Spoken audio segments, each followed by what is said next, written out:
ಎಲ್ಲರಿಗೂ ನಮಸ್ಕಾರ. ನಾನು ನಿಮ್ಮ ಸತೀಶ್ ಜೋಗ ವಿಜಯ್ ಭವ ಯೂಟ್ಯೂಬ್ ಚಾನಲ್ನಿಂದ. ಆತ್ಮೀಯ ಸ್ಪರ್ಧಾರ್ಥಿಗಳೇ, ಇವತ್ತಿನ ಈ ಕ್ಲಾಸಲ್ಲಿ ಭಾರತದ ವಿಶ್ವ ಪಾರಂಪರಿಕ ತಾಣಗಳ ಬಗ್ಗೆ ಚರ್ಚೆ ಮಾಡ್ತಾ ಹೋಗೋಣ. ಕಾಂಪಿಟೇಟಿವ್ ಎಕ್ಸಾಮಲ್ಲಿ ಸ್ಪೆಷಲ್ ಇದಕ್ಕೆ ರಿಲೇಟೆಡ್ ಆಗಿ ಸಾಕಷ್ಟು ಬಾರಿ ಕ್ವಶನ್ಸ್ಗಳು ರಿಪೀಟ್ ಆಗ್ತಾ ಇರುತ್ತೆ. ಅದರ ಜೊತೆಗೆ ಭಾರತದ ವಿಶ್ವ ಪಾರಂಪರಿಕ ತಾಣಗಳು ಆರ್ಟ್ ಆ್ಯಂಡ್ ಕಲ್ಚರ್ ಆಗಿರ್ಬೋದು ಅಥವಾ ಜಿಯೋಗ್ರಫಿಕಲ್ ಆಗಿ ತೆಗೆದುಕೊಂಡಾಗ ಅಥವಾ ಭಾರತದ ಸಂಸ್ಕೃತಿಯನ್ನು ತೆಗೆದುಕೊಂಡಾಗ ಹೆಚ್ಚು ವಿಶೇಷವಾದಂಥ ತಾಣಗಳಂತೆ ಇವುಗಳನ್ನು ಗುರುತಿಸಲಾಗುತ್ತೆ. ಓವರಾಲ್ ಆಗಿ ಎಲ್ಲ ಕಾನ್ಸೆಪ್ಟನ್ನು ಇಟ್ಕೊಂಡು ನಾವು ಇವತ್ತಿನ ಈ ಕ್ಲಾಸಲ್ಲಿ ಭಾರತದ ವಿಶ್ವ ಪಾರಂಪರಿಕ ತಾಣಗಳ ಬಗ್ಗೆ ಚರ್ಚೆ ಮಾಡ್ತಾ ಹೋಗೋಣ. ಮೊದಲನೇದಾಗಿ ಭಾರತದ ವಿಶ್ವ ಪಾರಂಪರಿಕ ತಾಣಗಳ ಬಗ್ಗೆ ಚರ್ಚೆ ಮಾಡೋದಕ್ಕಿಂತ ಪೂರ್ವದಲ್ಲಿ ಎಂತಹ ತಾಣಗಳನ್ನು ವಿಶ್ವ ಪಾರಂಪರಿಕ ತಾಣಗಳೆಂದು ಗುರುತಿಸಲಾಗುತ್ತೆ ಅನ್ನೋದು ಫಸ್ಟ್ ನಮಗೆ ಕ್ಲಿಯರ್ ಆಗಬೇಕು. ಮತ್ತು ವಿಶ್ವ ಪಾರಂಪರಿಕ ತಾಣಗಳನ್ನು ಯಾರು ಗುರುತಿಸ್ತಾರೆ ಮತ್ತು ಯಾವ ಉದ್ದೇಶಕ್ಕಾಗಿ ಈ ತಾಣಗಳನ್ನು ಗುರುತಿಸಲಾಗುತ್ತೆ ಅನ್ನುವಂತಹ ಬೇಸಿಕ್ ಆಗಿರುವಂತಹ ಈ 2-3 ಪಾಯಿಂಟ್ಸ್ಗಳು ಅಥವಾ ಬಹುಸಂಖ್ಯಾತ ಜನರಲ್ಲಿ ಈ ಡೌಟ್ಸ್ಗಳು ಇರ್ತವೆ ಬಿಗಿನರ್ಸಲ್ಲಿ. ಈ ಡೌಟ್ಸ್ಗಳನ್ನು ಮೊದಲು ಕ್ಲಿಯರ್ ಮಾಡ್ಕೊಳ್ಳೋಣ. ಆಮೇಲೆ ಭಾರತದಲ್ಲಿರುವಂಥ ವಿಶ್ವ ಪಾರಂಪರಿಕ ತಾಣಗಳು ಯಾವುದನ್ನೋದನ್ನು ಡೀಟೇಲ್ ಆಗಿ ನೋಡ್ತಾ ಹೋಗೋಣ. ಮೊದಲನೇದಾಗಿ ಎಂತಹ ತಾಣಗಳನ್ನು ವಿಶ್ವ ಪಾರಂಪರಿಕ ತಾಣಗಳಂತ ಗುರುತಿಸಲಾಗುತ್ತೆ ಅಂತ ನೋಡ್ತಾ ಹೋದರೆ, ಯಾವ ತಾಣಗಳು ಚಾರಿತ್ರಿಕವಾಗಿ ಅಥವಾ ಭೌಗೋಳಿಕವಾಗಿ ಅಥವಾ ಸಾಂಸ್ಕೃತಿಕವಾಗಿ ಹೆಚ್ಚು ವಿಶೇಷವಾದಂತಹ ತಾಣಗಳಂತ ಗುರುತಿಸಲಾಗುತ್ತೋ ಅಂತಹ ತಾಣಗಳನ್ನು ವಿಶ್ವ ಪಾರಂಪರಿಕ ತಾಣಗಳಂತ ಐಡೆಂಟಿಫೈ ಮಾಡಲಾಗುತ್ತೆ. ಈ ರೀತಿ ಗುರುತಿಸಿಕೊಳ್ಳಲಾಗುವಂತಹ ತಾಣಗಳು ನಗರಗಳಾಗಿರ್ಬೋದು, ಅರಣ್ಯಗಳಾಗಿರ್ಬೋದು ಅಥವಾ ಸ್ಮಾರಕಗಳಾಗಿರ್ಬೋದು, ದ್ವೀಪಗಳಾಗಿರ್ಬೋದು, ಮರುಭೂಮಿಗಳಾಗಿರ್ಬೋದು, ಸರೋವರಗಳಾಗಿರ್ಬೋದು ಅಥವಾ ಕಟ್ಟಡಗಳಾಗಿರ್ಬೋದು ಅಥವಾ ಇದನ್ನು ಹೊರತುಪಡಿಸಿ ಇನ್ನೂ ಕೆಲವೊಂದು ಕಡೆಗೆ ವಾಸ್ತುಶಿಲ್ಪವನ್ನು ಇಟ್ಕೊಂಡು ಕೂಡ ಗುರುತಿಸಲಾಗುತ್ತೆ. ಈ ರೀತಿ ಸಾಕಷ್ಟು ವಿಭಿನ್ನವಾದಂತಹ ತಾಣಗಳು, ಸ್ಮಾರಕಗಳು ಮತ್ತು ಸೈಟ್ಸ್ಗಳು ಇವಾಗಿರ್ತವೆ ಅಂತ ನಾವು ಜನರಲ್ ಆಗಿ ಗುರುತಿಸ್ಬೋದಾಗಿದೆ. ಹಾಗಾದರೆ ಈ ತಾಣಗಳನ್ನು ಗುರುತಿಸುವಂತಹ ಜವಾಬ್ದಾರಿ ಅಥವಾ ಯಾರು ಈ ತಾಣಗಳನ್ನು ಗುರುತಿಸ್ತಾರೆ ಅಂತ ನೋಡ್ತಾ ಹೋದರೆ, ವಿಶ್ವಸಂಸ್ಥೆಯ ವಿಶೇಷ ಸೇವಾ ಸಂಸ್ಥೆಗಳಲ್ಲಿ ಒಂದಾಗಿರುವಂತಹ ಯುನೆಸ್ಕೋ ಈ ವಿಶ್ವ ಪಾರಂಪರಿಕ ತಾಣಗಳನ್ನು ಗುರುತಿಸುತ್ತೆ. ಯುನೆಸ್ಕೋ ಬಗ್ಗೆ ಬಹುಸಂಖ್ಯಾತ ಜನರಿಗೆ ಗೊತ್ತಿರುತ್ತೆ. ಯಾಕಂದರೆ ಕಾಂಪಿಟೇಟಿವ್ ಎಕ್ಸಾಮಲ್ಲಿ ಬಹಳಷ್ಟು ರಿಪೀಟ್ ಆಗುವಂತಹ ಕೆಲವು ಅಂತಾರಾಷ್ಟ್ರೀಯ ಸಂಘಟನೆಯನ್ನು ತೆಗೆದುಕೊಂಡಾಗ ವಿಶ್ವಸಂಸ್ಥೆಯು ಸಹ ಒಂದಾಗಿದೆ. ಆ ವಿಶ್ವಸಂಸ್ಥೆಯ ವಿಶೇಷ ಸೇವಾ ಸಂಸ್ಥೆಗಳಲ್ಲಿ ಯುನೆಸ್ಕೋ ಕೂಡ ಗುರುತಿಸಲಾಗುತ್ತೆ. ಯುನೆಸ್ಕೋ ವಿಸ್ತೃತ ರೂಪ ಏನು, ಯುನೆಸ್ಕೋದ ಕೇಂದ್ರ ಕಚೇರಿಯಲ್ಲಿದೆ, ಯಾವಾಗ ಅಸ್ತಿತ್ವಕ್ಕೆ ಬಂತು, ಇಂತಹ ಬೇಸಿಕ್ ಕ್ವಶನ್ಸ್ಗಳು ಬಹಳಷ್ಟು ಬಾರಿ ರಿಪೀಟ್ ಆಗೋದನ್ನು ನಾವು ಕಾಣ್ತೇವೆ. ಹಾಗಾದರೆ ಬನ್ನಿ, ಮೊದಲನೇದಾಗಿ ಯುನೆಸ್ಕೋದ ವಿಸ್ತೃತ ರೂಪ ಆಲ್ರೆಡಿ ಸ್ಕ್ರೀನ್ ಮೇಲೆ ಕಾಣಿಸ್ತಾ ಇದೆ. ಒನ್ ಟೈಮ್ ಗ್ಲಾನ್ಸ್ ಮಾಡ್ಕೊಳ್ಳೋಣ.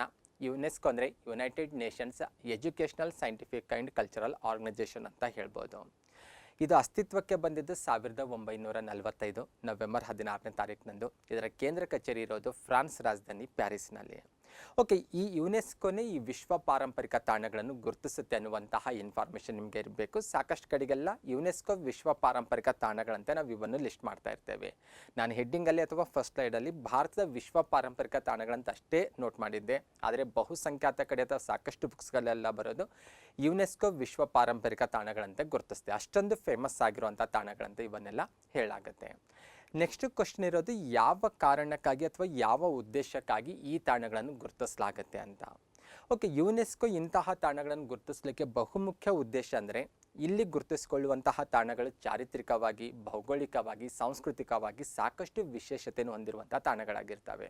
ಹಾಗಾಗಿ ಇಂತಹ ತಾಣಗಳನ್ನು ಮುಂದಿನ ಪೀಳಿಗೆಗಾಗಿ ಸಂರಕ್ಷಿಸಲೇಬೇಕು, ಮುಂದಿನ ಪೀಳಿಗೆಗೂ ಸಹ ಈ ತಾಣಗಳ ಬಗ್ಗೆ ಗೊತ್ತಾಗಬೇಕು ಅನ್ನುವಂತಹ ಉದ್ದೇಶದಿಂದ ಯುನೆಸ್ಕೋ ಈ ತಾಣಗಳನ್ನು ವಿಶ್ವ ಪಾರಂಪರಿಕ ತಾಣಗಳಂತ ಗುರುತಿಸುತ್ತೆ ಅಂತ ನಾವು ಹೇಳ್ಬೋದಾಗಿದೆ. ಇದಿಷ್ಟು ಬೇಸಿಕ್ ಇನ್ಫಾರ್ಮೇಷನ್ ನಿಮಗೆ ಕ್ಲಿಯರ್ ಆಗಿರಬೇಕು. ಓಕೆ, ಇನ್ನೂ ಒಂದು ಡೌಟ್ಸ್ ಕೆಲ ಸ್ಪರ್ಧಾರ್ಥಿಗಳಲ್ಲಿ ಬರ್ತಾ ಇರ್ಬೋದು. ಯುನೆಸ್ಕೋ ಯಾಕೆ ಈ ಕಾರ್ಯವನ್ನು ಆರಂಭಿಸ್ತು ಅಥವಾ ಯಾವಾಗ ಈ ಕಾರ್ಯವನ್ನು ಆರಂಭಿಸ್ತು? ಯುನೆಸ್ಕೋ ಅಸ್ತಿತ್ವಕ್ಕೆ ಬಂದಿದ್ದು 1945 ಅಂತ ಹೇಳಿದ್ದೇವೆ ನಾವು. 45ರಲ್ಲಿ ಈ ಕಾರ್ಯ ಆರಂಭ ಆಯಿತಾ ಅಥವಾ ಆಮೇಲೆ ಆರಂಭ ಆಯಿತಾ ಅನ್ನುವಂತಹ ಕೆಲವೊಂದು ಡೌಟ್ಸ್ಗಳು ಅಥವಾ ಕ್ಯೂರಿಯಾಸಿಟಿಗೆ ಕೆಲವೊಂದು ಪ್ರಶ್ನೆಗಳು ನಿಮ್ಮ ಮನಸ್ಸಲ್ಲಿ ಬರ್ತಾ ಇರ್ಬೋದು. ಓಕೆ, ಅದನ್ನು ಕೂಡ ಕ್ಲಿಯರ್ ಮಾಡ್ಕೊಳ್ಳೋಣ. ಮೊದಲನೇದಾಗಿ ಇಂತಹ ಒಂದು ಕಾರ್ಯಕ್ಕೆ ಯುನೆಸ್ಕೋ ಮುಂದಾಗಲಿಕ್ಕೆ ಬಹುಮುಖ್ಯ ಕಾರಣವೆಂದರೆ ಆಸ್ವಾನ್ ಅಣೆಕಟ್ಟು ಅಂತ ಹೇಳ್ಬೋದು. ಆಸ್ವಾನ್ ಡ್ಯಾಮ್ ಬಗ್ಗೆ ಕೇಳಿರ್ಬೋದು. ಈವನ್ ನೀವು ವರ್ಲ್ಡ್ ಜಿಯೋಗ್ರಫಿಯಲ್ಲಿ ಓದಿರ್ಬೋದು ಅಥವಾ ಯುರೋಪಿಯನ್ ಹಿಸ್ಟ್ರಿಯಲ್ಲಿ ಬಂದಾಗ ಕೆಲವೊಂದು ಘಟನೆಗಳಿಗೆ ರಿಲೇಟೆಡ್ ಆಗಿ ಈಜಿಪ್ಟ್ ಇವೆಲ್ಲ ಕೂಡ ಹೆಚ್ಚು ಸುದ್ದಿಯಲ್ಲಿರ್ತವೆ. ಅಥವಾ ಈಜಿಪ್ಟ್ ದೇಶದ ನಾವು ನಾಗರಿಕತೆಗಳ ಬಗ್ಗೆ ಓದುವಂಥ ಸಮಯದಲ್ಲಿ ಕೂಡ ನೈಲ್ ನದಿ ಬಗ್ಗೆ ಚರ್ಚೆ ಮಾಡಿರ್ತೀವಿ. ಆ ವಿಷಯದಲ್ಲೂ ಕೂಡ ಆಸ್ವಾನ್ ಬಗ್ಗೆ ನೀವು ಡಿಸ್ಕಷನ್ ಮಾಡಿರ್ಬೋದು. ಓಕೆ, ಆಸ್ವಾನ್ ಅಣೆಕಟ್ಟು ನೈಲ್ ನದಿಗೆ ಕಟ್ಟಿರುವಂಥ ಒಂದು ಅದ್ಭುತವಾದಂಥ ಅಣೆಕಟ್ಟು. Egypt ದೇಶದಲ್ಲಿರೋದು, Africa ಖಂಡದಲ್ಲಿರೋದು. ಮ್ಯಾಪಲ್ಲಿ ನಿಮಗೆ ಕಾಣಿಸ್ತಾ ಇದೆ ರೆಡ್ ಡಾಟ್ ಏನಿದೆ ಅಲ್ವಾ, ಆ ಪ್ಲೇಸಲ್ಲಿ ಆಸ್ವಾನ್ ಅಣೆಕಟ್ಟಿರೋದು. ಜಗತ್ತಿನ ಅತಿ ಉದ್ದವಾದ ನದಿಯೆಂದು ಗುರುತಿಸಲಾಗುವಂತಹ ನೈಲ್ ನದಿಗೆ ಈ ಅಣೆಕಟ್ಟನ್ನು ನಿರ್ಮಿಸಲಾಗಿದೆ ಈಜಿಪ್ಟ್ ದೇಶದಲ್ಲಿರೋದು. 1954ರಲ್ಲಿ ಈಜಿಪ್ಟ್ ಸರ್ಕಾರ ಆಸ್ವಾನ್ ಅನ್ನುವಂಥ ಪ್ಲೇಸಲ್ಲಿ ನೈಲ್ ನದಿಗೆ ಈ ಅಣೆಕಟ್ಟನ್ನು ಕಟ್ಟಲಿಕ್ಕೆ ತೀರ್ಮಾನಿಸುತ್ತೆ.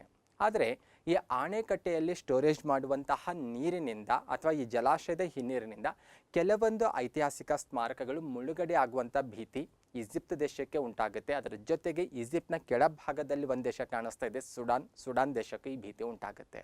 ಅಂದರೆ ಆಸ್ವಾನ್ ಅಣೆಕಟ್ಟೆ ಕಟ್ಟೋದು ಅನಿವಾರ್ಯ ಆಗಿತ್ತು ಈಜಿಪ್ಟಿಗೆ. ಬೇರೆ ಬೇರೆ ಕಾರಣಕ್ಕಾಗಿ ಆಸ್ವಾನ್ ಅಣೆಕಟ್ಟು ನಿರ್ಮಿಸಲೇಬೇಕಾಗಿತ್ತು. ಆದರೆ ಆ ಅಣೆಕಟ್ಟು ನಿರ್ಮಿಸೋದ್ರಿಂದ ಐತಿಹಾಸಿಕ ಸ್ಮಾರಕಗಳು ಕಣ್ಮರೆ ಆಗ್ತವೆ ಅಥವಾ ಮುಳುಗಡೆ ಆಗ್ತವೆ, ಮುಂದಿನ ಪೀಳಿಗೆಗೆ ಅವು ದೊರಕೋದಿಲ್ಲ, ಅಥವಾ ನಮ್ಮ ಇತಿಹಾಸ ಸಂಸ್ಕೃತಿಯನ್ನು ಪ್ರತಿಬಿಂಬಿಸುವಂಥ ತಾಣಗಳನ್ನ ನಾವು ಕಳ್ಕೊಳ್ಬೇಕಾಗುವಂಥ ಭೀತಿ ಈಜಿಪ್ಟ್ ಮತ್ತು ಸುಡಾನ್ ಈ ಎರಡೂ ದೇಶಗಳಿಗೂ ಕೂಡ ಈ ಸಮಸ್ಯೆ ಕ್ರಿಯೇಟ್ ಆಗುತ್ತೆ. ಈ ಸಂದರ್ಭದಲ್ಲಿ ಎರಡೂ ದೇಶಗಳು ಏನು ಮಾಡ್ತವೆ ಅಂದರೆ ಯುನೆಸ್ಕೋಗೆ ಮನವಿಯನ್ನು ಸಲ್ಲಿಸ್ತವೆ. ನಮ್ಮ ದೇಶದಲ್ಲಿ ಈಜಿಪ್ಟ್ನಲ್ಲಿ ಕಟ್ತಾ ಇರುವಂತಹ ಆಸ್ವಾನ್ ಡ್ಯಾಮ್ನಿಂದ ಕೆಲವೊಂದು ಐತಿಹಾಸಿಕ ಸ್ಮಾರಕಗಳು ಮುಳುಗಡೆ ಆಗ್ತಾ ಇದ್ದಾವೆ. ಮುಳುಗಡೆ ಆಗ್ತಾ ಇರುವಂಥ ಐತಿಹಾಸಿಕ ಸ್ಮಾರಕಗಳು ಬಹಳಷ್ಟು ವಿಶೇಷತೆಯನ್ನು ಹೊಂದಿರುವಂತಹ ತಾಣಗಳಾಗಿದ್ದಾವೆ. ಅವುಗಳನ್ನು ಸಂರಕ್ಷಿಸಬೇಕು. ಹಾಗಾಗಿ ಇದಕ್ಕೆ ನಮಗೆ ಏನಾದರೂ ಸಜೆಷನ್ ಕೊಡಿ, ಸಹಾಯ ಮಾಡಿ ಅನ್ನುವಂತಹ ನಿಟ್ಟಿನಲ್ಲಿ ಈ ಎರಡೂ ದೇಶಗಳು ಮನವಿಯನ್ನು ಸಲ್ಲಿಸ್ತವೆ. ಯುನೆಸ್ಕೋ ಈ ಮನವಿಯನ್ನು ಪರಿಶೀಲಿಸುತ್ತೆ. ತನ್ನ ಸದಸ್ಯ ರಾಷ್ಟ್ರಗಳ ನೆರವಿನಿಂದ ಆಸ್ವಾನ್ ಡ್ಯಾಮ್ನಿಂದ ಮುಳುಗಡೆ ಆಗ್ತಾ ಇದ್ದಂತಹ ಅಥವಾ ಮುಳುಗಡೆಯ ಭೀತಿಯನ್ನು ಎದುರಿಸ್ತಾ ಇದ್ದಂತಹ ಎರಡು ಅದ್ಭುತವಾದಂಥ ಸ್ಮಾರಕಗಳನ್ನು ರಕ್ಷಣೆ ಮಾಡುತ್ತೆ. ಆ ಎರಡು ಸ್ಮಾರಕಗಳಲ್ಲಿ ಒಂದು ಅಬು ಸಿಂಬೆಲ್ ಮತ್ತು ಫೈಲೆ ಅನ್ನುವಂತಹ ಪ್ಲೇಸಲ್ಲಿರುವಂತಹ ಸ್ಮಾರಕಗಳಾಗಿದ್ದಾವೆ. ಅದರಲ್ಲಿ ಒಂದು ಅದ್ಭುತವಾದಂಥ ಸ್ಮಾರಕ ಸ್ಕ್ರೀನ್ ಮೇಲೆ ಕಾಣಿಸ್ತಾ ಇದೆ. ಅಬು ಸಿಂಬೆಲ್ನಲ್ಲಿರುವಂಥ ಒಂದು ಅದ್ಭುತವಾದಂಥ ಒಂದು ಸ್ಮಾರಕವಾಗಿದೆ. ಯುನೆಸ್ಕೋ ತನ್ನ ಸದಸ್ಯ ರಾಷ್ಟ್ರಗಳ ನೆರವಿನಿಂದ ಈ ಪ್ಲೇಸನ್ನು ರಕ್ಷಣೆ ಮಾಡುತ್ತೆ. ಅದೇ ರೀತಿ ಫೈಲೆ ಕೂಡ ರಕ್ಷಣೆಗೆ ಒಳಗಾದಂಥ ಇನ್ನೊಂದು ತಾಣ ಅಂತ ಗುರುತಿಸೋದು. ಯುನೆಸ್ಕೋ ಯಾವಾಗ ಈ ಕಾರ್ಯದಲ್ಲಿ ಸಕ್ಸಸ್ ಆಗುತ್ತಲ್ಲ, ಆವಾಗ ಜಗತ್ತಿನ ಇತರೆ ರಾಷ್ಟ್ರಗಳು ಕೂಡ ತಮ್ಮ ದೇಶದಲ್ಲಿರುವಂಥ ಐತಿಹಾಸಿಕ ಸ್ಮಾರಕಗಳು, ಸ್ಪೆಷಲಿ ಚಾರಿತ್ರಿಕವಾಗಿ, ಭೌಗೋಳಿಕವಾಗಿ, ಸಾಂಸ್ಕೃತಿಕವಾಗಿ ಹೆಚ್ಚು ವಿಶೇಷತೆಯನ್ನು ಹೊಂದಿರುವಂತಹ ತಾಣಗಳನ್ನು ರಕ್ಷಣೆ ಮಾಡುವಂಥ ಉದ್ದೇಶಕ್ಕೆ ಅಥವಾ ರಕ್ಷಣೆ ಮಾಡುವಂಥ ಕಾರ್ಯಕ್ಕೆ ಮುಂದಾಗ್ತವೆ. ತಮ್ಮಿಂದ ಸಾಧ್ಯ ಆಗುವಷ್ಟರ ಮಟ್ಟಿಗೆ ರಕ್ಷಣೆ ಮಾಡ್ತವೆ. ಅದಕ್ಕೂ ಮೀರಿ ಸಹಾಯ ಬೇಕಾದಾಗ ಯುನೆಸ್ಕೋನ ನೆರವನ್ನು ಪಡ್ಕೊಳ್ಳಿಕ್ಕೆ ಎಲ್ಲ ರಾಷ್ಟ್ರಗಳು, ಸದಸ್ಯ ರಾಷ್ಟ್ರಗಳು ಮುಂದಾಗ್ತಾ ಇರ್ತವೆ. ಈ ನಿಟ್ಟಿನಲ್ಲಿ 1970ರ ದಶಕದಲ್ಲಿ ಒಂದು ಠರಾವ್ ಕೈಗೊಳ್ಳಲಾಗುತ್ತೆ ಅಥವಾ ಒಂದು ಒಪ್ಪಂದಕ್ಕೆ ಸಹಿ ಮಾಡಲಾಗುತ್ತೆ. 1977ರಲ್ಲಿ ಯುನೆಸ್ಕೋ ಸದಸ್ಯ ರಾಷ್ಟ್ರಗಳೆಲ್ಲ ಸೇರಿಕೊಂಡು ಒಂದು ಠರಾವ್ ಅಥವಾ ನಿರ್ಣಯವನ್ನು ಕೈಗೊಳ್ತವೆ. 75ರಲ್ಲಿ ನಿರ್ಣಯ ಜಾರಿಗೆ ಸಹ ಬರುತ್ತೆ. ಈವನ್ ಭಾರತವು ಕೂಡ ಇದರ ಸದಸ್ಯ ರಾಷ್ಟ್ರವಾಗಿರೋದನ್ನು ನಾವು ಕಾಣ್ತೇವೆ. 77ರಲ್ಲಿ ಭಾರತ ಈ ಸದಸ್ಯತ್ವವನ್ನು ಪಡ್ಕೊಳ್ತೇವೆ ಅಥವಾ ಈ ಒಪ್ಪಂದಕ್ಕೆ ಸಹಿ ಹಾಕುತ್ತೆ ಅಂತ ಹೇಳ್ಬೋದು. ಸದಸ್ಯತ್ವ ಅನ್ನೋದಕ್ಕಿಂತ ಈ ಠರಾವಿಗೆ 77ರಲ್ಲಿ ಭಾರತ ಸಹಿ ಹಾಕಿರೋದನ್ನು ನಾವು ಕಾಣ್ತೇವೆ. ಓಕೆ, ಇಷ್ಟು ಬೇಸಿಕ್ ಇನ್ಫಾರ್ಮೇಷನ್ ನಿಮಗೆ ಕ್ಲಿಯರ್ ಆಗಿರಬೇಕು. ಓಕೆ, ನೆಕ್ಸ್ಟ್ ಇನ್ನೊಂದು ವಿಚಾರ ಗೊತ್ತಿರಬೇಕು ನಮಗೆ, ಏನಂದರೆ ಜಗತ್ತಿನಲ್ಲಿ ಬೇರೆ ಬೇರೆ ರಾಷ್ಟ್ರಗಳಲ್ಲಿ ಕೂಡ ನಾವು ವಿಶ್ವ ಪಾರಂಪರಿಕ ತಾಣಗಳನ್ನು ಕಾಣ್ತೇವೆ. ಜಗತ್ತಿನಲ್ಲಿ ಅತಿ ಹೆಚ್ಚು ವಿಶ್ವ ಪಾರಂಪರಿಕ ತಾಣಗಳನ್ನು ಹೊಂದಿರುವಂಥ ರಾಷ್ಟ್ರಗಳು ಯಾವುದು ಅನ್ನೋದು ಗೊತ್ತಿರಬೇಕು. ಟಾಪಲ್ಲಿರುವಂಥ ಒಂದು 3 ರಾಷ್ಟ್ರಗಳಾದರೂ ನಮಗೆ ಬೇಸಿಕ್ ಆಗಿ ಗೊತ್ತಿರಲೇಬೇಕು. ಮತ್ತು ಭಾರತ ಎಷ್ಟನೇ ಸ್ಥಾನದಲ್ಲಿದೆ ಅನ್ನೋದು ಕೂಡ ನಮಗೆ ಗೊತ್ತಿರಬೇಕು. ಸ್ಕ್ರೀನ್ ಮೇಲೆ ನಿಮಗೆ ಗ್ರಾಫ್ ಕಾಣಿಸ್ತಾ ಇದೆ. ಗ್ರಾಫ್ನ ಸಹಾಯದಿಂದ ನೀವು ಈಸಿಯಾಗಿ ಹೇಳ್ಬೋದು ಜಗತ್ತಿನಲ್ಲಿ ಅತಿ ಹೆಚ್ಚು ವಿಶ್ವ ಪಾರಂಪರಿಕ ತಾಣಗಳನ್ನು ಹೊಂದಿರುವಂಥ ರಾಷ್ಟ್ರವೆಂದರೆ ಇಟಲಿ. ಇಲ್ಲಿವರೆಗೂ 58 ವಿಶ್ವ ಪಾರಂಪರಿಕ ತಾಣಗಳನ್ನು ಹೊಂದಿರೋದು ಕಂಡುಬರುತ್ತೆ. 2021 ಜುಲೈವರೆಗಿನ ಅಂಕಿಅಂಶವನ್ನು ನಾವು ತೆಗೆದುಕೊಂಡಾಗ ಸೆಕೆಂಡ್ ಪ್ಲೇಸಲ್ಲಿ ಚೈನಾ ಇರೋದು ಕಂಡುಬರುತ್ತೆ, ಥರ್ಡ್ ಪ್ಲೇಸಲ್ಲಿ ಜರ್ಮನಿ ಇರೋದು ಕಂಡುಬರುತ್ತೆ, ಫೋರ್ತ್ ಪ್ಲೇಸಲ್ಲಿ ಫ್ರಾನ್ಸ್ ಇದೆ, 5ನೇ ಪ್ಲೇಸಲ್ಲಿ ಸ್ಪೇನ್ ಇದೆ, ಇನ್ನು 6ನೇ ಪ್ಲೇಸಲ್ಲಿ ಭಾರತ ಇರೋದು ಕಂಡುಬರುತ್ತೆ. ಭಾರತದಲ್ಲಿ ಇಲ್ಲಿವರೆಗೂ ಅಂದರೆ 2021 ಜುಲೈವರೆಗೆ ಏನು ಅಧಿಕೃತವಾದಂಥ ವೆಬ್ಸೈಟಿಂದ ತೆಗೆದುಕೊಂಡಿರುವಂಥ ಇನ್ಫಾರ್ಮೇಷನ್ ಇದಾಗಿದೆ. ಅಲ್ಲಿವರೆಗೂ ಇರುವಂಥ ಅಂಕಿಅಂಶಗಳ ಪ್ರಕಾರ ಭಾರತದಲ್ಲಿ 40 ವಿಶ್ವ ಪಾರಂಪರಿಕ ತಾಣಗಳಿರೋದು ಕಂಡುಬರುತ್ತೆ. ಓಕೆ, ಭಾರತದಲ್ಲಿರುವಂತಹ ವಿಶ್ವ ಪಾರಂಪರಿಕ ತಾಣಗಳಾಗಿರ್ಬೋದು ಅಥವಾ ಯುನೆಸ್ಕೋ ಗುರುತಿಸುವಂತಹ ಹೆರಿಟೇಜ್ ಸೈಟ್ಸ್ಗಳನ್ನು ಮೇಜರ್ ಆಗಿ ನಾವು ಕಾಂಪಿಟೇಟಿವ್ ಎಕ್ಸಾಮ್ ಪರ್ಪೋಸಿಂದ ಬಂದಾಗ 3 ಭಾಗಗಳಾಗಿ ಡಿವೈಡ್ ಮಾಡ್ಬೋದು.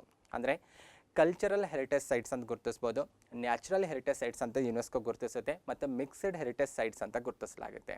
ಅಂದರೆ ಐತಿಹಾಸಿಕ ತಾಣಗಳು ಅಥವಾ ಸಾಂಸ್ಕೃತಿಕ ತಾಣಗಳಂತ ಒಂದು ಕ್ಯಾಟಗರಿಯಲ್ಲಿ ಗುರುತಿಸಲಾಗುತ್ತೆ, ನೈಸರ್ಗಿಕ ತಾಣಗಳಂತ ಗುರುತಿಸಲಾಗುತ್ತೆ, ಮತ್ತು ಮಿಶ್ರ ತಾಣಗಳಂತ ಯುನೆಸ್ಕೋ ಗುರುತಿಸೋದು ಕಂಡುಬರುತ್ತೆ. ಈಗ ನಮಗೆ ಕ್ಲಿಯರ್ ಆಗಬೇಕಾಗಿರೋದು ಭಾರತದಲ್ಲಿ ಒಟ್ಟಾರೆ 40 ವಿಶ್ವ ಪಾರಂಪರಿಕ ತಾಣಗಳಿದ್ದಾವಂತ ಕ್ಲಿಯರ್ ಆಗಿದೆ. ಅದರಲ್ಲಿ ಕಲ್ಚರಲ್ ಹೆರಿಟೇಜ್ ಸೈಟ್ಸ್ಗಳು ಎಷ್ಟಿದ್ದಾವೆ, ನ್ಯಾಚುರಲ್ ಸೈಟ್ಸ್ಗಳು ಎಷ್ಟಿದ್ದಾವೆ, ಮತ್ತು ಮಿಕ್ಸ್ಡ್ ಸೈಟ್ಸ್ ಎಷ್ಟಿದ್ದಾವೆ ಅನ್ನೋದು ಕೂಡ ಗೊತ್ತಿರಬೇಕು. ಸಾಕಷ್ಟು ಎಕ್ಸಾಮಲ್ಲಿ ಇದಕ್ಕೆ ರಿಲೇಟೆಡ್ ಆಗಿ ಕ್ವಶನ್ ರಿಪೀಟ್ ಆಗಿರೋದನ್ನು ಸಹ ನಾವು ಕಾಣ್ತೇವೆ. ಓಕೆ, ಈ ಪ್ರಶ್ನೆಗೆ ಈ ಸ್ಲೈಡಲ್ಲಿ ನಿಮಗೆ ಆನ್ಸರ್ ಸಿಗ್ತಾ ಇದೆ. ಭಾರತದಲ್ಲಿ ಇಲ್ಲಿವರೆಗೂ ಒಟ್ಟು 40 ವಿಶ್ವ ಪಾರಂಪರಿಕ ತಾಣಗಳಂತ ಯುನೆಸ್ಕೋ ಗುರುತಿಸಿರೋದನ್ನು ನಾವು ಕಾಣ್ತೇವೆ. ಈ 40 ತಾಣಗಳಲ್ಲಿ 32 ತಾಣಗಳು ಕಲ್ಚರಲ್ ಸೈಟ್ಸ್ಗಳಾಗಿದ್ದಾವೆ, 7 ತಾಣಗಳು ನ್ಯಾಚುರಲ್ ಸೈಟ್ಸ್ಗಳಾಗಿದ್ದಾವೆ, ಒಂದು ಮಿಕ್ಸ್ಡ್ ಸೈಟ್ ಆಗಿರೋದು ಕಂಡುಬರುತ್ತೆ. ಓಕೆ, ಮ್ಯಾಪ್ ಕೂಡ ಕಾಣಿಸ್ತಾ ಇದೆ. ಅಂದರೆ ಮ್ಯಾಪ್ ಪ್ರೆಸೆಂಟ್ ಇರುವಂಥ ಎಲ್ಲ ತಾಣಗಳನ್ನು ಒಳಗೊಂಡಿರುವಂಥ ಮ್ಯಾಪ್ ಅಲ್ಲ, ಜಸ್ಟ್ ಒಂದು 2-3 ವರ್ಷದ ಹಿಂದಿನ ಮ್ಯಾಪ್ ಅದು. ಹಾಗಾಗಿ ಜಸ್ಟ್ ಒಂದು ಇಮ್ಯಾಜಿನೇಷನ್ ಸಲುವಾಗಿ ನಾನಿಲ್ಲಿ ಇಟ್ಕೊಂಡಿರೋದಷ್ಟೇ. ಭಾರತದಲ್ಲಿ ಪ್ರೆಸೆಂಟ್ 40 ವರ್ಲ್ಡ್ ಹೆರಿಟೇಜ್ ಸೈಟ್ಸ್ಗಳಿದ್ದಾವೆ. ಅದರಲ್ಲಿ 32, 7 ಮತ್ತು 1 ಅನ್ನೋದು ಕ್ಲಿಯರ್ ಆಗಿರಬೇಕು. ಟೋಟಲ್ ಕೇಳಿದ್ರೆ ಎಕ್ಸಾಮಲ್ಲಿ 40 ಅನ್ನೋದು ನಿಮಗೆ ಕ್ಲಿಯರ್ ಆಗಿರಬೇಕು. ಓಕೆ, ಹಾಗಾದರೆ ಬನ್ನಿ ಈ ತಾಣಗಳ ಬಗ್ಗೆ ನಾವು ಸಪ್ರೇಟಾಗಿ ಡೀಟೇಲ್ ಆಗಿ ಡಿಸ್ಕಷನ್ ಮಾಡ್ತಾ ಹೋಗೋಣ. ಮೊದಲನೇದಾಗಿ cultural heritage sites in India, ಅಂದರೆ ಭಾರತದಲ್ಲಿರುವಂತಹ ಕಲ್ಚರಲ್ ಹೆರಿಟೇಜ್ ಸೈಟ್ಸ್ಗಳು ಯಾವುದು ಅನ್ನೋದು ಗೊತ್ತಿರಬೇಕು. ಎಷ್ಟು ಅನ್ನೋದು ಆಲ್ರೆಡಿ ಪ್ರೀವಿಯಸ್ ಸ್ಲೈಡಲ್ಲೇ ಕ್ಲಿಯರ್ ಆಗಿದೆ, 32 ಅನ್ನೋದು. ಹಾಗೆ ಈ ಸ್ಲೈಡಲ್ಲಿ ಕೂಡ ನಿಮಗೆ ಕಾಣಿಸ್ತಾ ಇದೆ 32 are cultural sites in India at present ಅಂತ ಹೇಳೋದು. ಓಕೆ, ಈ ತಾಣಗಳ ಬಗ್ಗೆ ಡಿಸ್ಕಷನ್ ಮಾಡುವಂಥ ಸಮಯದಲ್ಲಿ ನಾವು 2 ಆ್ಯಂಗಲಲ್ಲಿ ಮಾಡ್ಬೋದು. ಒಂದು ಆ್ಯಂಗಲ್ ಅಂದರೆ ಇಯರ್ ವೈಸ್ ನಾವು ಡಿಸ್ಕಷನ್ ಮಾಡ್ತಾ ಹೋಗ್ಬೋದು, ಅಥವಾ ಸ್ಟೇಟ್ ವೈಸ್ ಆದರೂ ನಾವು ಇಲ್ಲಿ ಡಿಸ್ಕಷನ್ ಮಾಡ್ತಾ ಹೋಗ್ಬೋದು. ಆದರೆ ಯುನೆಸ್ಕೋ ಗುರುತಿಸುವಂತಹ ವಿಶ್ವ ಪಾರಂಪರಿಕ ತಾಣಗಳು ಬಹುತೇಕ ಎಲ್ಲ ಸ್ಪರ್ಧಾರ್ಥಿಗಳಿಗೂ ಗೊತ್ತಿರುವಂಥ ತಾಣಗಳೇ ಆಗಿರ್ತವೆ. ಅವು ಯಾವ ರಾಜ್ಯದಲ್ಲಿ ಬರ್ತಾವೆ ಅನ್ನೋದು ಬಹಳಷ್ಟು ಜನರಿಗೆ ಗೊತ್ತಿರುತ್ತೆ, ಯಾಕೆಂದರೆ ಹೆಚ್ಚು ವಿಶೇಷವಾದಂಥ ಹೆಚ್ಚು ಫೇಮಸ್ ಆದಂಥ ತಾಣಗಳಾಗಿರ್ತವೆ. ಹಾಗಾಗಿ ನಾನಿಲ್ಲಿ ಇಯರ್ ವೈಸ್ ಆಗಿ ನಿಮ್ಮ ಜೊತೆ ಡಿಸ್ಕಷನ್ ಮಾಡ್ತಾ ಹೋಗ್ತಾ ಇರೋದು. ಅಂದರೆ ಇಯರ್ ವೈಸ್ ಆಗಿ ಅವು ಯಾವುದೇ ಸ್ಟೇಟಲ್ಲಿ ಇರ್ಬೋದು, ಯಾವ ಇಯರಲ್ಲಿ ಅವು ಯುನೆಸ್ಕೋ ವರ್ಲ್ಡ್ ಹೆರಿಟೇಜ್ ಸೈಟಲ್ಲಿ ಗುರುತಿಸಲಾಯ್ತಲ್ಲ ಆ ಇಯರ್ ವೈಸ್ ನಾನಿಲ್ಲಿ ಡಿಸ್ಕಷನ್ ಮಾಡ್ತಾ ಹೋಗ್ತೀನಿ. ಮೊದಲನೇದಾಗಿ 1983ರಲ್ಲಿ ವಿಶ್ವ ಪಾರಂಪರಿಕ ತಾಣಗಳಂತ ಗುರುತಿಸಿಕೊಂಡಿರುವಂಥ ಭಾರತ ತಾಣಗಳ ಬಗ್ಗೆ ನಾನು ಇಲ್ಲಿ ಡಿಸ್ಕಷನ್ ಮಾಡ್ತಾ ಇರೋದು. ಅಂದರೆ ಭಾರತದಲ್ಲಿ ಮೊಟ್ಟ ಮೊದಲ ಬಾರಿಗೆ 1983ರಲ್ಲಿ ವಿಶ್ವ ಪಾರಂಪರಿಕ ತಾಣಗಳನ್ನು ಗುರುತಿಸಲಾಗುತ್ತೆ. 83ನೇ ಇಸ್ವಿಯಲ್ಲಿ 4 ತಾಣಗಳು ಈ ಮಾನ್ಯತೆಯನ್ನು ಪಡ್ಕೊಳ್ತವೆ. ಅದರಲ್ಲಿ ಮೊದಲಿಗೆ ನಾನು ಡಿಸ್ಕಷನ್ ಮಾಡ್ತಾ ಇರೋದು ಅಜಂತಾ ಕೇವ್ಸ್ಗಳ ಬಗ್ಗೆ. ಅಂದರೆ ಅಜಂತಾ ಗುಹೆಗಳು 83ರಲ್ಲಿ ವಿಶ್ವ ಪಾರಂಪರಿಕ ತಾಣಗಳನ್ನುವಂಥ ಮಾನ್ಯತೆಯನ್ನು ಪಡ್ಕೊಂಡು ಬಿಡ್ತವೆ. ಇದರ ಜೊತೆಗೆ ಇನ್ನೂ 3 ತಾಣಗಳಿದ್ದಾವೆ. ಅಜಂತಾ ಕೇವ್ಸ್ ಬಗ್ಗೆ ಕ್ಲಿಯರ್ ಮಾಡ್ಕೊಳ್ಳೋಣ, ಆಮೇಲೆ ರಿಮೈನಿಂಗ್ 3 ತಾಣಗಳ ಬಗ್ಗೆ ಡಿಸ್ಕಷನ್ ಮಾಡ್ತಾ ಹೋಗೋಣ. ಮೊದಲನೇದಾಗಿ ಅಜಂತಾ ಕೇವ್ಸ್ 1983ರಲ್ಲಿ ಯುನೆಸ್ಕೋದಿಂದ ವಿಶ್ವ ಪಾರಂಪರಿಕ ತಾಣಗಳನ್ನುವಂಥ ಒಂದು ಸ್ಥಾನವನ್ನು ಅಥವಾ ಮಾನ್ಯತೆಯನ್ನು ಪಡ್ಕೊಳ್ತವೆ. 83ರಲ್ಲಿ ಮಾನ್ಯತೆ ಪಡ್ಕೊಂಡಿದ್ರೂ ಕೂಡ ಅಜಂತಾ ಕೇವ್ಸ್ಗಳು ನಿರ್ಮಾಣ ಆಗಿದ್ದು ಬಹಳಷ್ಟು ವರ್ಷಗಳ ಹಿಂದೆ. ಆದರೆ ಅಜಂತಾ ಕೇವ್ಸ್ ಸುಮಾರು 2000ಕ್ಕಿಂತ ಹೆಚ್ಚು ವರ್ಷಗಳ ಹಿಂದೆಯೇ ನಿರ್ಮಾಣ ಆಗಿದ್ದರೂ ಕೂಡ ಹೊರ ಜಗತ್ತಿಗೆ ಗೋಚರಿಸಿದ್ದು 19ನೇ ಶತಮಾನದ ಆರಂಭದಲ್ಲನ್ನೋದು ನಾವಿಲ್ಲಿ ಗಮನಿಸಬೇಕಾಗತ್ತೆ. ಅಂದರೆ 1819ರಲ್ಲಿ ಜಾನ್ ಸ್ಮಿತ್ ಅನ್ನುವಂಥ ಒಬ್ಬ ಬ್ರಿಟಿಷ್ ಅಧಿಕಾರಿ ಬೇಟೆ ಆಡಲು ಹೋದಾಗ ಆಕಸ್ಮಿಕವಾಗಿ ಅಜಂತಾ ಗುಹೆಗಳು ಆತನ ಕಣ್ಣಿಗೆ ಬೀಳ್ತವೆ. ಅಲ್ಲೊಂದು ಹೊಸ ಪ್ರಪಂಚನೇ ಆತನಿಗೆ ಕಾಣಿಸ್ಬಿಡುತ್ತೆ. ಅಷ್ಟೊಂದು ಅದ್ಭುತವಾಗಿರುವಂಥ ಒಂದು ವಿಭಿನ್ನವಾದಂತಹ ಹೆಚ್ಚು ವಿಶೇಷವಾದಂಥ ಐತಿಹಾಸಿಕ ಸ್ಮಾರಕಗಳಂತ ನಾವು ಅಜಂತಾ ಗುಹೆಗಳನ್ನು ಗುರುತಿಸ್ತೇವೆ. ಪ್ರೆಸೆಂಟ್ ಎಲ್ಲಿದ್ದಾವೆ ಅಂತ ನೋಡ್ತಾ ಹೋದರೆ, ಅಥವಾ ಪೊಲಿಟಿಕಲ್ ಮ್ಯಾಪನ್ನು ನಾವು ತೆಗೆದುಕೊಂಡಾಗ ಮಹಾರಾಷ್ಟ್ರ ರಾಜ್ಯದ ಔರಂಗಾಬಾದ್ ಡಿಸ್ಟಿಕ್ಕಲ್ಲಿ ನಾವು ಇದನ್ನು ಗುರುತಿಸ್ತೇವೆ. ಸಾಕಷ್ಟು ಎಕ್ಸಾಮಲ್ಲಿ ಕೇಳ್ತಾರೆ ಅಜಂತಾ ಗುಹೆಗಳು ಯಾವ ರಾಜ್ಯದಲ್ಲಿದ್ದಾವೆ ಅಂತ ಕೂಡ ಕೇಳ್ಬೋದು, ಯಾವ ಡಿಸ್ಟಿಕ್ ಅಂತ ಕೂಡ ಕೇಳ್ಬೋದು, ಹೆಚ್ಚು ಇಂಪಾರ್ಟೆಂಟ್ ಆಗಿರೋದ್ರಿಂದ. ಹಾಗಾಗಿ ಪೊಲಿಟಿಕಲ್ ಮ್ಯಾಪಲ್ಲಿ ಕೂಡ ನಮಗೆ ಗೊತ್ತಿರಬೇಕು. ಅದರ ಜೊತೆಗೆ ಯಾಕೆ ಹೊರ ಜಗತ್ತಿಗೆ ಅಷ್ಟೊಂದು ವರ್ಷಗಳ ಕಾಲ ಅಜಂತಾ ಕೇವ್ಸ್ ಕಾಣಿಸ್ಲಿಲ್ಲ ಅಥವಾ ಕಣ್ಣಿಗೆ ಬೀಳಿಲ್ಲ ಅಂತ ನಿಮಗೆ ಡೌಟ್ ಬರ್ತಾ ಇರ್ಬೋದು. ನಿಮಗೆ ಈ ಸ್ಲೈಡ್ ನೋಡಿದ್ರೆ ಗೊತ್ತಾಗುತ್ತೆ. ಓಕೆ, ದಟ್ಟವಾದಂಥ ಅರಣ್ಯದ ಮಧ್ಯಭಾಗದಲ್ಲಿರುವಂತಹ ಗುಡ್ಡವನ್ನು ಕೊರೆದು ಅಜಂತಾ ಕೇವ್ಸ್ಗಳನ್ನು ನಿರ್ಮಿಸಲಾಗಿದೆ ಅನ್ನೋದು ನಾವಿಲ್ಲಿ ಗಮನಿಸಬೇಕಾಗುತ್ತೆ. ಮ್ಯಾಪ್ ನೋಡಿದ್ರೆ ಗೊತ್ತಾಗ್ತಾ ಇದೆ, ಅಥವಾ ಇಮೇಜ್ ನೋಡಿದ್ರೆ ಗೊತ್ತಾಗ್ತಾ ಇದೆ ನಿಮಗೆ. ದಟ್ಟವಾದಂಥ ಅರಣ್ಯ ಕಾಣಿಸ್ತಾ ಇದೆ, ಮಧ್ಯಭಾಗದಲ್ಲಿ ಗುಡ್ಡವನ್ನು ಕೊರೆದು ಅಜಂತಾ ಗುಹೆಗಳನ್ನು ನಿರ್ಮಿಸಲಾಗಿದೆ. ಹಾಗಾಗಿ ಬಹಳಷ್ಟು ವರ್ಷಗಳ ಕಾಲ ಹೊರ ಜಗತ್ತಿಗೆ ಇವು ಗೋಚರಿಸಲಿಲ್ಲ, ಕಾಣಲಿಲ್ಲ ಅನ್ನೋದು ನಾವಿಲ್ಲಿ ಗಮನಿಸಬೇಕು. ಆಕಸ್ಮಿಕವಾಗಿ ಬ್ರಿಟಿಷ್ ಅಧಿಕಾರಿಯ ಕಣ್ಣಿಗೆ ಗೋಚರಿಸ್ತವೆ. ಅಲ್ಲಿಂದ ಇಲ್ಲಿ ಹೊಸದಾದಂಥ ಒಂದು ರಿಸರ್ಚ್ ನಡೆಯುತ್ತೆ. ಅವಾಗ ಗೊತ್ತಾಗುತ್ತೆ ಒಂದು ಅದ್ಭುತವಾದಂಥ ವಿಭಿನ್ನವಾದಂಥ ಲೋಕನೆ ಇಲ್ಲಿ ನಮಗೆ ಕಂಗೊಳಿಸುತ್ತೆ. ಹಾಗಾಗಿ ಅಜಂತಾ ಕೇವ್ಸ್ ಬಹಳಷ್ಟು ವಿಶೇಷವಾದಂಥ ಒಂದು ತಾಣ ಅಂತ ನಾವಿಲ್ಲಿ ಹೇಳ್ತಾ ಇರೋದು. ಓಕೆ, ಈ ಮ್ಯಾಪಲ್ಲಿ ನಿಮ್ಗೆ ಇನ್ನೊಂದು ಗಮನಿಸ್ಬೋದು ಬಂದಾಗ, ಇಲ್ಲಿ ಅಜಂತಾ ಕೇವ್ಸ್ ಏನಿದ್ದಾವಲ್ಲ, ಅಜಂತಾ ಗುಹೆಗಳು ಅರ್ಧ ಚಂದ್ರಾಕೃತಿಯಲ್ಲಿ ರಚನೆ ಆಗಿರೋದು ಕಂಡುಬರುತ್ತೆ. ಟೋಟಲ್ ಕೇವ್ಸ್ಗಳು ಅದೇ ರೀತಿ, ಆ ಗುಡ್ಡ ಇರೋದು ಅದೇ ಆಕಾರದಲ್ಲಿರೋದು, ಆ ಗುಡ್ಡದಲ್ಲೇ ಈ ಗುಹೆಗಳನ್ನು ನಿರ್ಮಿಸಿರೋದು ಕಂಡುಬರುತ್ತೆ. ಅಂದರೆ ಗುಡ್ಡವನ್ನು ಕೊರೆದು ಈ ಗುಹೆಗಳನ್ನು ನಿರ್ಮಿಸಿರೋದು ಕಂಡುಬರುತ್ತೆ. ಆ ಗುಹೆಗಳ ಮುಂಭಾಗದಲ್ಲಿ ಒಂದು ನದಿ ಕೂಡ ಹರಿತಾ ಇರೋದು ನಿಮಗೆ ಮ್ಯಾಪಲ್ಲಿ ಕಾಣಿಸ್ತಾ ಇದೆ, ಅದು ವಾಘೋರಾ ರಿವರ್ ಅಂತ. ಓಕೆ, ಗುಹೆಗಳು ಕೂಡ ಅರ್ಧ ಚಂದ್ರಾಕೃತಿಯಲ್ಲಿ ಇರೋದು ಕಂಡುಬರ್ತಾ ಇದೆ, ಮತ್ತು ಆ ನದಿಯು ಕೂಡ ಅರ್ಧ ಚಂದ್ರಾಕೃತಿ ಶೇಪಲ್ಲೇ ಇಲ್ಲೇ ಹರಿತಾ ಇರೋದನ್ನು ಸಹ ನಾವು ಕಾಣ್ಬೋದು. ಓಕೆ, ವಾಘೋರಾ ರಿವರ್ ಅಂದರೆ ಮರಾಠಿ ಭಾಷೆಯಲ್ಲಿ ಟೈಗರ್ ರಿವರ್ ಅನ್ನುವಂಥ ಒಂದು ಅರ್ಥವನ್ನು ಕೊಡುವಂಥ ಒಂದು ವರ್ಡ್ ಅಂತ ಕೂಡ ಹೇಳಾಗುತ್ತೆ. ಓಕೆ, ನೆಕ್ಸ್ಟ್ ಒನ್ ನೋಡ್ತಾ ಹೋದರೆ ಅಜಂತಾದಲ್ಲಿ ಎಷ್ಟು ಗುಹೆಗಳಿದ್ದಾವೆ ಅನ್ನುವಂಥ ಒಂದು ಕ್ಯೂರಿಯಾಸಿಟಿ ಪ್ರಶ್ನೆ ನಿಮ್ಮಲ್ಲಿ ಬರ್ತಾ ಇರುತ್ತೆ. ಓಕೆ, ಅದನ್ನು ಕೂಡ ಕ್ಲಿಯರ್ ಮಾಡ್ಕೊಳ್ಳೋಣ. ಅಜಂತಾದಲ್ಲಿ ಜನರಲ್ ಆಗಿ ನೋಡೋದಾದರೆ 30 ಗುಹೆಗಳಿದ್ದಾವಂತ ಗುರುತಿಸಲಾಗುತ್ತೆ. ಅದರಲ್ಲಿ ಒಂದು ಗುಹೆ ಇನ್ಕಂಪ್ಲೀಟ್ ಆಗಿದೆ. ಹಾಗಾಗಿ ಬಹುಸಂಖ್ಯಾತ ಇತಿಹಾಸಕಾರರು 29 ಗುಹೆಗಳಿದ್ದಾವೆ ಅಂತ ಹೇಳ್ತಾರೆ. ಈ 29 ಗುಹೆಗಳಲ್ಲಿ 4 ಗುಹೆಗಳು ಚೈತ್ಯಗಳಾಗಿದ್ದಾವೆ. ರಿಮೈನಿಂಗ್ 25 ಗುಹೆಗಳೇನಿದ್ದಾವಲ್ಲ ಅವೆಲ್ಲವೂ ಕೂಡ ವಿಹಾರಗಳಾಗಿದ್ದಾವೆ ಅನ್ನೋದು ವಿಶೇಷವಾಗಿದೆ. ಅಂದರೆ 29 ಗುಹೆಗಳಲ್ಲಿ ನಾವು 2 ಭಾಗಗಳಾಗಿ ಮಾಡ್ಬೋದು. ಅದರಲ್ಲಿ 4 ಗುಹೆಗಳು ಚೈತ್ಯಗಳಾಗಿದ್ದಾವೆ, 25 ಗುಹೆಗಳು ರಿಮೈನಿಂಗ್ ಏನು ಉಳಿತಾವಲ್ಲ ಅವೆಲ್ಲವೂ ಕೂಡ ವಿಹಾರಗಳಾಗಿದ್ದಾವಂತ ಗುರುತಿಸಲಾಗುತ್ತೆ. ಓಕೆ, ಇಲ್ಲಿ ಮತ್ತೊಂದು ಪ್ರಶ್ನೆಗೆ ನೀವು ಆನ್ಸರ್ ಕಂಡುಕೊಳ್ಬೋದು. ಈ ಚೈತ್ಯ ಅಂದ್ರೇನು, ವಿಹಾರ ಅಂದ್ರೇನು ಅನ್ನೋದು ಕೂಡ ನಿಮಗೆ ಗೊತ್ತಿರಬೇಕು. ಯಾಕಂದರೆ ಇವು ಪರ್ಟಿಕ್ಯುಲರಾಗಿ ಇತಿಹಾಸದಲ್ಲಿ ಬಂದಾಗ ಪರ್ಟಿಕ್ಯುಲರ್ ಒಂದು ಧರ್ಮಕ್ಕೆ ರಿಲೇಟೆಡ್ ಒಂದು ಹೆಚ್ಚು ಇಂಪಾರ್ಟೆಂಟ್ ಅಂತ ಗುರುತಿಸ್ತೇವೆ ನಾವು. ಅಂದರೆ ಚೈತ್ಯ ವಿಹಾರಗಳು ಬೌದ್ಧ ಧರ್ಮಕ್ಕೆ ರಿಲೇಟೆಡ್ ಆಗಿರುವಂಥ ವರ್ಡ್ಸ್ಗಳಾಗಿದ್ದಾವೆ. ಅಜಂತಾದಲ್ಲಿರುವಂಥ 29 ಗುಹೆಗಳಲ್ಲಿ 4 ಗುಹೆಗಳು ಚೈತ್ಯಗಳು, 25 ಗುಹೆಗಳು ವಿಹಾರಗಳಾಗಿದ್ದಾವಂದರೆ ಅಲ್ಲಿರುವಂತಹ ಎಲ್ಲ ಗುಹೆಗಳು ಬೌದ್ಧ ಧರ್ಮಕ್ಕೆ ರಿಲೇಟೆಡ್ ಆಗಿದ್ದಾವೆ ಅನ್ನುವಂಥ ಒಂದು ತೀರ್ಮಾನಕ್ಕೆ ನಾವು ಬರ್ಬೋದಾಗಿದೆ. ಎಕ್ಸಾಮಲ್ಲಿ ಸಿಂಪಲ್ ಆಗಿ ಕ್ವಶನ್ ಕೇಳ್ಬೋದು, ಅಜಂತಾದಲ್ಲಿರುವಂತಹ ಗುಹೆಗಳು ಯಾವ ಧರ್ಮಕ್ಕೆ ರಿಲೇಟೆಡ್ ಆಗಿದ್ದಾವಂತ ಕೇಳ್ಬೋದು. ಓಕೆ, ಆ ಪ್ರಶ್ನೆಗೆ ನಾವು ಈಸಿಯಾಗಿ ಇದೇ ಸ್ಲೈಡಲ್ಲಿ ಆನ್ಸರ್ ನಾವು ಹೇಳ್ಬೋದು. ಏನಂದರೆ ಅಜಂತಾದಲ್ಲಿರುವಂತಹ ಎಲ್ಲ ಗುಹೆಗಳು ಬೌದ್ಧ ಧರ್ಮಕ್ಕೆ ರಿಲೇಟೆಡ್ ಆಗಿದ್ದಾವಂತ ಹೇಳ್ಬೋದು. 4 ಗುಹೆಗಳು ಚೈತ್ಯಗಳಂತ ನಾವು ಹೇಳ್ತೇವೆ. ಆ ಗುಹೆಗಳು ಯಾವುದನ್ನೋದು ಕೂಡ ಗೊತ್ತಿರಬೇಕು. ಇಲ್ಲಿರುವಂಥ 29 ಗುಹೆಗಳಿಗೂ ಕೂಡ ಪರ್ಟಿಕ್ಯುಲರ್ ನಂಬರ್ ವೈಸ್ ಗುರುತಿಸಲಾಗುತ್ತೆ. ಮೊದಲನೇ ಗುಹೆ, 2ನೇ ಗುಹೆ, 3ನೇ ಗುಹೆ ಈ ರೀತಿ ಗುರುತಿಸಲಾಗುತ್ತೆ. ಇಲ್ಲಿರುವಂತಹ 29 ಗುಹೆಗಳಲ್ಲಿ 9ನೇ ಗುಹೆ, 10ನೇ, 19 ಮತ್ತು 26ನೇ ಗುಹೆಗಳು 4 ಗುಹೆಗಳಿದ್ದಾವಲ್ಲ, ಈ 4 ಗುಹೆಗಳು ಚೈತ್ಯಗಳಾಗಿದ್ದಾವೆ ಅನ್ನೋದು ವಿಶೇಷವಾಗಿ ನಾವು ಕಾಂಪಿಟೇಟಿವ್ ಎಕ್ಸಾಮಿಂದ ನಾವು ಫೋಕಸ್ ಮಾಡಬೇಕಾಗುತ್ತೆ. ಚೈತ್ಯ ಅಂದರೆ ಬೇಸಿಕ್ಕಾಗಿ ಗೊತ್ತಿರುತ್ತೆ ಅಂತ ಅಂದ್ಕೊಂಡಿದ್ದೆ ನಾನು. ಚೈತ್ಯ ಅಂದರೆ ಪ್ರಾರ್ಥನೆಯ ಮಂದಿರ ಅಥವಾ ಪ್ರೇಯರ್ ಹಾಲ್ಸ್ ಅಂತ ಗುರುತಿಸಲಾಗುತ್ತೆ. ಈವನ್ ವಿಜಯ್ ಭವ ಯೂಟ್ಯೂಬ್ ಚಾನಲಲ್ಲೇ ನಾವು ಬೌದ್ಧ ಧರ್ಮಕ್ಕೆ ರಿಲೇಟೆಡ್ ಆಗಿರುವಂಥ ಟಾಪಿಕಲ್ಲಿ ಇದ್ರ ಬಗ್ಗೆ ಡೀಟೇಲ್ ಆಗಿ ಚರ್ಚೆ ಮಾಡಿದ್ದೇವೆ. ಅಲ್ಲಿ ವಿಹಾರ ಅಂದ್ರೇನು, ಸ್ತೂಪ ಅಂದ್ರೇನು, ಚೈತ್ಯ ಅಂದ್ರೇನು ಅಂತ ಪರ್ಟಿಕ್ಯುಲರ್ ಆಗಿ ನಾವು ಉದಾಹರಣೆಗಳ ಮೂಲಕ ಕೂಡ ಡಿಸ್ಕಷನ್ ಮಾಡಿದ್ದೇವೆ. ನೀವು ಆ ವಿಡಿಯೋದಲ್ಲಿ ಇದಕ್ಕೆ ರಿಲೇಟೆಡ್ ಆಗಿರುವಂಥ ಇನ್ನಿತರ ಇನ್ಫಾರ್ಮೇಷನ್ ಕೂಡ ಕ್ಲಿಯರ್ ಮಾಡ್ಕೊಳ್ಬೋದು. ಓಕೆ, ಕೆಳಭಾಗದಲ್ಲಿ ನಂಬರ್ಸ್ ಕೂಡ ಕಾಣಿಸ್ತಾ ಇದ್ದಾವೆ. ಕೇವ್ಸ್ ನಂಬರ್ ಕೂಡ ಕೊಟ್ಟಿದ್ದಾರೆ. ಅಲ್ಲಿ ಯಾವ ನಂಬರನ್ನು ಬಾಕ್ಸ್ ಒಳಗಡೆ ನಂಬರನ್ನು ನೋಟ್ ಮಾಡಿದ್ರಲ್ಲ ಅವೆಲ್ಲವೂ ಕೂಡ ಚೈತ್ಯಗಳಾಗಿದ್ದಾವೆ ಅನ್ನೋದು ಇಲ್ಲಿ ಗಮನಿಸಬೇಕು. ನೆಕ್ಸ್ಟ್ ಒನ್ ನೋಡ್ತಾ ಹೋದರೆ ಯಾಕೆ ವಿಶೇಷವಾದಂತಹ ತಾಣ ಅಂತ ಗುರುತಿಸಲಾಗುತ್ತೆ ಅಂತ ನೋಡ್ತಾ ಹೋದರೆ ಇಲ್ಲಿ ಅದ್ಭುತವಾದಂಥ ಪೇಂಟಿಂಗನ್ನು ಮತ್ತು ಶಿಲ್ಪಕಲಾ ಕೆತ್ತನೆಯನ್ನು ಕಾಣ್ಬೋದಾಗಿದೆ. ಅಜಂತಾದ ಗುಹೆಗಳಲ್ಲಿ ಬೌದ್ಧ ಧರ್ಮಕ್ಕೆ ರಿಲೇಟೆಡ್ ಆಗಿರುವಂಥ ಸಾಕಷ್ಟು ಅದ್ಭುತವಾದಂತಹ ಹೆಚ್ಚು ನಮಗೆ ವಿಸ್ಮಯಗೊಳಿಸುವಂತಹ ಪೇಂಟಿಂಗನ್ನು ನಾವು ಕಾಣ್ಬೋದಾಗಿದೆ. ಅದರ ಜೊತೆಗೆ ಸಾಕಷ್ಟು ಅದ್ಭುತವಾದಂತಹ ಶಿಲ್ಪಕಲಾ ಕೆತ್ತನೆಯನ್ನು ಕೂಡ ನಾವು ಈ ಗುಹೆಗಳಲ್ಲಿ ಕಾಣ್ಬೋದಾಗಿದೆ. ಸ್ಪೆಷಲಿ ಭಾರತೀಯರು ಅಂದರೆ ಸುಮಾರು 2000 ವರ್ಷಗಳಿಗಿಂತ ಪೂರ್ವದಲ್ಲಿಯೇ ಕೆಲವೊಂದು ಗುಹೆಗಳನ್ನು ಇಲ್ಲಿ ನಿರ್ಮಿಸಲಾಗಿದೆ. ಹಾಗಾಗಿ ಅಷ್ಟೊಂದು ವರ್ಷಗಳ ಹಿಂದೆಯೇ ಭಾರತೀಯರು ಚಿತ್ರಕಲೆ ಆಗಿರ್ಬೋದು ಮತ್ತು ಶಿಲ್ಪಕಲಾ ಕೆತ್ತನೆಯಲ್ಲಿ ಎಷ್ಟೊಂದು ಪ್ರಾವೀಣ್ಯತೆ ಪಡೆದುಕೊಂಡಿದ್ರು ಅನ್ನುವಂತಹ ಒಂದು ವಿಸ್ಮಯ ಮತ್ತು ಆಶ್ಚರ್ಯಕರ ಭಾವನೆ ನಮ್ಮಲ್ಲಿ ಮೂಡೋದು ಸಹಜ.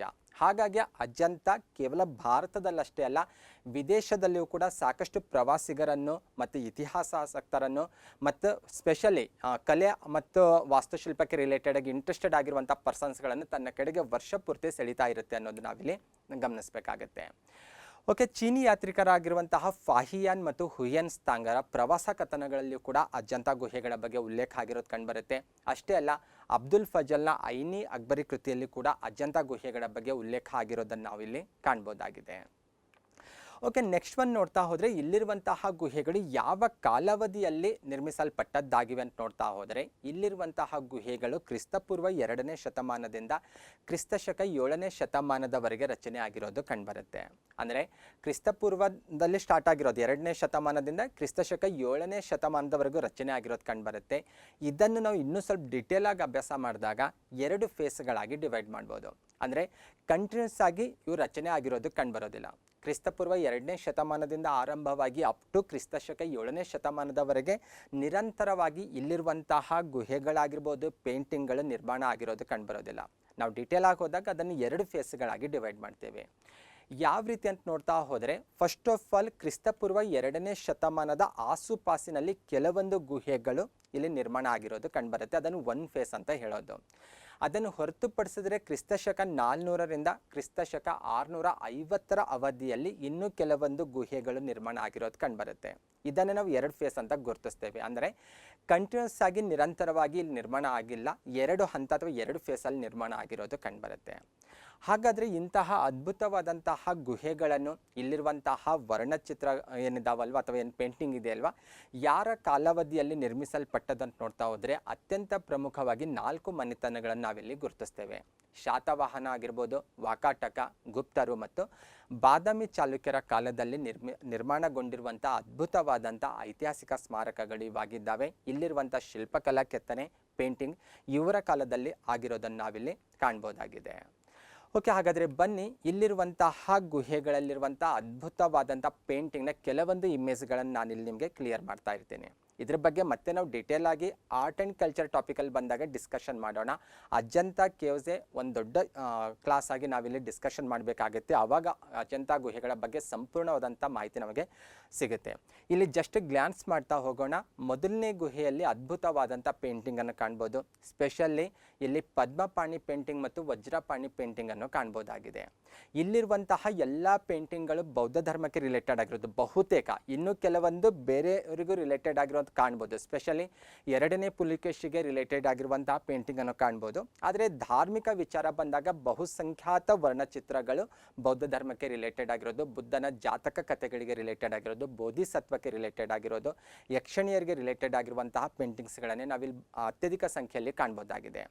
ಓಕೆ, ಪದ್ಮಪಾಣಿ ಮತ್ತು ವಜ್ರಪಾಣಿ ಪೇಂಟಿಂಗನ್ನು ನಾವು ಮೊದಲನೇ ಗುಹೆಯಲ್ಲಿ ಕಾಣ್ಬೋದು. ನಿಮಗೆ 2 ಆ ವರ್ಣಚಿತ್ರಗಳ ಅಥವಾ ಪೇಂಟಿಂಗ್ಗಳ ಇಮೇಜ್ ಕೂಡ ಕಾಣಿಸ್ತಾ ಇದೆ.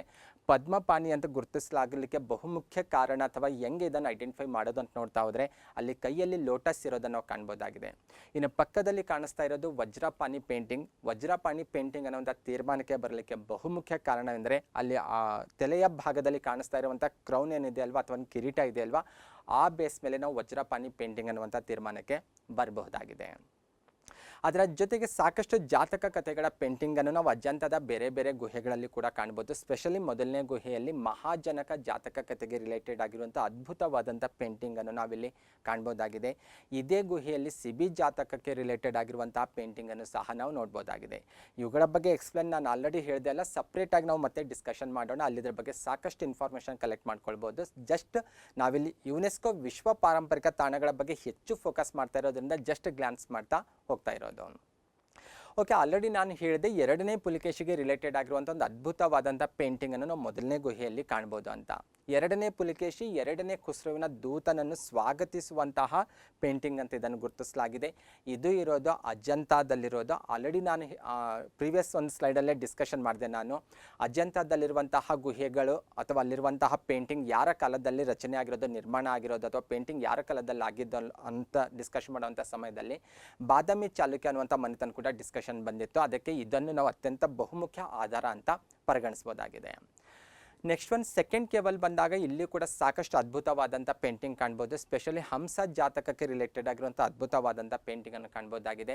ದ ಮಿರಾಕಲ್ ಆಫ್ ಶ್ರಾವಸ್ತಿಗೆ ರಿಲೇಟೆಡ್ ಆಗಿರುವಂಥ ಪೇಂಟಿಂಗನ್ನು ಸಹ ಕಾಣ್ಬೋದು. ಇಲ್ಲೇ ನಿಮಗೆ ಕಾಣಿಸ್ತದೆ ಅಲ್ವಾ ಪೇಂಟಿಂಗು, ಇದು ಮಿರಾಕಲ್ ಆಫ್ ಶ್ರಾವಸ್ತಿಗೆ ರಿಲೇಟೆಡ್ ಆಗಿರೋದು. ಮತ್ತು ಶ್ರಾವಸ್ತಿಗೆ ರಿಲೇಟೆಡ್ ಆಗಿರುವಂತಹ ಪೇಂಟಿಂಗನ್ನು ಬೇರೆ ಬೇರೆ ಗುಹೆಗಳಲ್ಲಿ ಕೂಡ ಕಾಣ್ಬೋದು. ಮೊದಲನೇ ಗುಹೆಯಲ್ಲೂ ಕಾಣ್ಬೋದು, ಸೆಕೆಂಡ್ ಗುಹೆಯಲ್ಲೂ ಕಾಣ್ಬೋದು, ಇನ್ನೂ ಕೆಲವೊಂದು ಗುಹೆಗಳಲ್ಲೂ ಕೂಡ ನಾವು ಕಾಣ್ಬೋದಾಗಿದೆ. ಆದರೆ ಸೆಕೆಂಡ್ ಗುಹೆಯಲ್ಲಿ ಇದನ್ನು ಹೆಚ್ಚು ಫೋಕಸ್ ಆಗಿ ಇತಿಹಾಸಕಾರರು, ವಾಸ್ತುಶಿಲ್ಪಕಾರರು ಗುರುತಿಸ್ತಾರೆ ಅನ್ನುವಂಥ ಕಾರಣಕ್ಕಾಗಿ ನಾನಿಲ್ಲಿ ನಿಮಗೆ ಹೇಳ್ತಾ ಇರೋದು. ಓಕೆ, ಶ್ರಾವಸ್ತಿಗೆ ರಿಲೇಟೆಡ್ ಆಗಿ ಇನ್ನೂ ಕೆಲವೊಂದು ಬೇಸಿಕ್ ಇನ್ಫಾರ್ಮೇಷನ್ ಕ್ಲಿಯರ್ ಮಾಡ್ಕೊಳ್ಳೋಣ. ಶ್ರಾವಸ್ತಿ ಅನ್ನೋದು ಉತ್ತರ ಪ್ರದೇಶದಲ್ಲಿರುವಂಥ ಒಂದು ಸ್ಥಳ ಅಂತ ಗುರುತಿಸಲಾಗುತ್ತೆ. ಬುದ್ಧ ಮಹಾಪರಿನಿರ್ವಾಣಕ್ಕಾಗಿ ಕುಶಿನಗರಕ್ಕೆ ಹೋಗೋದಕ್ಕಿಂತ ಪೂರ್ವದಲ್ಲಿ ಶ್ರಾವಸ್ತಿಯಲ್ಲಿ ನೆಲೆಸಿದ್ರು ಅಂತ ಕೂಡ ನಮಗೆ ಇತಿಹಾಸದಿಂದ ತಿಳಿದು ಬರುತ್ತೆ. ಹಾಗಾಗಿ ಶ್ರಾವಸ್ತಿ ಅನ್ನೋ ಒಂದು ಪ್ಲೇಸ್ ಆಗಿದೆ ಅನ್ನುವಂಥ ಇನ್ಫಾರ್ಮೇಷನ್ ಕೂಡ ಕಾಂಪಿಟೇಟಿವ್ ಮೈಂಡಿಂದ ನಮಗೆ ತಿಳಿದಿರಬೇಕು. ನೆಕ್ಸ್ಟ್ ಒನ್ 6ನೇ ಗುಹೆಯಲ್ಲಿ ಬಂದಾಗ ಬುದ್ಧ ಧರ್ಮಚಕ್ರ ಮುದ್ರದಲ್ಲಿ ಕುಳಿತಿರೋದು ಕಂಡು ಬರ್ತಾ ಇದೆ. ಆ ಪೇಂಟನ್ನು ನೀಟಾಗಿ ಅಬ್ಸರ್ವ್ ಮಾಡಿದ್ರೆ ಗೊತ್ತಾಗುತ್ತೆ. ಮತ್ತು ಪೇಂಟ್ನ ಕೆಲ ಭಾಗ ಹಾಳಾಗಿದೆ, ಸಾಕಷ್ಟು ವರ್ಷಗಳ ಹಿಂದೆ ರಚನೆ ಆಗಿರೋದು. 19ನೇ ಶತಮಾನದ ಆರಂಭದವರೆಗೂ ಯಾವುದೇ ರೀತಿಯ ರಕ್ಷಣೆ ಅಜ್ಜಂತಾಗಿರಲಿಲ್ಲ. ಹಾಗಾಗಿ ಈಗ ನಾವು ಪ್ರೆಸೆಂಟ್ 6ನೇ ಗುಹೆಯಲ್ಲಿ ಹೋದಾಗ ಈ ರೀತಿ ಇರುವಂಥ ಒಂದು ಪೇಂಟಿಂಗನ್ನು ನೋಡ್ಬೋದಾಗಿದೆ. ಅಷ್ಟೇ ಅಲ್ಲ, ಇದೇ ಗುಹೆಯಲ್ಲಿ ಮಹಾಯಾನ ಪಂಥದವರು ಗೌತಮ ಬುದ್ಧ ಅವರನ್ನು ಪೂಜಿಸುವಂತಹ ಏನು ವಿಧಿವಿಧಾನಗಳಿದ್ದಾವಲ್ಲ ಅದಕ್ಕೆ ರಿಲೇಟೆಡ್ ಆಗಿರುವಂಥ ಒಂದು ವರ್ಣಚಿತ್ರವನ್ನು ಅಥವಾ ಪೇಂಟಿಂಗನ್ನು ನಾವು ಕಾಣ್ಬೋದಾಗಿದೆ. ಅದರ ಜೊತೆಗೆ 9ನೇ ಗುಹೆ ಹೀನಯಾನ ಚೈತ್ಯ ಅಂತ ಗುರುತಿಸಲಾಗುತ್ತೆ. ಇದೇ ಗುಹೆಯಲ್ಲಿ ನಾವು ಸಾಕಷ್ಟು ಪೇಂಟಿಂಗನ್ನು ಗೌತಮ್ ಬುದ್ಧ ಅವರಿಗೆ ರಿಲೇಟೆಡ್ ಆಗಿರೋದನ್ನು ಕಾಣ್ಬೋದು. ಈ ಗುಹೆಯ ಕಂಬಗಳ ಮೇಲೆ ನಾವು ಗೌತಮ ಬುದ್ಧ ಅವರ ಗೆ ರಿಲೇಟೆಡ್ ಆಗಿ ಸಾಕಷ್ಟು ಪೇಂಟಿಂಗ್ಸ್ಗಳನ್ನು ಕಾಣ್ಬೋದಾಗಿದೆ. 9ನೇ ಗುಹೆಯಲ್ಲಿ ನಾವು ಗಮನಿಸಬೇಕಾದಂಥ ವಿಶೇಷವಾದಂತಹ ಪೇಂಟಿಂಗ್ ಅಂದರೆ ಗೌತಮ ಬುದ್ಧ ಅವರು ಆರೆಂಜ್ ರೋಬ್ಸ್ನಲ್ಲಿರೋದು ಕಂಡುಬರ್ತಾ ಇದೆ. ಅಲ್ಲಿರುವಂಥ ಪೇಂಟಿಂಗನ್ನು ನೀಟಾಗಿ ಸೂಕ್ಷ್ಮವಾಗಿ ಅಬ್ಸರ್ವ್ ಮಾಡಿದಾಗ ಗೊತ್ತಾಗುತ್ತೆ. ಕೆಲ ಭಾಗ ಹಾಳಾಗಿದೆ, ಆದರೂ ಕೂಡ ರಿಮೈನಿಂಗ್ ಏನು ಪೇಂಟಿಂಗ್ ಉಳ್ಕೊಂಡಿದೆ ಅಲ್ವಾ ಅಲ್ಲೂ ಕೂಡ ನಾವು ಗಮನಿಸಿದ್ರೆ ನಮಗೆ ಕಂಡುಬರ್ತಾ ಇದೆ. ಮೇಲ್ಭಾಗದಲ್ಲಿ ಅಂಬ್ರೆಲಾ ಅಥವಾ ಛತ್ರಿ ಕೂಡ ಇರೋದನ್ನು ನಾವಿಲ್ಲಿ ಕಾಣ್ಬೋದಾಗಿದೆ. ಓಕೆ, ನೆಕ್ಸ್ಟ್ ಒನ್ 10ನೇ ಗುಹೆ ಕೂಡ ಚೈತ್ಯ ಆಗಿದೆ ಅನ್ನೋದು ಗಮನಿಸಬೇಕು. ವಿಶೇಷವಾದದ್ದು, ಈ ಗುಹೆಯಲ್ಲಿ ನಾವು ಶಾತವಾಹನರ ಕಾಲದ ಶಾಸನವನ್ನು ಕೂಡ ನಾವಿಲ್ಲಿ ನೋಡ್ಬೋದಾಗಿದೆ. ಅಷ್ಟೇ ಅಲ್ಲ, ಈ ಗುಹೆಯ ಕಂಬಗಳ ಮೇಲೆಯೂ ಕೂಡ ನಾವು ಗೌತಮ ಬುದ್ಧ ಅವರ ಪೇಂಟಿಂಗನ್ನು ಕಾಣ್ಬೋದಾಗಿದೆ. ಸ್ಪೆಷಲಿ ಬುದ್ಧ ಲಾಂಗ್ ರೋಬಲ್ಲಿರೋದು ಕಂಡು ಬರ್ತಾ ಇದೆ. ವೈಟ್ ಕಲರ್ ರೋಬ್ ಏನು ಕಾಣಿಸ್ತಾ ಇದೆ ಅಲ್ವಾ, ಆ ಪೇಂಟಿಂಗ್ ಈ ಸ್ಲೈಡಲ್ಲಿ ನಾವು ಅಬ್ಸರ್ವ್ ಮಾಡ್ಬೋದಾಗಿದೆ. ಓಕೆ, ನೆಕ್ಸ್ಟ್ ಒನ್ ನೋಡ್ತಾ ಹೋದರೆ 16ನೇ ಗುಹೆಯಲ್ಲಿ ಬಂದಾಗಲೂ ಕೂಡ ಸಾಕಷ್ಟು ಪೇಂಟಿಂಗನ್ನು ಕಾಣ್ಬೋದು. ಸ್ಪೆಷಲಿ ಸುಜಾತಾ ಆಫರಿಂಗ್ ಫುಡ್ ಅದಕ್ಕೆ ರಿಲೇಟೆಡ್ ಆಗಿರುವಂತಹ ಒಂದು ಪೇಂಟಿಂಗನ್ನು ಕಾಣ್ಬೋದು. ಅದಕ್ಕೆ ರಿಲೇಟೆಡ್ ಆಗಿರುವಂತಹ ಸ್ಲೈಡಲ್ಲಿ ಕಾಣಿಸ್ತಾ ಇದೆ. ಕೆಲ ಭಾಗ ಹಾಳಾಗಿದೆ, ಅದರ ರಿಮೈನಿಂಗ್ ಉಳ್ಕೊಂಡಿರುವಂಥ ಪೇಂಟಿಂಗಲ್ಲಿ ಇದು ಅದಕ್ಕೆ ರಿಲೇಟೆಡ್ ಆಗಿರುವಂತಹ ಪೇಂಟಿಂಗ್ ಅಂತ ಗುರುತಿಸ್ಬೋದಾಗಿದೆ. ಈ ಗುಹೆಯಲ್ಲೂ ಕೂಡ ಸ್ರವಸ್ತಿಗೆ ರಿಲೇಟೆಡ್ ಆಗಿರುವಂಥ ಪೇಂಟಿಂಗನ್ನು ಕಾಣ್ಬೋದು. ಹಸ್ತಿ ಜಾತಕಕ್ಕೆ ರಿಲೇಟೆಡ್ ಆಗಿರುವಂಥ ಪೇಂಟಿಂಗನ್ನು ಕೂಡ ನಾವು 16ನೇ ಗುಹೆಯಲ್ಲಿ ಕಾಣ್ಬೋದಾಗಿದೆ. ಓಕೆ, 17ನೇ ಗುಹೆಯಲ್ಲಿ ಬಂದಾಗ ಷಡ್ದಂತ ಜಾತಕಕ್ಕೆ ರಿಲೇಟೆಡ್ ಆಗಿರುವಂತಹ ಒಂದು ಪೇಂಟಿಂಗನ್ನು ಕಾಣ್ಬೋದಾಗಿದೆ. ಇದು ಕೂಡ ಅದ್ಭುತವಾಗಿರುವಂಥ ಒಂದು ಪೇಂಟಿಂಗ್. ಇದಕ್ಕೆ ರಿಲೇಟೆಡ್ ಸಾಕಷ್ಟು ವಿವರಣೆಯನ್ನು ನಾವು ಮತ್ತೆ ಸಪ್ರೇಟ್ ಆಗಿ ಡಿಸ್ಕಷನ್ ಮಾಡ್ತಾ ಹೋಗೋಣ. ಇದೇ ಗುಹೆಯಲ್ಲಿ ನಾವು ದರ್ಪಣ ಸುಂದರಿಯ ಒಂದು ಪೇಂಟಿಂಗನ್ನು ಕೂಡ ಕಾಣ್ಬೋದಾಗಿದೆ. ಆ ಪೇಂಟಿಂಗನ್ನು ನೀಟಾಗಿ ಅಬ್ಸರ್ವ್ ಮಾಡಿದ್ರೆ ಗೊತ್ತಾಗುತ್ತೆ. ಅಲ್ಲಿ ಒಬ್ಬ ಸುಂದರಿ ದರ್ಪಣದಲ್ಲಿ ತನ್ನ ಮುಖವನ್ನು ನೋಡ್ಕೊಳ್ತಾ ಇದ್ದಾಳೆ. ದರ್ಪಣ ಸುಂದರಿ ಅಂದ ತಕ್ಷಣಕ್ಕೆ ನಮಗೆಲ್ಲ ನೆನಪಿಗೆ ಬರೋದು ಹೊಯ್ಸಳರ ಕಾಲದ ದೇವಸ್ಥಾನದಲ್ಲಿರುವಂಥ ದರ್ಪಣ ಸುಂದರಿ ಅನ್ನುವಂಥ ಒಂದು ಶಿಲ್ಪಕಲಾಕೆತನೆ ನೆನಪಿಗೆ ಬರುತ್ತೆ. ಆದರೆ ಅದೇ ರೀತಿಯ ಒಂದು ಪೇಂಟಿಂಗನ್ನು ನಾವು ಅಜಂತಾದಲ್ಲಿರುವಂಥ 17ನೇ ಗುಹೆಯಲ್ಲಿ ಕಾಣ್ಬೋದಾಗಿದೆ. ಓಕೆ, 4ನೇ ಗುಹೆ ವಿಹಾರಕ್ಕೆ ರಿಲೇಟೆಡ್ ಆಗಿರೋದು. ಹೆಚ್ಚು ವಿಶೇಷವಾದಂಥ ಮತ್ತು ಹೆಚ್ಚು ಸಾಕಷ್ಟು ಐತಿಹಾಸಿಕವಾಗಿ ಬಂದಾಗ ಅತ್ಯಂತ ವಿಶೇಷವಾದಂಥ ವಿಹಾರ ಅಂತ ಗುರುತಿಸಲಾಗುತ್ತೆ. ಅಲ್ಲಿ ನೋಡಿದ್ರೆ ಗೊತ್ತಾಗ್ತಾ ಇದೆ, ಮಧ್ಯದಲ್ಲೆಲ್ಲ ವಿಶಾಲವಾದಂಥ ಹಾಲ್ ಇರೋದು ಕಂಡು ಬರ್ತಾ ಇದೆ. ಸುತ್ತಲೂ ಬಂದಾಗ ಸಣ್ಣ ಸಣ್ಣ ಕೋಣೆಗಳಂಥ ರೀತಿಯ ರಚನೆಗಳು ಅಥವಾ ಕೆತ್ತನೆಯನ್ನು ನಾವಲ್ಲಿ ಕಾಣ್ಬೋದಾಗಿದೆ. ನೆಕ್ಸ್ಟ್ ನೋಡ್ತಾ ಹೋದರೆ ಕೇವ್ 26 ಚೈತ್ಯ ಆಗಿದೆ. ಇಲ್ಲಿ ಮಹಾಪರಿನಿರ್ವಾಣದ ಶಿಲ್ಪವನ್ನು ಕಾಣ್ಬೋದಾಗಿದೆ. ಆಲ್ರೆಡಿ ಆ ಸ್ಲೈಡಲ್ಲಿ ನಿಮಗೆ ಇಮೇಜ್ ಕೂಡ ಕಾಣಿಸ್ತಾ ಇದೆ. 26ನೇ ಗುಹೆಯಲ್ಲಿ ಬಂದಾಗ ಗೌತಮ ಬುದ್ಧ ಅವರ ಮಹಾಪರಿನಿರ್ವಾಣದ ಶಿಲ್ಪವನ್ನು ಕಾಣ್ಬೋದಾಗಿದೆ. ಮಹಾಪರಿನಿರ್ವಾಣ ಅನ್ನೋದು ಗೌತಮ ಬುದ್ಧ ಅವರ ಲಾಸ್ಟ್ ಸ್ಟೇಜ್ ಅಂತ ಕೂಡ ಗುರುತಿಸಲಾಗುತ್ತೆ. ಇದಕ್ಕೆ ರಿಲೇಟೆಡ್ ಆಗಿರುವಂಥ ಅದ್ಭುತವಾದಂಥ ಒಂದು ಶಿಲ್ಪಕಲಾ ಕೆತ್ತನೆಯನ್ನು ನಾವಿಲ್ಲಿ ನೋಡ್ಬೋದಾಗಿದೆ. ಓಕೆ, ಈ ರೀತಿ ಅಜಂತಾದಲ್ಲಿ ಬಂದಾಗ ಸಾಕಷ್ಟು ಅದ್ಭುತವಾದಂತಹ ಪೇಂಟಿಂಗನ್ನು ಮತ್ತು ಅದ್ಭುತವಾದಂತಹ ಶಿಲ್ಪಕಲಾ ಕೆತ್ತನೆಯನ್ನು ಕಾಣ್ಬೋದಾಗಿದೆ. ಹಾಗಾಗಿ ಅಜಂತ ನಾನು ಹೇಳ್ತಾ ಇರೋದು ಇತಿಹಾಸಕರಿಗೆ ಮತ್ತು ಕಲೆ ವಾಸ್ತುಶಿಲ್ಪಕ್ಕೆ ರಿಲೇಟೆಡ್ ಆಗಿ ಬಂದಾಗ ದೇಶ ವಿದೇಶದ ಪ್ರವಾಸಿಗರನ್ನು ಅಜಂತ ವರ್ಷ ಪೂರ್ತಿ ಆಕರ್ಷಿಸ್ತಾ ಇರುತ್ತೆ ಅಂತ. ಓಕೆ, ನೆಕ್ಸ್ಟ್ ಒನ್ ಇಂಪಾರ್ಟೆಂಟ್ ಆಗಿರೋದು ಅಥವಾ 1983ರಲ್ಲಿ ಯುನೆಸ್ಕೋದಿಂದ ಗುರುತಿಸ್ಕೊಂಡಿರುವಂತಹ ಮತ್ತೊಂದು ವಿಶ್ವ ಪಾರಂಪರಿಕ ತಾಣವೆಂದರೆ ಅದು ಎಲ್ಲೋರಾದಲ್ಲಿರುವಂತಹ ಗುಹೆಗಳು ಅಥವಾ ಎಲ್ಲೋರಾ ಕಾಂಪ್ಲೆಕ್ಸ್ ಅಂತ ಹೇಳಲಾಗುತ್ತೆ. ಅಜಂತಾದ ರೀತಿಯಲ್ಲಿ ಇಲ್ಲಿಯೂ ಕೂಡ ಗುಹೆಗಳೇ ಇರೋದು ಕಂಡುಬರುತ್ತೆ. ಆದರೆ ಅಜಂತಾದ ಗುಹೆಗಳಿಗೂ ಎಲ್ಲೋರಾದಲ್ಲಿರುವಂಥ ಗುಹೆಗಳಿಗೂ ಕೆಲವೊಂದು ಸಾಮ್ಯತೆ, ಕೆಲವೊಂದು ವ್ಯತ್ಯಾಸವನ್ನು ಕಾಣ್ಬೋದಾಗಿದೆ. ಹಾಗಾದರೆ ಬನ್ನಿ, ಎಲ್ಲೋರಾ ಗುಹೆಗಳಿಗೆ ರಿಲೇಟೆಡ್ ಆಗಿರುವಂಥ ಇಂಟ್ರೆಸ್ಟಿಂಗ್ ಆಗಿರುವಂಥ ಕೆಲವೊಂದು ಬೇಸಿಕ್ ಇನ್ಫಾರ್ಮೇಷನನ್ನು ನೋಡ್ತಾ ಹೋಗೋಣ. ಮೊದಲನೇದಾಗಿ ಎಲ್ಲಿದೆ ಅನ್ನೋದು ಗೊತ್ತಿರಬೇಕು. ಪೊಲಿಟಿಕಲ್ ಮ್ಯಾಪನ್ನು ನೋಡಿದಾಗ ನಾವು ಎಲ್ಲೋರಾ ಕೂಡ ಮಹಾರಾಷ್ಟ್ರ ರಾಜ್ಯದ ಔರಂಗಾಬಾದ್ ಡಿಸ್ಟಿಕ್ನಲ್ಲೇ ಇರೋದು ಕಂಡುಬರುತ್ತೆ. ಅಜಂತ ಮತ್ತು ಎಲ್ಲೋರಾ ಈ ಎರಡೂ ಸ್ಥಳಗಳು ಮಹಾರಾಷ್ಟ್ರ ರಾಜ್ಯದಲ್ಲೇ ಇರೋದು, ಅದು ಔರಂಗಾಬಾದ್ ಡಿಸ್ಟಿಕ್ನಲ್ಲೇ ಇರೋದು ಅನ್ನೋದು ನಾವಿಲ್ಲಿ ವಿಶೇಷವಾಗಿ ಗಮನಿಸಬೇಕಾಗತ್ತೆ. ಇಲ್ಲಿರುವಂತಹ ಗುಹೆಗಳ ಸಂಖ್ಯೆ ಟೋಟಲ್ ಓವರಾಲ್ ಆಗಿ ತೆಗೆದುಕೊಂಡಾಗ 100 ಇರೋದು ಕಂಡುಬರುತ್ತೆ. ಆದರೆ ಸಾರ್ವಜನಿಕರ ವೀಕ್ಷಣೆಗೆ ಅವಕಾಶ ಇರೋದು ಕೇವಲ 34 ಗುಹೆಗಳು ಮಾತ್ರ. ಹಾಗಾಗಿ ನಾವು 34 ಗುಹೆಗಳನ್ನೇ ಇಲ್ಲಿ ಹೆಚ್ಚು ಫೋಕಸ್ ಮಾಡ್ತಾ ಹೋಗೋದು. ಕಾಂಪಿಟೇಟಿವ್ ಎಕ್ಸಾಮ್ ಆಗಿರ್ಬೋದು, ಆರ್ಟ್ ಆ್ಯಂಡ್ ಕಲ್ಚರ್ ಆಗಿರ್ಬೋದು, ಈ ಎರಡೂ ದೃಷ್ಟಿಯಿಂದ ಈ 34 ಗುಹೆಗಳ ಬಗ್ಗೆ ಡಿಸ್ಕಷನ್ ಮಾಡ್ತಾ ಹೋಗೋಣ. ಓಕೆ, 34 ಗುಹೆಗಳನ್ನು ನಾವು ಮತ್ತೆ 3 ಭಾಗಗಳಾಗಿ ಡಿವೈಡ್ ಮಾಡ್ಬೋದು. ಅಜಂತಾದಲ್ಲಿರುವಂತಹ ಎಲ್ಲ ಗುಹೆಗಳು ಬೌದ್ಧ ಧರ್ಮಕ್ಕೆ ರಿಲೇಟೆಡ್ ಆಗಿದೆ ಅಂತ ನಾವು ಹೇಳಿದ್ದೇವೆ. ಆದರೆ ಎಲ್ಲೋರದಲ್ಲಿರುವಂತಹ 34 ಗುಹೆಗಳೇನಿದ್ದಾವಲ್ಲ, ಈ 34 ಗುಹೆಗಳಲ್ಲಿ ಕೆಲವೊಂದು ಗುಹೆಗಳು ಬೌದ್ಧ ಧರ್ಮಕ್ಕೆ ರಿಲೇಟೆಡ್ ಆಗಿದ್ದಾವೆ, ಕೆಲವೊಂದು ಹಿಂದೂ ಧರ್ಮಕ್ಕೆ ರಿಲೇಟೆಡ್ ಆಗಿದ್ದಾವೆ, ಕೆಲವೊಂದು ಜೈನ ಧರ್ಮಕ್ಕೆ ರಿಲೇಟೆಡ್ ಆಗಿರೋದು ಕಂಡುಬರುತ್ತೆ. ಇಲ್ಲಿ ಕೂಡ ಅಷ್ಟೇ ಗುಹೆ 1, 2, 3 ಅಂತ ಅಪ್ ಟು 34ವರೆಗೂ ಗುರುತಿಸಲಾಗಿದೆ. ಅದರಲ್ಲಿ ಮೊದಲ 12 ಗುಹೆಗಳು ಬೌದ್ಧ ಧರ್ಮಕ್ಕೆ ರಿಲೇಟೆಡ್ ಆಗಿರೋದು ಕಂಡುಬರುತ್ತೆ. ಆಮೇಲೆ 13ರಿಂದ 29ರವರೆಗೆ ಇರುವಂತಹ 17 ಗುಹೆಗಳು ಹಿಂದೂ ಧರ್ಮಕ್ಕೆ ರಿಲೇಟೆಡ್ ಆಗಿದ್ದಾವೆ. 30ರಿಂದ 34ರವರೆಗಿನ 5 ಗುಹೆಗಳೇನಿದ್ದಾವಲ್ಲ, ಇವು ಜೈನ ಧರ್ಮಕ್ಕೆ ರಿಲೇಟೆಡ್ ಆಗಿರೋದು ಕಂಡುಬರುತ್ತೆ. ಅಂದರೆ ಇಲ್ಲಿ ಒಂದು ತೀರ್ಮಾನಕ್ಕೆ ಬರ್ಬೋದು, ಅಜಂತಾದಲ್ಲಿರುವಂತಹ ಗುಹೆಗಳೆಲ್ಲವೂ ಕೂಡ ಬೌದ್ಧ ಧರ್ಮಕ್ಕೆ ರಿಲೇಟೆಡ್ ಆಗಿದ್ದರೆ ಎಲ್ಲೋರಾದಲ್ಲಿರುವಂತಹ ಗುಹೆಗಳು 3 ಧರ್ಮಕ್ಕೆ ರಿಲೇಟೆಡ್ ಆಗಿರೋದು ಕಂಡುಬರುತ್ತೆ. ಓಕೆ, ಇದು ಸ್ವಲ್ಪ ವ್ಯತ್ಯಾಸವನ್ನು ನಾವು ಕಾಣ್ಬೋದು. ಅಜಂತ ಮತ್ತು ಎಲ್ಲೋರಾ ಗುಹೆಗಳಲ್ಲಿರುವಂಥ ಒಂದು ಮೇಜರ್ ಆದಂಥ ವ್ಯತ್ಯಾಸ ಅಂತ ನಾವು ಐಡೆಂಟಿಫೈ ಮಾಡ್ಬೋದಾಗಿದೆ. ನೆಕ್ಸ್ಟ್ ಒಂದು ನೋಡೋದಾದರೆ ಇಲ್ಲಿರುವಂತಹ ಗುಹೆಗಳು ಯಾರ ಕಾಲದಲ್ಲಿ ನಿರ್ಮಿಸಲ್ಪಟ್ಟಿದ್ದು ಅಂತ ನೋಡ್ತಾ ಹೋದರೆ ಸ್ಪೆಷಲಿ ರಾಷ್ಟ್ರಕೂಟರ ಕಾಲದಲ್ಲಿ ನಿರ್ಮಿಸಲ್ಪಟ್ಟಿರೋದು ಕಂಡುಬರುತ್ತೆ. ಕಲಚೂರಿಗಳಾಗಿರ್ಬೋದು, ಚಾಲುಕ್ಯರು ಮತ್ತು ಯಾದವರ ಕಾಲದಲ್ಲಿ ಇಲ್ಲಿರುವಂತಹ ಗುಹೆಗಳು ನಿರ್ಮಾಣ ಆಗಿರೋದು ಕಂಡುಬರುತ್ತೆ. ಓಕೆ, ಅದಿಷ್ಟೇ ಅಲ್ಲ, ಇಲ್ಲಿರುವಂತಹ ಗುಹೆಗಳನ್ನು ನಾವು ಮತ್ತೆ 3 ಫೇಸ್ಗಳಾಗಿ ಡಿವೈಡ್ ಮಾಡ್ಬೋದು.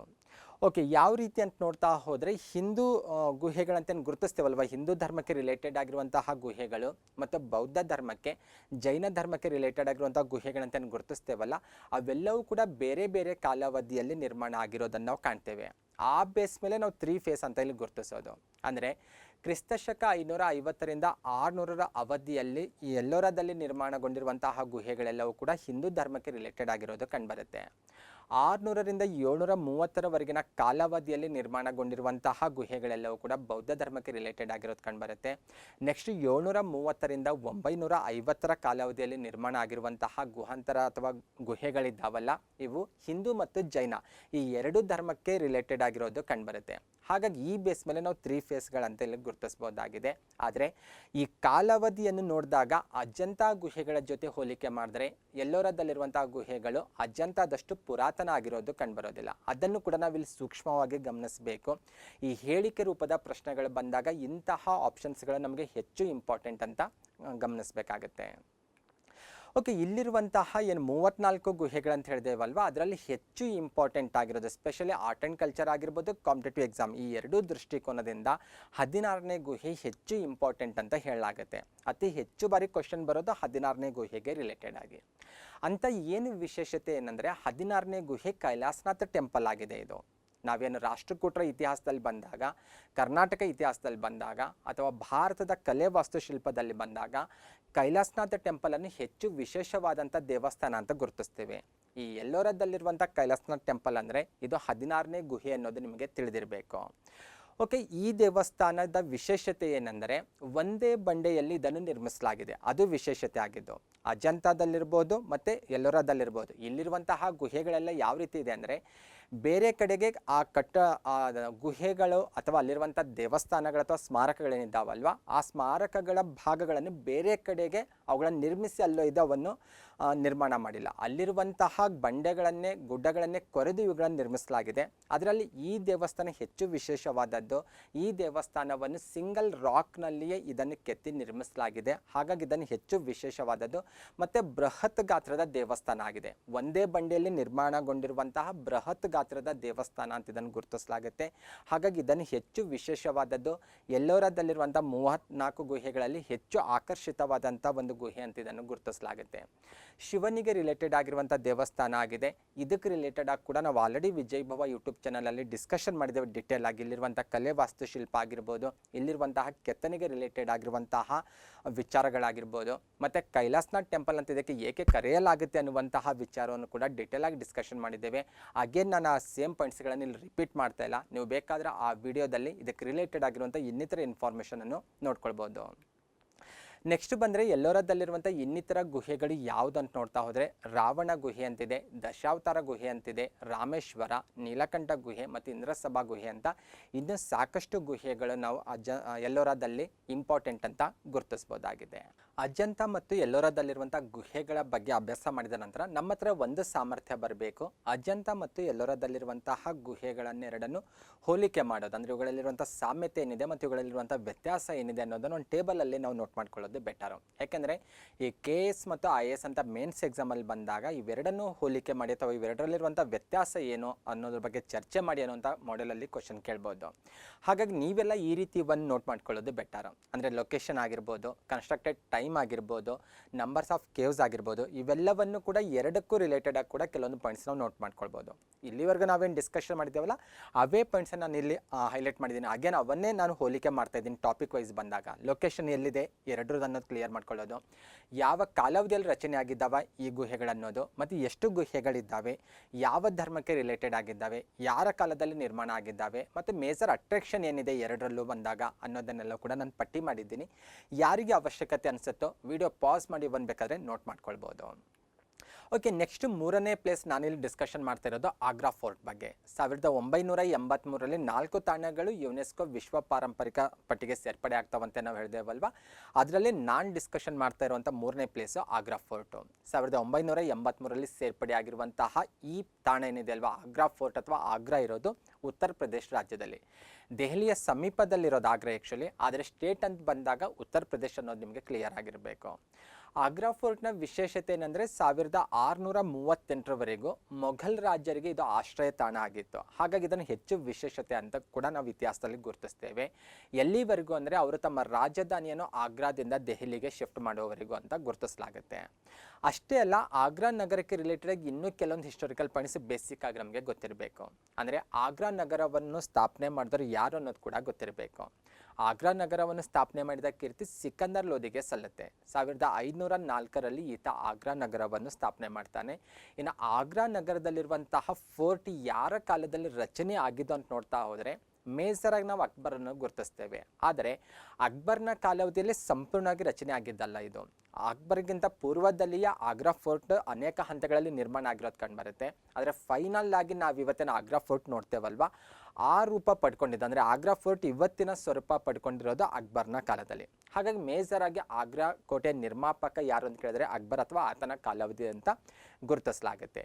ಮೊದಲನೇ ಪಾಣಿಪತ್ ಕದನದ ನಂತರ ಮೊಘಲರು ಕೋಟೆಯನ್ನು ವಶಪಡಿಸ್ಕೋತಾರೆ ಮತ್ತು ಇಲ್ಲಿಂದ ಆಳ್ವಿಕೆ ನಡೆಸೋದು ಸಹ ನಿಮಗೆ ಮೊಘಲರ ಇತಿಹಾಸದಲ್ಲಿ ತಿಳಿದಿರುತ್ತೆ. ಇನ್ನು ಆಗ್ರಾ ಇರೋದು ಯಮುನಾ ನದಿ ತೀರದಲ್ಲಿ ಅನ್ನೋದು ಕೂಡ ನಿಮಗೆ ತಿಳಿದಿರಬೇಕು. ಸೇಮ್ 1983ರಲ್ಲಿ ಸೇರ್ಪಡೆಯಾಗಿರುವಂಥ ಮತ್ತೊಂದು ಪ್ರಮುಖ ಐತಿಹಾಸಿಕ ತಾಣವೆಂದರೆ ಅಥವಾ ಐತಿಹಾಸಿಕ ಸ್ಮಾರಕವೆಂದರೆ ಅದು ತಾಜ್ ಮಹಲ್. ತಾಜ್ ಮಹಲ್ ಇರೋದು ಸಹ ಆಗ್ರಾದಲ್ಲಿಯೇ, ಉತ್ತರ ಪ್ರದೇಶ ರಾಜ್ಯದಲ್ಲಿ. ಎಲ್ಲರಿಗೂ ಗೊತ್ತಿರುವಂತಹ ವಿಚಾರ, ಸಾಕಷ್ಟು ಬಾರಿ ಕಾಂಪಿಟೇಟಿವ್ ಎಕ್ಸಾಮಲ್ಲಿ ರಿಪೀಟ್ ಆಗ್ತಾ ಇರುತ್ತೆ ತಾಜ್ ಮಹಲ್ಗೆ ರಿಲೇಟೆಡ್ ಆಗಿರುವಂಥ ಪ್ರಶ್ನೆ.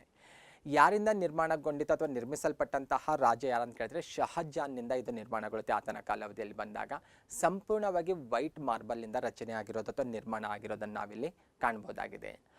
ಅಷ್ಟೇ ಅಲ್ಲ, ಯಮುನಾ ನದಿ ದಂಡೆಯ ಮೇಲೆ ಇರುವಂಥ ಒಂದು ಅದ್ಭುತವಾದಂಥ ಸ್ಮಾರಕ ಇದಾಗಿದೆ. ಶಹಜಾನ್ ತನ್ನ ಪತ್ನಿಯಾದಂತಹ ಮಮ್ತಾಜ್ ಅಥವಾ ಅಜುಮಾಂದ್ ಬಾನು ಬೇಗಮ್ ಅಂತ ಕೂಡ ಕರೆಯಲಾಗುತ್ತೆ ಅವಳಿಗೆ, ಅವರಿಗಾಗಿ ನಿರ್ಮಿಸಲ್ಪಟ್ಟಂಥ ಒಂದು ಅದ್ಭುತವಾದಂಥ ಸ್ಮಾರಕವಾಗಿದೆ. ಇದಕ್ಕೆ ಶಿಲೆಗಳಲ್ಲಿನ ಭಾವಗೀತೆ ಅಂತ ಕೂಡ ವರ್ಣಿಸಲಾಗುತ್ತೆ. ಅಷ್ಟೊಂದು ಅದ್ಭುತವಾದಂಥ ಒಂದು ಐತಿಹಾಸಿಕ ಸ್ಮಾರಕ ಅಂತ ಇದನ್ನು ಗುರುತಿಸಲಾಗುತ್ತೆ. ಓಕೆ, ಈ ರೀತಿ ಒಟ್ಟು 4 ತಾಣಗಳು 1983ನೇ ಇಸ್ವಿಯಲ್ಲಿ ಯುನೆಸ್ಕೋ ವಿಶ್ವ ಪಾರಂಪರಿಕ ತಾಣಗಳ ಪಟ್ಟಿಗೆ ಭಾರತದಿಂದ ಸೇರ್ಪಡೆ ಆಗ್ತವೆ. ನೆಕ್ಸ್ಟ್ ಒಂದು 84ನೇ ಇಸ್ವಿಗೆ ಬರೋಣ. 84ನೇ ಇಸ್ವಿಯಲ್ಲಿ ಸೇರ್ಪಡೆಯಾಗಿರುವಂತಹ ಅತ್ಯಂತ ಪ್ರಮುಖವಾಗಿ ನಾನಿಲ್ಲಿ ಫಸ್ಟಿಗೆ ಚರ್ಚೆ ಮಾಡ್ತಾ ಇರೋದು ಕೋನಾರ್ಕ್ ಸನ್ ಟೆಂಪಲ್, ಕೋನಾರ್ಕದ ಸೂರ್ಯ ದೇವಾಲಯ. ಕಲೆ ವಾಸ್ತುಶಿಲ್ಪದಲ್ಲಿ ಸಾಕಷ್ಟು ಶ್ರೀಮಂತಿಕೆಯನ್ನು ಹೊಂದಿರುವಂಥ ಒಂದು ಅದ್ಭುತವಾದಂಥ ಸ್ಮಾರಕ ಅಂತ ಗುರುತಿಸಲಾಗುತ್ತೆ. ಫಸ್ಟ್ ಆಫ್ ಆಲ್ ಎಲ್ಲಿದೆ, ಯಾವ ಕಾಲಾವಧಿಯಲ್ಲಿ ನಿರ್ಮಾಣ ಆಯಿತು, ಯಾರಿಂದ ನಿರ್ಮಾಣ ಆಯಿತು ಅನ್ನೋದು ಕೂಡ ಬೇಸಿಕ್ ಆಗಿ ಗೊತ್ತಿರಬೇಕು. First of all Konark sun temple ಇರೋದು ಒರಿಸ್ಸಾ ರಾಜ್ಯದ ಪುರಿ ಜಿಲ್ಲೆಯಲ್ಲಿರೋದು ಕಂಡುಬರುತ್ತೆ. 13ನೇ ಶತಮಾನದಲ್ಲಿ ನಿರ್ಮಾಣ ಆಗಿರುವಂಥ ಒಂದು ಅದ್ಭುತವಾದಂಥ ಸ್ಮಾರಕ ಇದಾಗಿದೆ. ಯಾರು ನಿರ್ಮಿಸಿದವರು ಅಂತ ನೋಡ್ತಾ ಹೋದರೆ ಪೂರ್ವದ ಗಂಗರಿಗೆ ಈ ಅದ್ಭುತವಾದಂಥ ದೇವಸ್ಥಾನವನ್ನು ನಿರ್ಮಿಸಿದಂಥ ಕೀರ್ತಿ ಸಲ್ಲುತ್ತೆ. ಪೂರ್ವದ ಗಂಗರಲ್ಲಿ ಬರುವಂಥ 1ನೇ ನರಸಿಂಹ ದೇವನಿಂದ ಈ ಸ್ಮಾರಕ ನಿರ್ಮಾಣ ಆಗಿರೋದು ಕಂಡುಬರುತ್ತೆ. ಏನಿದರ ವಿಶೇಷತೆ ಅಂತ ನೋಡ್ತಾ ಹೋದರೆ ಬಹಳಷ್ಟು ಅದ್ಭುತವಾದಂಥ ಮತ್ತು ಬಹಳಷ್ಟು ಮನಸ್ಸಿಗೆ ಹೆಚ್ಚು ಆನಂದ ಕೊಡುವಂತಹ ಸೂಕ್ಷ್ಮವಾದಂತಹ ಕೆತ್ತನೆಯನ್ನು ನಾವಿಲ್ಲಿ ಕಾಣ್ಬೋದಾಗಿದೆ. ಸ್ಕ್ರೀನ್ ಮೇಲೆ ನಿಮಗೆ ಆ ದೇವಸ್ಥಾನದ ಒಂದು ಇಮೇಜ್ ಕಾಣಿಸ್ತಾ ಇದೆ. ಸಂಪೂರ್ಣವಾಗಿ ದೇವಸ್ಥಾನದ ಕಲೆ ವಾಸ್ತುಶಿಲ್ಪದ ಇಮೇಜ್ಗಳನ್ನು ನಾನು ಈ ಕ್ಲಾಸಲ್ಲಿ ನಿಮ್ಮ ಜೊತೆ ಡಿಸ್ಕಷನ್ ಮಾಡೋದಕ್ಕೆ ಆಗೋದಿಲ್ಲ, ಅದಕ್ಕೆ ಹೆಚ್ಚಿನ ಸಮಯ ಬೇಕಾಗುತ್ತೆ. ಸಪ್ರೇಟಾಗಿ ಆರ್ಟ್ ಆ್ಯಂಡ್ ಕಲ್ಚರಲ್ಲೇ ಡಿಸ್ಕಷನ್ ಮಾಡೋಣ. ಇಲ್ಲಿ ನಾನು ಕೆಲವೊಂದು ಇಂಪಾರ್ಟೆಂಟ್ ಆಗಿರೋದು ಮತ್ತು ಆ ದೇವಸ್ಥಾನದ ವಿಶೇಷತೆಗೆ ರಿಲೇಟೆಡ್ ಆಗಿರುವಂಥ ಇಮೇಜ್ಗಳು ಮಾತ್ರ ನಿಮ್ಮ ಜೊತೆ ನಾನಿಲ್ಲಿ ಶೇರ್ ಮಾಡ್ಕೊಳ್ತಾ ಇರೋದು. ಓಕೆ, ಅದರ ಜೊತೆಗೆ ಈ ದೇವಸ್ಥಾನದ ಇನ್ನಿತರ ವಿಚಾರಗಳನ್ನು ನೋಡ್ತಾ ಹೋದರೆ ಈ ದೇವಸ್ಥಾನ ಸೂರ್ಯನಿಗೆ ಸಂಬಂಧಿಸಿದ ದೇವಸ್ಥಾನ ಅಂತ ಗುರುತಿಸಲಾಗುತ್ತೆ. ಹೆಸರಲ್ಲೇ ಹೇಳ್ಬೋದು ನಾವು ಈಸಿಯಾಗಿ. ಓಕೆ, ಕೋನಾರ್ಕ್ ಸನ್ ಟೆಂಪಲ್ ಅಂತಿತ್ತು, ಹಾಗಾಗಿ ಈಸಿಯಾಗಿ ನಾವು ಗೆಸ್ ಕೂಡ ಮಾಡ್ಬೋದು ಇದು ಸೂರ್ಯನಿಗೆ ಸಂಬಂಧಿಸಿದ ದೇವಸ್ಥಾನ ಅಂತ. ಓಕೆ, ಯಾವ ರೀತಿ ಇದೆ ದೇವಸ್ಥಾನ ಹೊರಗಡೆಯಿಂದ ನೋಡಲಿಕ್ಕೆ ಅಂತ ನೋಡ್ತಾ ಹೋದರೆ ಈ ದೇವಸ್ಥಾನ ಸಂಪೂರ್ಣವಾಗಿ ಒಂದು ರಥದ ಮಾದರಿಯಲ್ಲಿ ನಿರ್ಮಾಣ ಆಗಿರೋದು ಕಂಡುಬರುತ್ತೆ. ಸೂರ್ಯದೇವನು ರಥದಲ್ಲಿ ಕುಳಿತು ಪ್ರಯಾಣ ಮಾಡ್ತಾ ಇದ್ದಾನನ್ನುವಂಥ ರೀತಿಯಲ್ಲಿ ಈ ದೇವಸ್ಥಾನ ನಿರ್ಮಾಣ ಆಗಿರೋದು ಕಂಡುಬರುತ್ತೆ. ಹೊರಗಡೆಯಿಂದ ನೋಡಿದಾಗ ಅದೇ ರೀತಿ ಭಾಸ ಆಗುತ್ತೆ. ಶೈಲಿ ನೋಡ್ತಾ ಹೋದರೆ ಕಳಿಂಗ ಶೈಲಿಯಲ್ಲಿ ನಿರ್ಮಾಣ ಆಗಿರೋದು ಕಂಡುಬರುತ್ತೆ. ಕಳಿಂಗ ಶೈಲಿಯನ್ನು ನಾವು ಸ್ವಲ್ಪ ಬ್ರಾಡ್ಲಿಯಾಗಿ ತೆಗೆದುಕೊಂಡಾಗ ಇದು ಕೂಡ ನಾಗರ ಶೈಲಿಯಲ್ಲೇ ಬರುತ್ತೆ.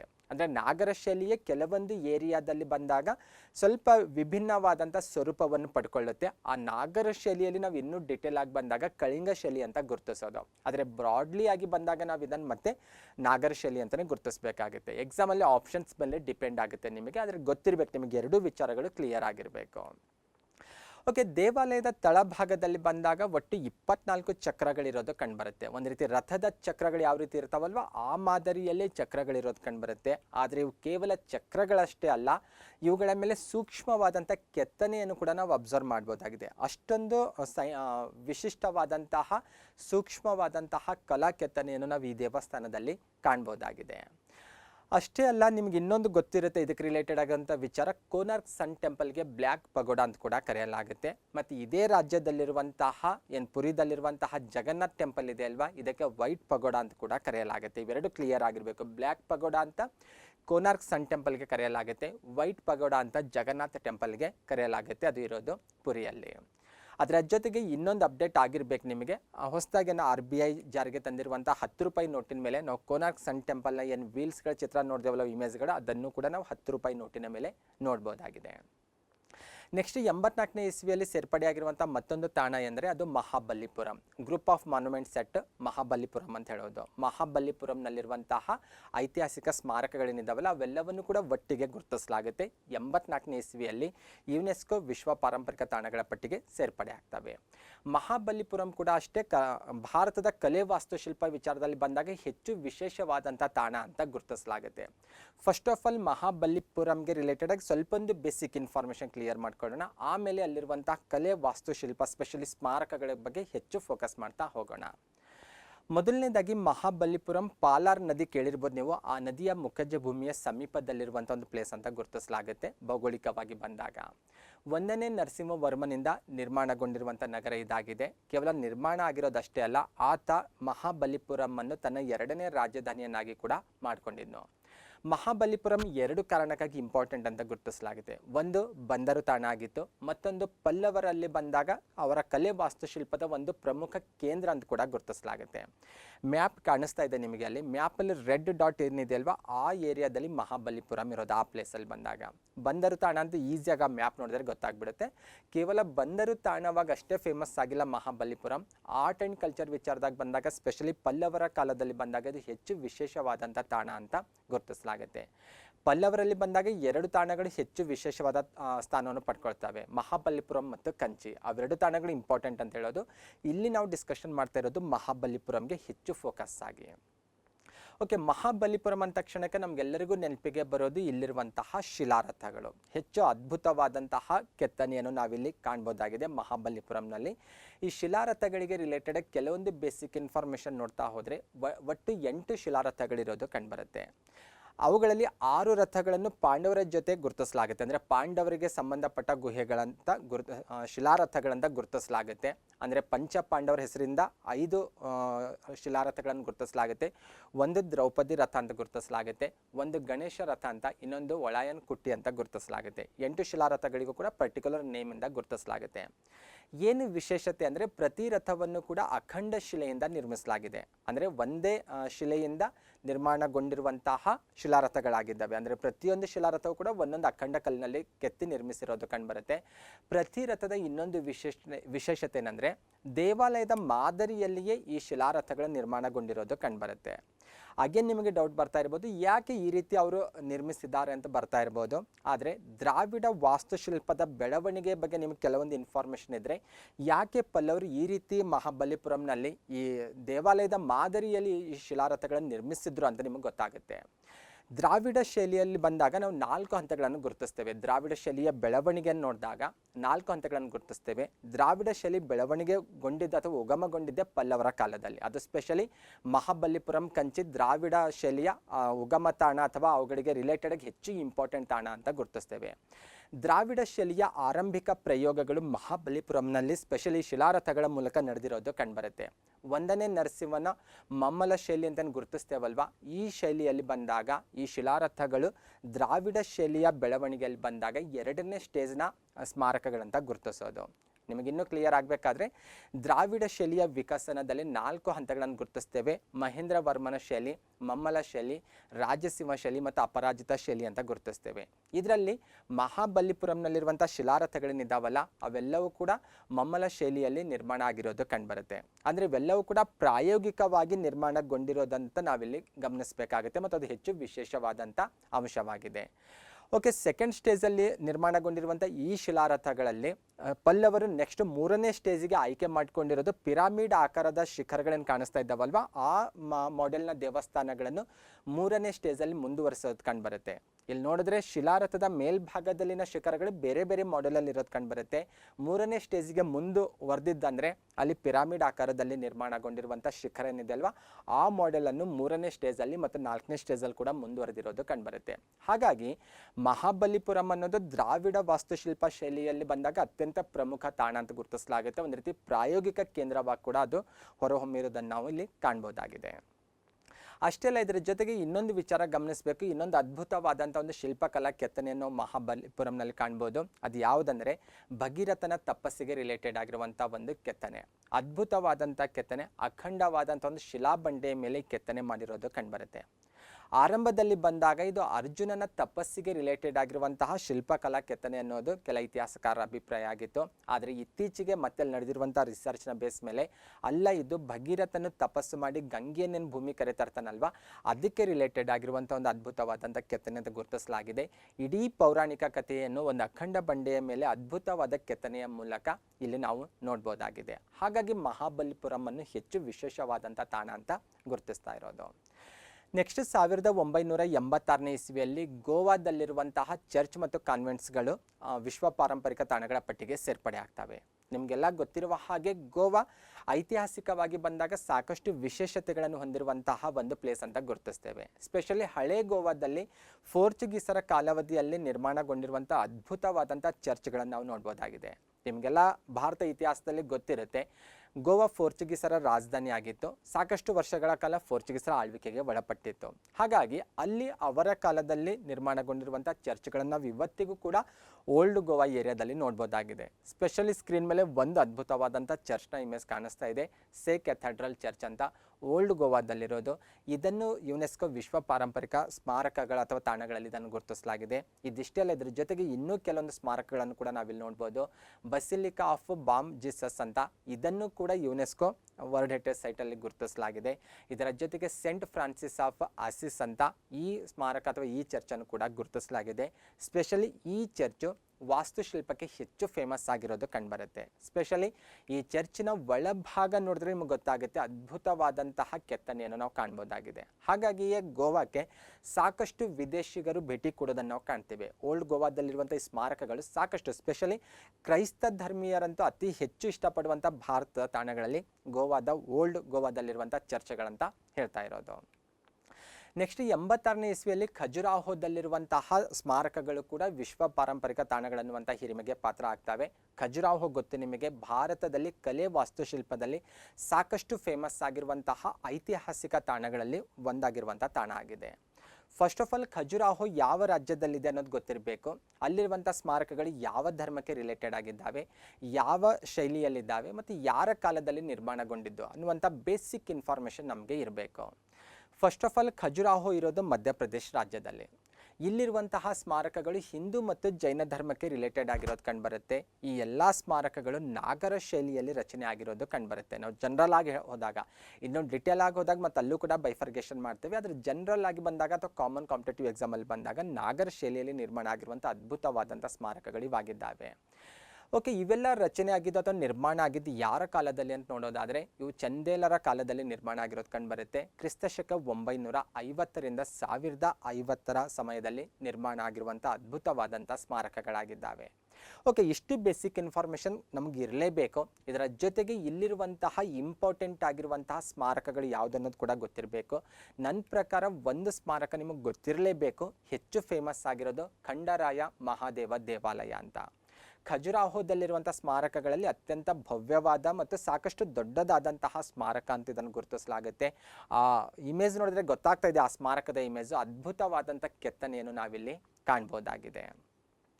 ಅದರ ಜೊತೆಗೆ 1986ರಲ್ಲಿ ಸೇರ್ಪಡೆಯಾಗಿರುವಂತಹ ಮತ್ತೊಂದು ಪ್ರಮುಖವಾದಂತಹ ವರ್ಲ್ಡ್ ಹೆರಿಟೇಜ್ ಸೈಟ್ ಭಾರತದಂದರೆ ಅದು ಹಂಪಿ. ಸ್ಪೆಷಲಿ ಕರ್ನಾಟಕ ಇತಿಹಾಸಕ್ಕೂ ಮತ್ತು ಕನ್ನಡಿಗರು ಹೆಚ್ಚು ಹೆಮ್ಮೆ ಪಡುವಂತಹ ಒಂದು ವಿಷಯ ಅಂತ ಇದನ್ನು ಗುರುತಿಸೋದು. ಯಾಕೆಂದರೆ ನಮ್ಮ ರಾಜ್ಯದಿಂದ ಯುನೆಸ್ಕೋ ವರ್ಲ್ಡ್ ಹೆರಿಟೇಜ್ ಸೈಟ್ಗೆ ಸೆಲೆಕ್ಟ್ ಆದಂತಹ ಮೊಟ್ಟ ಮೊದಲ ತಾಣ ಇದಾಗಿದೆ. ನಿಮಗೆಲ್ಲ ಆಲ್ರೆಡಿ ವಿಜಯನಗರ ಸಾಮ್ರಾಜ್ಯಕ್ಕೆ ರಿಲೇಟೆಡ್ ಆಗಿರುವಂಥ ಇತಿಹಾಸ ಗೊತ್ತಿರುತ್ತೆ, ಅಭ್ಯಾಸ ಕೂಡ ಮಾಡಿರ್ತೀರಿ.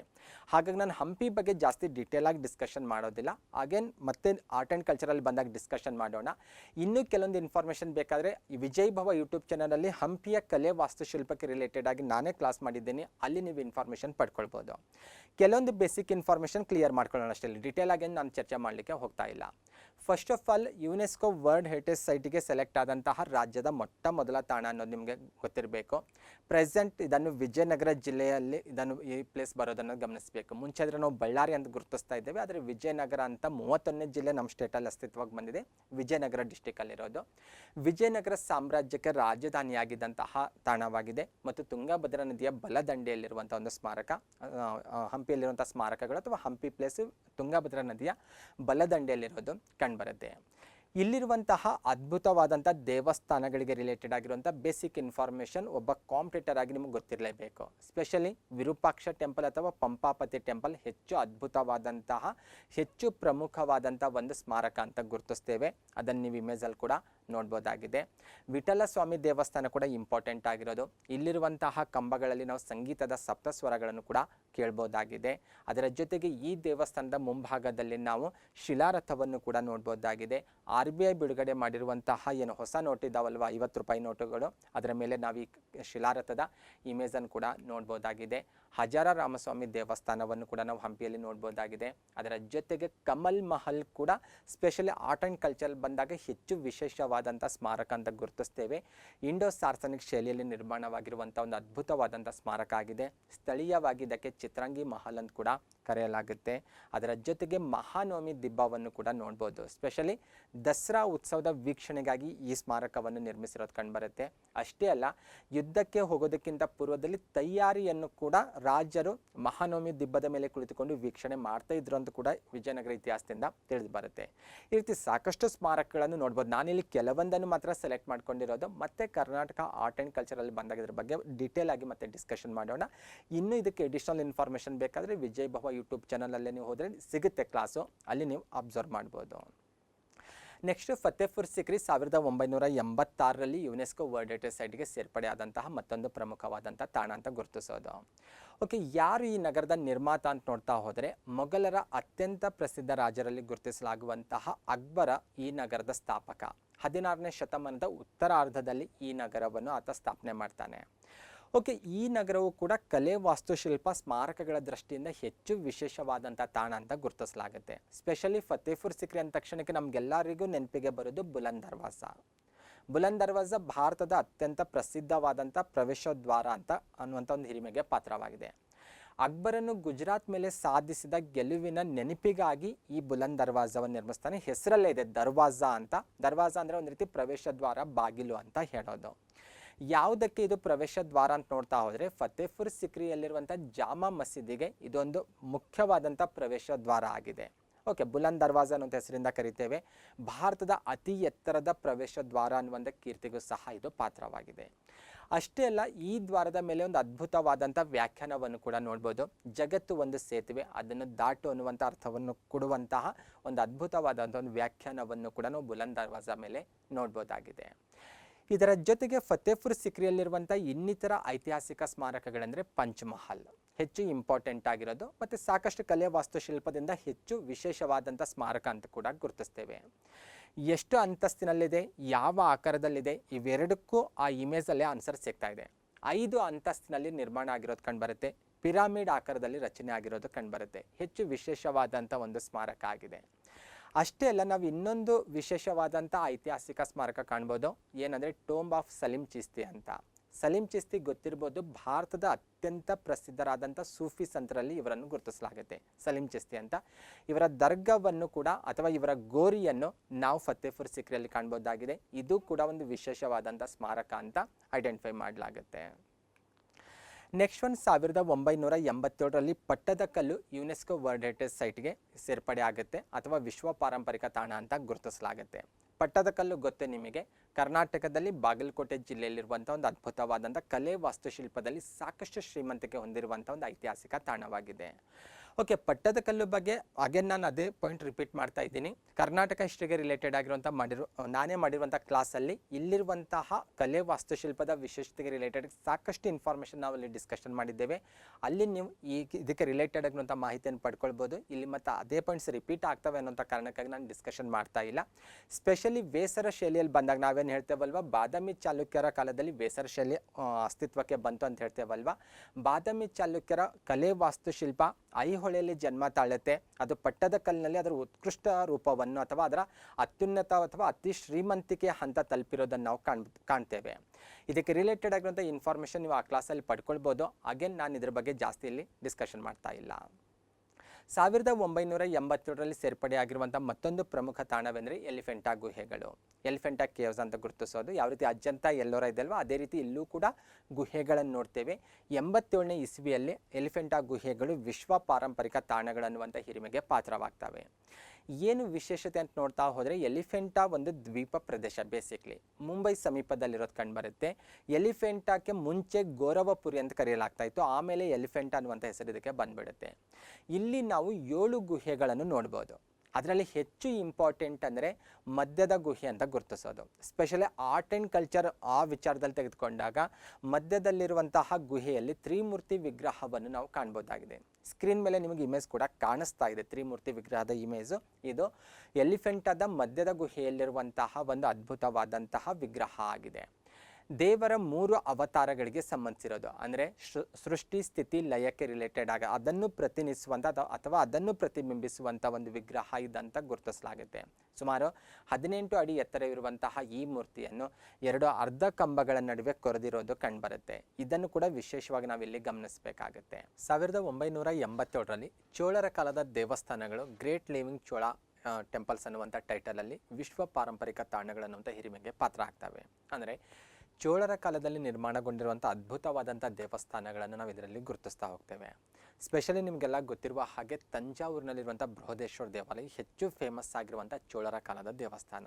ಸ್ಪೆಷಲಿ ದಕ್ಷಿಣ ಭಾರತ ಅಷ್ಟೇ ಅಲ್ಲ, ಓವರಾಲ್ ಇಂಡಿಯಾ, ಈವನ್ ವಿದೇಶಿ ಪ್ರವಾಸಿಗರು ಕೂಡ, ಈವನ್ ವಿದೇಶಗಳಲ್ಲಿ ಅಭ್ಯಾಸ ಮಾಡುವಂಥ ಇತಿಹಾಸಕಾರರು ಕೂಡ ಈ ದೇವಸ್ಥಾನಕ್ಕೆ ಸ್ಪೆಷಲಿ ಐತಿಹಾಸಿಕ ಅಧ್ಯಯನಕ್ಕಾಗಿ, ಕಲೆ ವಾಸ್ತುಶಿಲ್ಪದ ಅಧ್ಯಯನಕ್ಕಾಗಿ ಈ ದೇವಸ್ಥಾನಕ್ಕೆ ಭೇಟಿ ಕೊಡೋದನ್ನು ನೋಡ್ತೇವೆ. ಆ ವಿಷಯದಲ್ಲಿ ಬಂದಾಗ ಬೃಹದೇಶ್ವರ ದೇವಸ್ಥಾನ ಹೆಚ್ಚು ಮಹತ್ವದ ಸ್ಥಾನ ಪಡೆದುಕೊಂಡಿರೋದನ್ನು ನಾವು ನೋಡ್ತೇವೆ. ಈ ದೇವಸ್ಥಾನದ ವಿಶೇಷತೆ ನೋಡ್ತಾ ಹೋದರೆ, ಈ ದೇವಸ್ಥಾನಕ್ಕೆ ರಾಜರಾಜೇಶ್ವರಂ ದೇವಾಲಯ ಅಂತ ಕೂಡ ಕರೆಯಲಾಗುತ್ತೆ. ದ್ರಾವಿಡ ಶೈಲಿಯಲ್ಲಿ ನಿರ್ಮಾಣಗೊಂಡಿರುವಂಥ ಅತ್ಯದ್ಭುತವಾದಂಥ ದೇವಸ್ಥಾನ ಇದಾಗಿದೆ. ಈ ದೇವಸ್ಥಾನವನ್ನು ನಿರ್ಮಿಸಿದಂಥ ಕೀರ್ತಿ ಚೋಳರಲ್ಲಿ ಬರುವಂಥ ಅತ್ಯಂತ ಪ್ರಸಿದ್ಧ ರಾಜರಲ್ಲಿ ಒಬ್ಬನಾಗಿರುವಂಥ 1ನೇ ರಾಜರಾಜ ಚೋಳನಿಗೆ ಸಲ್ಲುತ್ತೆ. ಭಾರತದ ಅತಿ ಎತ್ತರದ ವಿಮಾನ ಅಂತ ಈ ದೇವಸ್ಥಾನದ ವಿಮಾನಕ್ಕೆ ಗುರುತಿಸಲಾಗುತ್ತೆ. ವಿಮಾನ ಅಂದರೆ ಶಿಖರ. ಈ ಗರ್ಭಗುಡಿಯ ಮೇಲ್ಭಾಗದ ರಚನೆ ಏನಿರುತ್ತಲ್ವ, ಎತ್ತರವಾದಂಥ ರಚನೆಯನ್ನು ಸ್ಕ್ರೀನ್ ಮೇಲೆ ಕಾಣಿಸ್ತಾ ಇದೆ ಅಲ್ವಾ, ಅದಕ್ಕೆ ಶಿಖರ ಅಂತ ಕರಿತೇವೆ.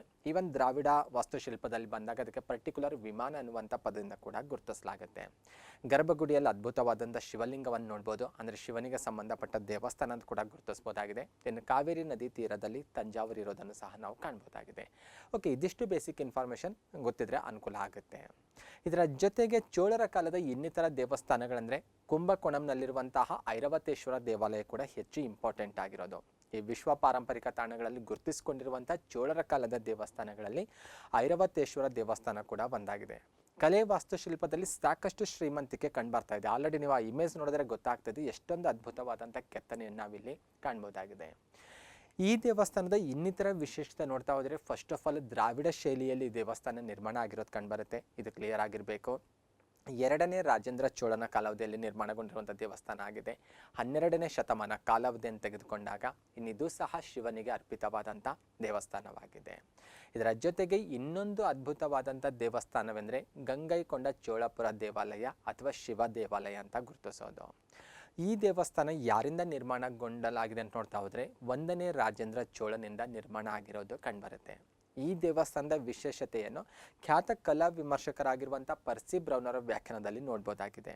ಅಂದರೆ ತಂಜಾವೂರಿನ ಬೃಹದೇಶ್ವರ ದೇವಾಲಯ ಶಕ್ತಿಯ ಸಂಕೇತವಾದರೆ ಗಂಗೈಕೊಂಡ ಚೋಳಪುರಂನ ಶಿವ ದೇವಾಲಯ ಸೌಂದರ್ಯ ಸೊಬಗಿನ ನಿಧಿಯಾಗಿದೆ. ಅಷ್ಟೊಂದು ಶ್ರೀಮಂತಿಕೆ ಸೌಂದರ್ಯವನ್ನು ನಾವು ಈ ದೇವಸ್ಥಾನದ ಕೆತ್ತನೆಯಲ್ಲಿ ಕಾಣಬಹುದು ಅನ್ನುವಂಥ ವಿಚಾರವನ್ನು ಕಲಾ ವಿಮರ್ಶಕರಾದಂತಹ ಪರ್ಸಿ ಬ್ರೌನ್ ಅವರು ತಮ್ಮ ವ್ಯಾಖ್ಯಾನದಲ್ಲಿ ನೀಡಿರೋದನ್ನು ಸಹ ನಾವು ಕಾಣ್ಬೋದಾಗಿದೆ.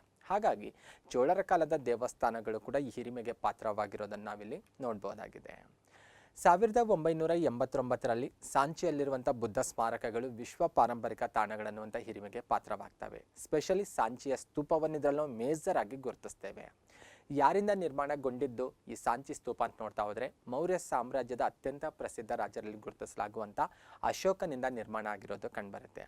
ಅಶೋಕ ಸುಮಾರು 84,000 ಸ್ತೂಪಗಳನ್ನು ನಿರ್ಮಿಸಿದ್ನು ಅಂತ ಇತಿಹಾಸದಿಂದ ತಿಳಿದು ಬರುತ್ತೆ. ಅದರಲ್ಲಿ ನಾವು ಪ್ರೆಸೆಂಟ್ ನೋಡ್ಬೋದಾದಂಥ ಅತ್ಯಂತ ಪ್ರಮುಖವಾದ ಸ್ತೂಪವೆಂದರೆ ಅದು ಸಾಂಚಿ ಸ್ತೂಪ. ಮಧ್ಯಪ್ರದೇಶ ರಾಜ್ಯದಲ್ಲಿರೋದು ಆಲ್ರೆಡಿ ಗೊತ್ತಿರಬೇಕು. ಇನ್ನು ಸ್ತೂಪ ಅನ್ನುವಂಥ ವರ್ಡ್ ಕೂಡ ಬೌದ್ಧ ಧರ್ಮಕ್ಕೆ ರಿಲೇಟೆಡ್ ಆಗಿರೋದು. ಸ್ತೂಪ ಅನ್ನುವಂಥ ಸ್ಮಾರಕಗಳು ಕೂಡ ಬೌದ್ಧ ಧರ್ಮಕ್ಕೆ ರಿಲೇಟೆಡ್ ಆಗಿರೋದು. ಓಕೆ, ಹಾಗಾಗಿ ನಾವು ಆಲ್ರೆಡಿ ಅಜಂತಾದಲ್ಲಿ ಕೂಡ ಚರ್ಚೆ ಮಾಡಿದ್ದೀವಿ. ವಿಹಾರ ಚೈತ್ಯ ಅನ್ನೋದು ಆ ವರ್ಡ್ ಕೂಡ ನಿಮ್ಗೆ ಗೊತ್ತಿರಬೇಕು. ಬೌದ್ಧ ಧರ್ಮಕ್ಕೆ ರಿಲೇಟೆಡ್ ಆಗಿರುವಂಥ ಸ್ಮಾರಕಗಳಂತ ಬಂದಾಗ ಪರ್ಟಿಕ್ಯುಲರ್ ವರ್ಡ್ಸ್ ಕೂಡ ಕೇಳ್ಬೋದು ಎಕ್ಸಾಮಲ್ಲಿ ಬಂದಾಗ. ಈ ಶಬ್ದಗಳು ಯಾವ ಧರ್ಮಕ್ಕೆ ರಿಲೇಟೆಡ್ ಆಗಿರೋದು ಅಂತ ಕೂಡ ಕೇಳ್ಬೋದು. ಆ ದೃಷ್ಟಿಕೋನದಿಂದ ನಾನು ಹೇಳ್ತಾ ಇರೋದು. ಇಲ್ಲಿ ಯಾವುದೇ ಕಾರಣಕ್ಕೂ ಶಬ್ದ ಅಂದ ತಕ್ಷಣಕ್ಕೆ ಸಂಕುಚಿತ ಅರ್ಥಕ್ಕೆ ತರಬಾರ್ದು ಯಾವುದೇ ಕಾರಣಕ್ಕೂ. ಓಕೆ, ಸ್ತೂಪಕ್ಕೆ ರಿಲೇಟೆಡ್ ಒಂದು 2 ಇನ್ಫಾರ್ಮೇಷನ್ ಕ್ಲಿಯರ್ ಇರಬೇಕು. ಯಾವ ಆಕಾರದಲ್ಲಿ ರಚನೆ ಇರ್ತಾವಂತ ನೋಡ್ತಾ ಹೋದರೆ ಸ್ತೂಪಗಳು ಅರ್ಧ ಗೋಳಾಕಾರದ ರಚನೆ ಹೊಂದಿರೋದು ಕಂಡುಬರುತ್ತೆ. ಈ ಸ್ಮಾರಕ ನೋಡಿದ್ರೆ ಗೊತ್ತಾಗುತ್ತೆ, ಮೇಲ್ಭಾಗದಲ್ಲಿ ಅರ್ಧ ಗೋಳಾಕಾರದ ರಚನೆ ಇರೋದು ಕಂಡುಬರುತ್ತೆ. ಅಷ್ಟೆಲ್ಲ ಇನ್ನೊಂದು ವಿಶೇಷತೆ ಏನಿರುತ್ತೆ ಅಂದರೆ ಬುದ್ಧ ಅಥವಾ ಬೌದ್ಧ ಸನ್ಯಾಸಿಗಳ ಅವಶೇಷಗಳನ್ನು ಸಂಗ್ರಹಿಸಿಟ್ಟಂತಹ ಸ್ಥಳಗಳಾಗಿರ್ತವೆ ಸ್ತೂಪಗಳಂದರೆ. ಇದು ಕೂಡ ಗಮನಿಸ್ಬೇಕು ನೀವು. ಇನ್ನು ಅದರ ಜೊತೆಗೆ ಒಂದು ಹೊಸ 200 ರೂಪಾಯಿ ನೋಟ್ ಕಾಣಿಸ್ತಾ ಇದೆ. RBI ಬಿಡುಗಡೆ ಮಾಡಿರುವಂಥ ನೋಟಲ್ಲಿ ನಾವು ಸಾಂಚಿ ಸ್ತೂಪದ ಇಮೇಜನ್ನು ಕೂಡ ನೋಡ್ಬೋದಾಗಿದೆ. 1993ರಲ್ಲಿ ಹುಮಾಯೂನ್ ಟೋಂಬ್, ಹುಮಾಯೂನ್ನ ಗೋರಿ ಏನಿದೆ ಅಲ್ವಾ ಡೆಲ್ಲಿಯಲ್ಲಿರೋದು, ಈ ಸ್ಮಾರಕವು ಕೂಡ ವಿಶ್ವ ಪಾರಂಪರಿಕ ತಾಣಗಳನ್ನುವಂಥ ಹಿರಿಮೆಗೆ ಪಾತ್ರವಾಗುತ್ತೆ. ಡೆಲ್ಲಿಯಲ್ಲಿರೋದು ಸಾಕಷ್ಟು ಬಾರಿ ಎಕ್ಸಾಮಲ್ಲಿ ಕೇಳಿದ್ದಾರೆ ಕ್ವಶನ್, ಹಾಗಾಗಿ ಹೆಚ್ಚು ಇಂಪಾರ್ಟೆಂಟ್ ಆಗಿರೋದು. ಓಕೆ, ಏನು ವಿಶೇಷತೆ ಅಂತ ನೋಡ್ತಾ ಹೋದ್ರೆ ಈ ಸ್ಮಾರಕಕ್ಕೆ ರಿಲೇಟೆಡ್ ಆಗಿ ಬೇಗ್ ಬೇಗಮ್ ಅಥವಾ ಹಾಜಿ ಬೇಗಮ್ ಅಂತ ಕರೆಯೋದು ಅವರಿಂದ ಕಟ್ಟಿಸಲ್ಪಟ್ಟಂಥ ಸ್ಮಾರಕ ಇದಾಗಿದೆ. ಅಂದರೆ ಹುಮಾಯೂನ್ನ ಸಮಾಧಿ ಇದು, ಅದು ಹುಮಾಯೂನ್ನ ಗೋರಿ ಅಂತ ಆದರೂ ಹೇಳ್ಬೋದು ನಾವು. ಓಕೆ, ಆತನ ಪತ್ನಿಯಾಗಿರುವಂಥ ಬೇಗ್ ಬೇಗಮ್ ಅಥವಾ ಹಾಜಿ ಬೇಗಮ್ ಅವರಿಂದ 1558ರಲ್ಲಿ ನಿರ್ಮಿಸಲ್ಪಟ್ಟಂಥ ಒಂದು ಸ್ಮಾರಕ ಇದಾಗಿದೆ. ಈ ಸ್ಮಾರಕದ ಪ್ರಮುಖ ವಾಸ್ತುಶಿಲ್ಪಿಗಳು ಯಾರು ಅಂತ ನೋಡ್ತಾ ಹೋದ್ರೆ ಇಬ್ಬರು ವ್ಯಕ್ತಿಯನ್ನು ನಾವು ಗುರುತಿಸ್ಬೋದು. ಮಿರಾಕ್ ಮಿರ್ಜಾ ಘಿಯಾಸ್ ಅನ್ನುವಂಥ ವ್ಯಕ್ತಿಯನ್ನು ಅತ್ಯಂತ ಮೇಜರ್ ಆಗಿ ನಾವು ಗುರುತಿಸ್ತೇವೆ ವಾಸ್ತುಶಿಲ್ಪಿ ಅಂತ, ಮತ್ತು ಆತನ ಮಗನಾದಂಥ ಸೈಯದ್ ಮೊಹಮ್ಮದ್ ಅನ್ನು ಕೂಡ ಗುರುತಿಸಲಾಗುತ್ತೆ. ಇವರಿಬ್ಬರು ಕೂಡ ಪರ್ಷಿಯನ್ ಕಲಾವಿದರು ಅನ್ನೋದು ವಿಶೇಷವಾಗಿದೆ. ಅದರ ಜೊತೆಗೆ ಈ ಗೋರಿ ಇನ್ನೊಂದು ಹಿರಿಮೆಗೆ ಅಥವಾ ಇನ್ನೊಂದು ವಿಶೇಷತೆ ಕೂಡ ಫೇಮಸ್ ಆಗಿದೆ. It was the first garden tomb in on the India ಅಂತ ಕೂಡ ಹೇಳಲಾಗುತ್ತೆ. ಹಾಗಾಗಿ ಸಾಕಷ್ಟು ವಿಶೇಷತೆಗಳನ್ನು ಹೊಂದಿರುವಂಥ ಸ್ಮಾರಕ ಅಂತ ಇದನ್ನು ಗುರುತಿಸ್ತಾ ಇರೋದು. 1993ರಲ್ಲಿ ದೆಹಲಿಯಲ್ಲಿರುವಂಥ ಇನ್ನೂ ಒಂದು ಸ್ಮಾರಕ ಅನ್ನಂಗಿಲ್ಲ, Qutub Minar and its monuments, ಇವನ್ನು ಒಟ್ಟಾಗಿ ವಿಶ್ವ ಪಾರಂಪರಿಕ ತಾಣಗಳಂತ ಗುರುತಿಸಲಾಗುತ್ತೆ. ಅಂದರೆ ಕುತುಬ್ ಮಿನಾರ್ ಮತ್ತು ಕುತುಬ್ ಮಿನಾರ್ನ ಸುತ್ತಮುತ್ತಲು ಅಲ್ಲಿರುವಂಥ ಒಂದು ಸಂಕೀರ್ಣ ಅಥವಾ ಕಾಂಪ್ಲೆಕ್ಸ್ ಅಲ್ಲಿರುವಂತಹ ಇನ್ನಿತರ ಸ್ಮಾರಕಗಳನ್ನೆಲ್ಲ ಒಟ್ಟಾಗಿ ವಿಶ್ವ ಪಾರಂಪರಿಕ ತಾಣಗಳಂತ ಗುರುತಿಸಲಾಗುತ್ತೆ. ಭಾಳಷ್ಟು ಕಡೆ ನಾವೇನು ಮಾಡ್ತೇವೆ, ಕುತುಬ್ ಮಿನಾರ್ ಮಾತ್ರ ಗುರುತಿಸ್ತಾ ಇರ್ತೇವೆ. ಆದರೆ ಕುತುಬ್ ಮಿನಾರ್ ಅಷ್ಟೇ ಅಲ್ಲ, ಕುತುಬ್ ಮಿನಾರ್ ಜೊತೆಗೆ ಇನ್ನೂ ಅಲ್ಲಿರುವಂತಹ ಸ್ಮಾರಕಗಳನ್ನು ಒಟ್ಟಾಗಿ ವಿಶ್ವ ಪಾರಂಪರಿಕ ಸ್ಮಾರಕಗಳಂತ ಗುರುತಿಸಲಾಗುತ್ತೆ. ಅಂದರೆ ಕುತುಬ್ ಮಿನಾರ್ ಇದೆ, ಇದರಲ್ಲಿ ಅಲೈ ದರ್ವಾಜಾ ಇದೆ, ಅಲೈ ಮಿನಾರ್ ಇದೆ, ಕುವಾತುಲ್ ಇಸ್ಲಾಂ ಮಸೀದಿ ಇದೆ, ಮತ್ತು ಟೋಂಬ್ ಆಫ್ ಇಲ್ತುಮಶ್ ಇದೆ, ಮತ್ತು ಐರನ್ ಪಿಲ್ಲರ್ ಇದೆ. ಇವೆಲ್ಲವನ್ನು ಕೂಡ ಒಟ್ಟಾಗಿ ವಿಶ್ವ ಪಾರಂಪರಿಕ ಸ್ಮಾರಕಗಳು ಅಥವಾ ತಾಣಗಳಂತ 93ನೇ ಇಸ್ವಿಯಲ್ಲಿ ಗುರುತಿಸಲಾಗಿದೆ. ಎಲ್ಲಿದ್ದಾವೆ ಇವೆಲ್ಲ ಅಂತ ನೋಡ್ತಾ ಹೋದರೆ ದೆಹಲಿಯಲ್ಲೇ ಇರೋದು. ಇನ್ನೂ ಪರ್ಟಿಕ್ಯುಲರ್ ಪ್ಲೇಸ್ ನೋಡ್ತಾ ಹೋದರೆ ಮೆಹರೌಲಿ ಅನ್ನುವಂಥ ಪ್ಲೇಸ್ ಕೇಳಿರ್ಬೋದು. ಮೆಹರೌಲಿಯ ಉಕ್ಕಿನ ಸ್ತಂಭ ಅಂದ ತಕ್ಷಣಕ್ಕೆ ನಮಗೆಲ್ಲ ನೆನಪಿಗೆ ಬರುತ್ತೆ ಮೆಹರೌಲಿ ಪ್ಲೇಸು. ಆದರೆ ಕುತುಬ್ ಮಿನಾರು, ಅಲೈ ದರ್ವಾಜಾ ಇರ್ಬೋದು, ಮತ್ತು ಅಲೈ ಮಿನಾರ್ ಇರ್ಬೋದು, ಮತ್ತು ಕುವಾತುಲ್ ಇಸ್ಲಾಂ ಮಸೀದಿ ಆಗಿರ್ಬೋದು, ಇಲ್ತುಮಶ್ನ ಗೋರಿ, ಇವೆಲ್ಲವೂ ಕೂಡ ಇರೋದು ಮೆಹರೌಲಿ ಅನ್ನೋದೇ ವಿಶೇಷ. ಇವೆಲ್ಲವನ್ನು ಒಟ್ಟಾಗಿ 93ರಲ್ಲಿ ವಿಶ್ವ ಪಾರಂಪರಿಕ ತಾಣ ಅಂತ ಗುರುತಿಸಲಾಗಿದೆ. ಬನ್ನಿ ಇವೆಲ್ಲದರ ಬಗ್ಗೆ ಕೂಡ ಸಂಕ್ಷಿಪ್ತವಾಗಿ ಬೇಸಿಕ್ ಇನ್ಫಾರ್ಮೇಷನ್ ನೋಡ್ತಾ ಹೋಗೋಣ. ಮೊದಲನೇದಾಗಿ ಕುತುಬ್ ಮಿನಾರ್ ಹೆಚ್ಚು ಇಂಪಾರ್ಟೆಂಟ್ ಆಗಿರೋದು ಇದರಲ್ಲಿ ಬಂದಾಗ. ದೆಹಲಿಯ ಮೆಹರೌಲಿ ಎಲ್ಲಿದೆ ಅನ್ನೋದು ಗಮನಿಸಬೇಕು. ನೀವು ಆಪ್ಷನ್ಸಲ್ಲಿ ಬಂದಾಗ ದೆಹಲಿ ಇದ್ದರೆ ದೆಹಲಿಗೆ ನೀವು ಅಲ್ಲಿ ಸರಿಯಾದ ಉತ್ತರ ಅಂತ ಗುರುತಿಸಬೇಕು. ಒಂದು ವೇಳೆ ಮೆಹರೌಲಿ ಕೊಟ್ಟರೆ ಮೆಹರೌಲಿ ಕೂಡ ಸರಿಯಾದ ಉತ್ತರ ಆಗಿರುತ್ತೆ. ಇದಕ್ಕೆ ಎಷ್ಟು ಎತ್ತರ ಇದೆ ಅಂತ ನೋಡ್ತಾ ಹೋದರೆ 238 ಅಡಿ ಎತ್ತರ ಇರೋದು ಕಂಡುಬರುತ್ತೆ, ಅಥವಾ ಅದನ್ನು ಮೀಟ್ರಲ್ಲಿ ತೆಗೆದುಕೊಂಡಾಗ 72.5 ಮೀಟರ್ ಇರೋದು ಕಂಡುಬರುತ್ತೆ.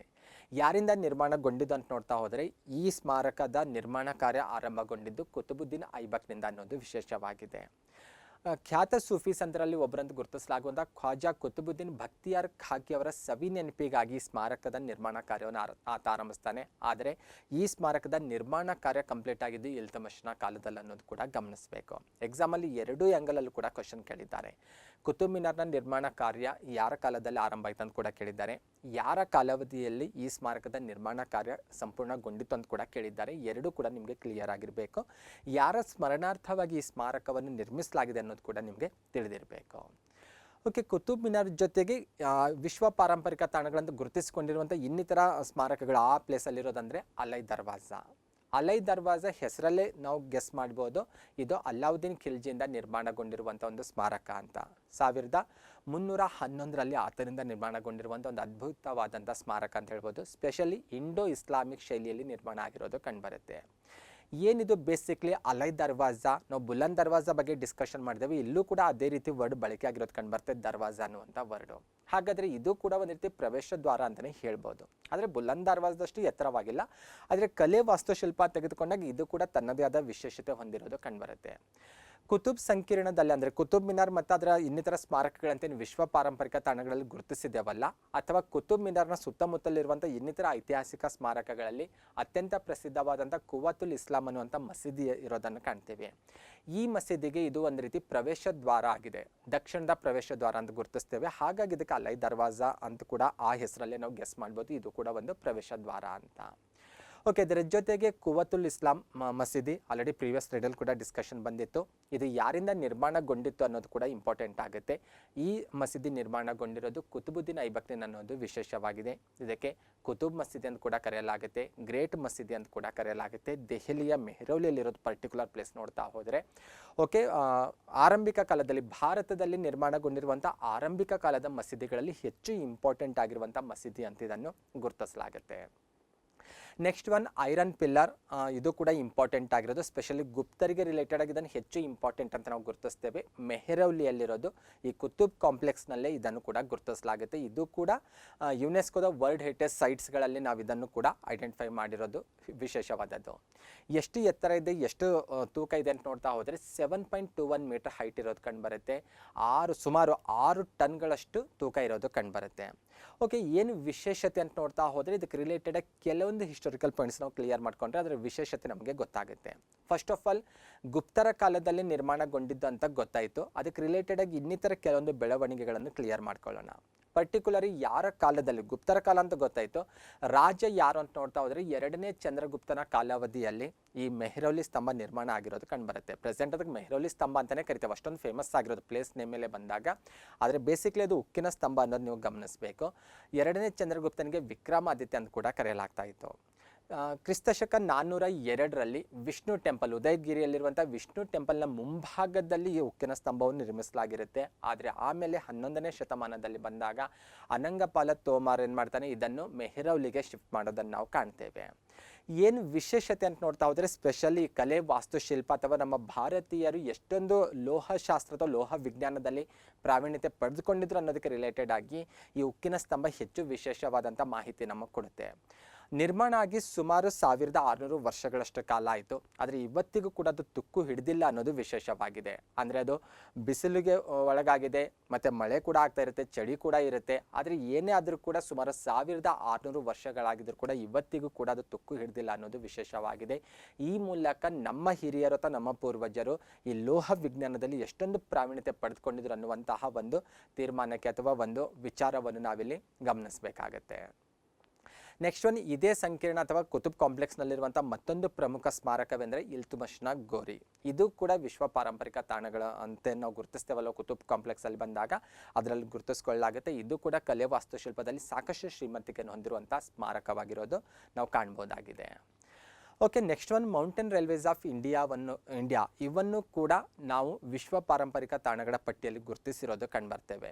ಅಂದರೆ ಇಲ್ಲಿ ಒಂದೇ ಮೌಂಟೇನ್ ರೈಲ್ವೆ ಅಂತಿಲ್ಲ, ಇಲ್ಲಿ ಮೌಂಟೇನ್ ರೈಲ್ವೇಸ್ ಅಂತಿದೆ. ಇಲ್ಲಿ ವರ್ಡು ಭಾರತದ ಮೌಂಟೇನ್ ರೈಲ್ವೇಸ್ಗಳಂತ ಇಲ್ಲಿ ಹೇಳೋದಿಲ್ಲ. ಬಂದಾಗ 3 ರೈಲ್ವೇಸ್ಗಳನ್ನು ಗುರುತಿಸಲಾಗುತ್ತೆ. ಇಲ್ಲಿ ಬಂದಾಗ 1999ರಲ್ಲಿ ಫಸ್ಟ್ ಟೈಮ್ ಇದನ್ನು ಗುರುತಿಸಲಾಗುತ್ತೆ. ಪರ್ಟಿಕ್ಯುಲರ್ ಒಂದು ರೈಲ್ವೆನ ಗುರುತಿಸಲಾಗುತ್ತೆ, ಡಾರ್ಜಿಲಿಂಗ್ ಹಿಮಾಲಯನ್ ರೈಲ್ವೆನ ಗುರುತಿಸಲಾಗುತ್ತೆ. 2005ರಲ್ಲಿ ಮತ್ತೊಂದು ರೈಲ್ವೆನ ಆ್ಯಡ್ ಮಾಡಲಾಗುತ್ತೆ. 2008ರಲ್ಲಿ 3ನೇ ರೈಲ್ವೆನ ಆ್ಯಡ್ ಮಾಡಲಾಗುತ್ತೆ. ಇವೆಲ್ಲವನ್ನು ಒಟ್ಟಾಗಿ ಮೌಂಟೇನ್ ರೈಲ್ವೇಸ್ ಆಫ್ ಇಂಡಿಯಾ ಅಂತ ಹೇಳಲಾಗುತ್ತೆ. ಓಕೆ, ಯಾವಂತೂ ನಿಮಗೆ ಪಟ್ಟಿ ಕೂಡ ಕಾಣಿಸ್ತಾ ಇದೆ ಮತ್ತು ಪ್ರತಿಯೊಂದರ ಬಗ್ಗೆ ಕೂಡ ನಾವು ಸಪ್ರೇಟಾಗಿ ನೋಡ್ತಾ ಹೋಗೋಣ. First one, Darjeeling Himalayan Railway 1999ರಲ್ಲಿ ಯುನೆಸ್ಕೋ ವರ್ಲ್ಡ್ ಹೆರಿಟೇಜ್ ಸೈಟ್ನಾಗೆ ಇದು ಸೇರ್ಪಡೆ ಆಗುತ್ತೆ. ಯಾವ ರಾಜ್ಯದಲ್ಲಿರೋದು ಅಂತ ನೋಡ್ತಾ ಹೋದರೆ ಡಾರ್ಜಿಲಿಂಗ್ ಅಂದ ತಕ್ಷಣಕ್ಕೆ ನಮಗೆ ನೆನಪಿಗೆ ಬರೋದು ವೆಸ್ಟ್ ಬೆಂಗಾಲ್. ಹಾಗಾಗಿ ಈಸಿಯಾಗಿ ನಾವು ಹೇಳ್ಬೋದು ವೆಸ್ಟ್ ಬೆಂಗಾಲ್ ಸ್ಟೇಟಿಗೆ ರಿಲೇಟೆಡ್ ಆಗಿರೋದಂತ. Okay, Darjeeling Himalayan Railway toy train ಅನ್ನುವಂತಹ ಒಂದು ನಿಕ್ ನೇಮಿಂದಲೇ ಹೆಚ್ಚು ಫೇಮಸ್ ಆಗಿರೋದು ಕಂಡುಬರುತ್ತೆ. ಈ ರೈಲ್ವೆ ಏನಿದೆ ಅಲ್ವಾ, ಇದು ಸಿಲ್ಗುರಿ ಮತ್ತು ಡಾರ್ಜಿಲಿಂಗ್ ಇವೆರಡನ್ನು ಕನೆಕ್ಟ್ ಮಾಡೋದನ್ನು ನಾವಿಲ್ಲಿ ನೋಡ್ತೇವೆ. ನೆಕ್ಸ್ಟ್ ಒನ್, ನೀಲಗಿರಿ ಮೌಂಟೇನ್ ರೈಲ್ವೆ 2005ರಲ್ಲಿ ಇದು ಕೂಡ ಈ ಯುನೆಸ್ಕೋ ವರ್ಲ್ಡ್ ಹೆರಿಟೇಜ್ ಅನ್ನುವಂಥ ಒಂದು ಹಿರಿಮೆಗೆ ಪಾತ್ರವಾಗುತ್ತೆ. ತಮಿಳುನಾಡು ರಾಜ್ಯದಲ್ಲಿರೋದು. ನೀಲಗಿರಿ ಹಿಲ್ಸ್ಗಳಲ್ಲಿ ಸಂಚಾರ ಮಾಡೋದು, ಮೆಟ್ಟುಪಾಲಯಂ ಮತ್ತು ಉದಗಮಂಡಲಂಗಳನ್ನು ಕನೆಕ್ಟ್ ಮಾಡುತ್ತೆ ಅನ್ನೋದು ಭಾರತದ ಏಕೈಕ ರ್ಯಾಕ್ ರೈಲ್ವೆ ಅನ್ನುವಂಥ ಕೀರ್ತಿಗೆ ಇದು ಪಾತ್ರವಾಗಿದೆ. ಇನ್ನು 2008ರಲ್ಲಿ ಇದಕ್ಕೆ ಕಾಲ್ಕಾ ಶಿಮ್ಲಾ ರೈಲ್ವೆ ಕೂಡ ಆ್ಯಡ್ ಆಗುತ್ತೆ. ಇದು ಕಾಲ್ಕಾ ಮತ್ತು ಶಿಮ್ಲಾ ಇವೆರಡನ್ನು ಕನೆಕ್ಟ್ ಮಾಡುವಂಥ ಒಂದು ರೈಲ್ವೆ ಅನ್ನೋದು ಗಮನಿಸಬೇಕು. ಅದರ ಜೊತೆಗೆ ಇದರಲ್ಲಿ ಬಂದಾಗ ಈ ರೈಲು ಮಾರ್ಗದಲ್ಲಿ ಬಂದಾಗ 103 ಟನಲ್ಗಳನ್ನು ಮತ್ತು 864 ಬ್ರಿಡ್ಜ್ಗಳಿರೋದನ್ನು ನಾವು ಕಾಣ್ತೇವೆ. ಹಾಗಾಗಿ ಹೆಚ್ಚು ವಿಶೇಷವಾದಂಥ ರೈಲ್ವೆಗಳನ್ನು ಮೌಂಟೇನ್ ರೈಲ್ವೇಸ್ ಆಫ್ ಇಂಡಿಯಾ ಅನ್ನುವಂಥ ಒಂದು ಟೈಟಲಲ್ಲಿ ವಿಶ್ವ ಪಾರಂಪರಿಕ ತಾಣಗಳಿಗೆ ಆ್ಯಡ್ ಮಾಡಿರೋದನ್ನು ನಾವು ಕಾಣ್ತೇವೆ. ನೆಕ್ಸ್ಟ್ ಒನ್, 2002ರಲ್ಲಿ ಮಹಾಬೋಧಿ ಟೆಂಪಲ್ ಏನ್ ಬೋಧ್ ಗಯಾದಲ್ಲಿದೆ ಅಲ್ವಾ, ಈ ಸ್ಮಾರಕವು ಕೂಡ ವಿಶ್ವ ಪಾರಂಪರಿಕ ತಾಣಗಳನ್ನುವಂಥ ಹಿರಿಮೆಗೆ ಪಾತ್ರವಾಗುತ್ತೆ. ಬೇಸಿಕ್ಲಿ ಬೋಧಗಯ ಅಥವಾ ಬುದ್ಧಗಯ ಅಂತೆ ನಾವು ಕರಿತಾ ಇರ್ತೇವಲ್ವಾ, ಈ ಪ್ಲೇಸ್ ಬಿಹಾರ್ ರಾಜ್ಯದಲ್ಲಿರೋದು. ಗೌತಮ ಬುದ್ಧವರಿಗೆ ರಿಲೇಟೆಡ್ ಆಗಿ ಹೆಚ್ಚು ಇಂಪಾರ್ಟೆಂಟ್ ಆಗಿರುವಂಥ ಪ್ಲೇಸ್ ಆಗಿದೆ. ಅಂದರೆ ಗೌತಮ ಬುದ್ಧ ಅವರು ಧ್ಯಾನಾಸಕ್ತರಾದಂಥ ಸ್ಥಳ ಅಂತ ಕೂಡ ಗುರುತಿಸ್ತೇವೆ. ಗೌತಮ ಬುದ್ಧ ಅವರಿಗೆ ಜ್ಞಾನೋದಯವಾದಂಥ ತಾಣ ಅಂತ ಕೂಡ ಗುರುತಿಸಲಾಗುತ್ತೆ. ಈ ರೀತಿ ಗೌತಮ ಬುದ್ಧ ಅವರಿಗೆ ಬೌದ್ಧ ಇತಿಹಾಸಕ್ಕೆ ಭಾರತದ ಸಂಸ್ಕೃತಿ ಆಗಿರೋದು, ಭಾರತದ ಇತಿಹಾಸಕ್ಕೆ ರಿಲೇಟೆಡ್ ಆಗಿ ಹೆಚ್ಚು ಇಂಪಾರ್ಟೆಂಟ್ ಆಗಿರುವಂಥ ಪ್ಲೇಸ್ ಇದಾಗಿದೆ. 2002ರಲ್ಲಿ ಇದು ವಿಶ್ವ ಪಾರಂಪರಿಕ ತಾಣ ಅನ್ನುವಂತಹ ಒಂದು ಹಿರಿಮೆಗೆ ಪಾತ್ರವಾಗುತ್ತೆ. 2003ರಲ್ಲಿ ಭಿಂಬೆಟ್ಕಾ ಶಿಲಾಶ್ರಯಗಳು ವಿಶ್ವ ಪಾರಂಪರಿಕ ತಾಣಗಳ ಪಟ್ಟಿಗೆ ಸೇರ್ಪಡೆ ಆಗ್ತವೆ. ಬೇಸಿಕ್ಲಿ ಈ ಪ್ಲೇಸ್ ಇರೋದು ಮಧ್ಯಪ್ರದೇಶ ರಾಜ್ಯದಲ್ಲಿ. ಭಿಂಬೆಟ್ಕಾ ಶಿಲಾಶ್ರಯದಲ್ಲಿ ನಾವು 100 ಗುಹೆಗಳನ್ನು ಕಾಣ್ಬೋದು. ಏನು ವಿಶೇಷತೆ ಈ ಗುಹೆಗಳಂತ ನೋಡ್ತಾ ಹೋದರೆ, ನಮ್ಮ ಪೂರ್ವಜರು ಬಿಡಿಸಿರುವಂಥ ಅದ್ಭುತವಾದಂತಹ ಚಿತ್ರಗಳನ್ನು ನಾವು ಈ ಗುಹೆಗಳಲ್ಲಿ ಕಾಣ್ಬೋದಾಗಿದೆ. ಸ್ಪೆಷಲಿ ಒಂದು 2-3 ಗುಹೆಗಳಂತೂ ಹೆಚ್ಚು ಇಂಪಾರ್ಟೆಂಟ್ ಆಗಿ ಗುರುತಿಸೋದು. ಅದ್ಭುತವಾದಂತಹ ನಾವು ಪೇಂಟಿಂಗನ್ನು ಕಾಣ್ಬೋದು. ಸ್ಪೆಷಲಿ ಪ್ರಾಣಿಗಳ ಚಿತ್ರವನ್ನು ಕಾಣ್ಬೋದು, ಪಕ್ಷಿಗಳ ಚಿತ್ರ ಆಗಿರ್ಬೋದು, ಬೇಟೆಯ ದೃಶ್ಯಗಳಾಗಿರ್ಬೋದು, ಕದನದ ಚಿತ್ರಗಳನ್ನೆಲ್ಲ ನಾವು ಇವತ್ತಿಗೂ ಕೂಡ ನಾವು ಈ ಗುಹೆಗಳಲ್ಲಿ ಕಾಣ್ಬೋದು. ನೀವು ಕೂಡ ಆ ಇಮೇಜ್ ನೋಡಿದ್ರೆ ಗೊತ್ತಾಗುತ್ತೆ. ಇಲ್ಲಿ ಸೂಕ್ಷ್ಮವಾಗಿ ಅಬ್ಸರ್ವ್ ಮಾಡಿದ್ರೆ ಸಾಕಷ್ಟು ವಿಶೇಷವಾದಂತಹ ಚಿತ್ರಗಳನ್ನು ಕೂಡ ನಾವು ಇವತ್ತಿಗೂ ಕೂಡ ಕಾಣ್ಬೋದಾಗಿದೆ. ಈ ದೃಶ್ಯಗಳ ಮೂಲಕ ಅಥವಾ ಈ ಚಿತ್ರಗಳ ಮೂಲಕ ಅಗೇನ್ ನಾವು ಮೂಕ ವಿಸ್ಮಿತರಾಗ್ತೇವೆ. ಎಷ್ಟೊಂದು ವರ್ಷಗಳ ಹಿಂದೆನೆ ನಮ್ಮ ಪೂರ್ವಜರು ಎಷ್ಟೊಂದು ಪ್ರಾವೀಣ್ಯತೆಯನ್ನು ಪಡೆದುಕೊಂಡಿದ್ರು ಚಿತ್ರಕಲೆಯಲ್ಲಿ ಅನ್ನೋದನ್ನು ನಾವು ಇವತ್ತಿನ 20ನೇ ಶತಮಾನದಲ್ಲಿ ಕೂಡ ಸಾಧಿಸಲಾಗದಂತಹ ಅನೇಕ ಅಂಶಗಳನ್ನು ಸಾಧನೆಗಳನ್ನು ನಮ್ಮ ಪೂರ್ವಜರು ಅನೇಕ ವರ್ಷಗಳ ಹಿಂದೆನೆ ಮಾಡಿದ್ದಾರೆ ಅನ್ನೋದು ನಾವಿಲ್ಲಿ ಗಮನಿಸಬೇಕಾಗುತ್ತೆ. ಇಲ್ಲಿರುವಂಥ 2 ಗುಹೆಗಳನ್ನು ಹೆಚ್ಚು ವಿಶೇಷವಾಗಿ ಗುರುತಿಸಲಾಗುತ್ತೆ. ಒಂದು ಮೃಗಾಲಯ ಗುಹೆ ಅಂತ ಕರೆಯಲಾಗುತ್ತೆ. ಏನು ವಿಶೇಷತೆ ಅಂದರೆ ಕುದುರೆ, ಆನೆ, ಕಾಡೆಮ್ಮೆ ಹೀಗೆ ಸಾಕಷ್ಟು ಪ್ರಾಣಿಗಳ ಚಿತ್ರಗಳನ್ನು ನಾವಿಲ್ಲಿ ಅದ್ಭುತವಾಗಿ ಬಿಡಿಸಿರೋದನ್ನು ನಾವು ಈ ಗುಹೆಯಲ್ಲಿ ಕಾಣ್ಬೋದಾಗಿದೆ. ಇನ್ನೊಂದು ಕಾಡು ಹಂದಿಯ ಗುಹೆ ಅಂತ ಗುರುತಿಸಲಾಗುತ್ತೆ. ಈ ಗುಹೆಯ ವಿಶೇಷತೆ ಏನಂದರೆ ಎತ್ತರವಾದಂಥ ಬಂಡೆಗಲ್ಲಿನ ಮೇಲೆ ಕಾಡು ಹಂದಿಯ ಚಿತ್ರವನ್ನು ಅತ್ಯಂತ ಆಕರ್ಷಕವಾಗಿ ಬಿಡಿಸಲಾಗಿದೆ. ಹಾಗಾಗಿ ಈ ತಾಣವನ್ನು ಕೂಡ ಯುನೆಸ್ಕೋ ವರ್ಲ್ಡ್ ಹೆರಿಟೇಜ್ ಸೈಟಲ್ಲಿ ಗುರುತಿಸಿರೋದು ಕಂಡುಬರುತ್ತೆ. 2004ರಲ್ಲಿ ಮುಂಬೈಯಲ್ಲಿರುವಂಥ ಛತ್ರಪತಿ ಶಿವಾಜಿ ಟರ್ಮಿನ್ಸ್ ಅನ್ನು ಕೂಡ ವಿಶ್ವ ಪಾರಂಪರಿಕ ಪಟ್ಟಿಗೆ ಸೇರ್ಪಡೆ ಮಾಡಿಕೊಳ್ಳಲಾಗುತ್ತೆ ಅಥವಾ ವಿಶ್ವ ಪಾರಂಪರಿಕ ಪಟ್ಟಿ ಅನ್ನುವಂಥ ಕೀರ್ತಿಗೆ ಇದು ಪಾತ್ರವಾಗುತ್ತೆ.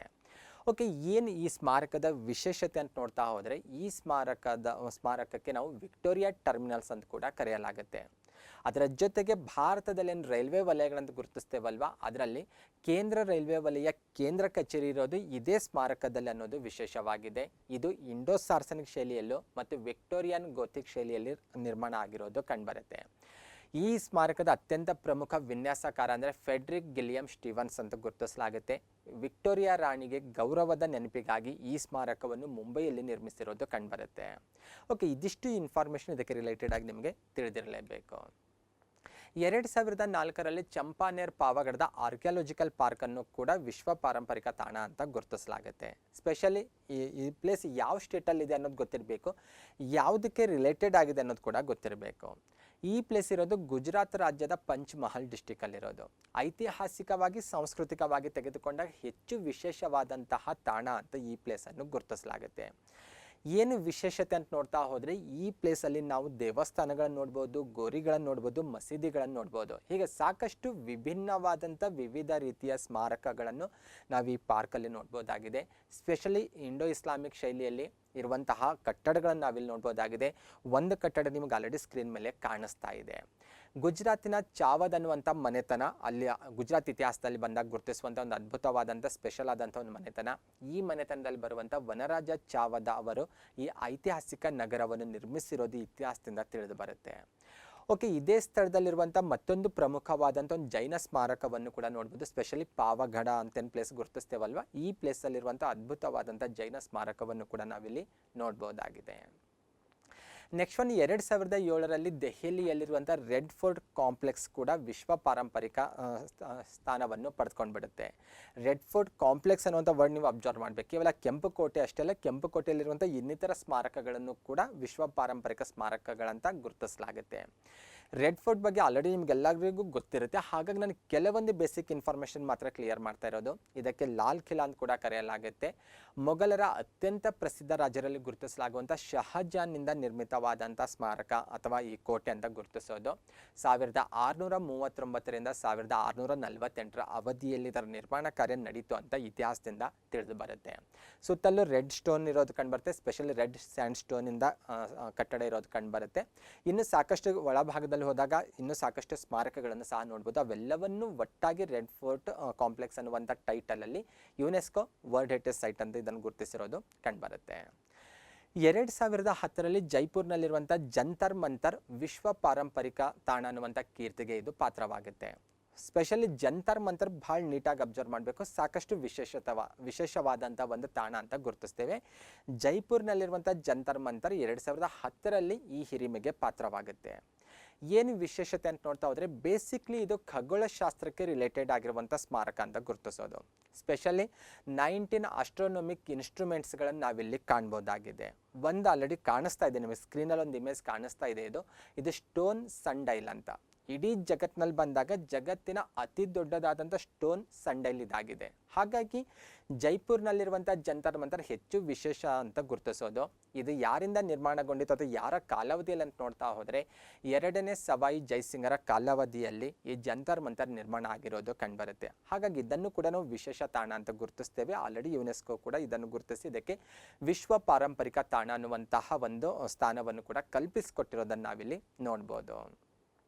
2013ರಲ್ಲಿ ರಾಜಸ್ಥಾನದ ಹಿಲ್ ಫೋರ್ಟ್ಸ್ಗಳು ಕೂಡ ವಿಶ್ವ ಪಾರಂಪರಿಕ ತಾಣಗಳನ್ನುವಂಥ ಹಿರಿಮೆಗೆ ಪಾತ್ರವಾಗ್ತವೆ. ಸ್ಪೆಷಲಿ 6 ಕೋಟೆಗಳನ್ನು ಇದರಲ್ಲಿ ಗುರುತಿಸಲಾಗುತ್ತೆ. ಇವೆಲ್ಲವೂ ಕೂಡ ಹಿಲ್ ಫೋರ್ಟ್ಸ್ ಅನ್ನೋದು ಗಮನಿಸಬೇಕು. ಈ ಮೈದಾನ ಪ್ರದೇಶದಲ್ಲಿ ಕೋಟೆಗಳನ್ನು ನಿರ್ಮಿಸೋದು ಈಸಿ ಆಗಿರುತ್ತೆ. ಆದರೆ ರಾಜಸ್ಥಾನದ ಅರಾವಳಿ ಬೆಟ್ಟಗಳಲ್ಲಿ ರಜಪೂತರು ತಮ್ಮ ರಕ್ಷಣೆಗಾಗಿ ನಿರ್ಮಿಸಿಕೊಂಡಿರುವಂಥ ಅದ್ಭುತವಾದಂತಹ ಕೋಟೆಗಳಿವಾಗಿದ್ದಾವೆ. ನಾವೇನಾದರೂ ಈ ಕೋಟೆಗಳಿಗೆ ಭೇಟಿ ಕೊಟ್ಟಿದ್ರೆ ಇವು ಖಂಡಿತ ಮಾನವನಿಂದ ನಿರ್ಮಾಣ ಆಗಿರ್ಲಿಕ್ಕೆ ಸಾಧ್ಯನೇ ಇಲ್ಲ ಅನ್ನುವಂಥ ತೀರ್ಮಾನಕ್ಕೆ ಬರ್ಬೋದು. ಅಷ್ಟೊಂದು ಭವ್ಯವಾಗಿದ್ದಾವೆ ಮತ್ತು ಅಷ್ಟೊಂದು ದೊಡ್ಡ ಗಾತ್ರದಲ್ಲಿರುವಂತಹ ಕೋಟೆಗಳಿವಾಗಿದ್ದಾವೆ. ಸ್ಪೆಷಲಿ ಆ 6 ಕೋಟೆಗಳು ಯಾವುದನ್ನೋದು ಕೂಡ ಬೇಸಿಕ್ ಇನ್ಫಾರ್ಮೇಷನ್ ಇರಬೇಕು.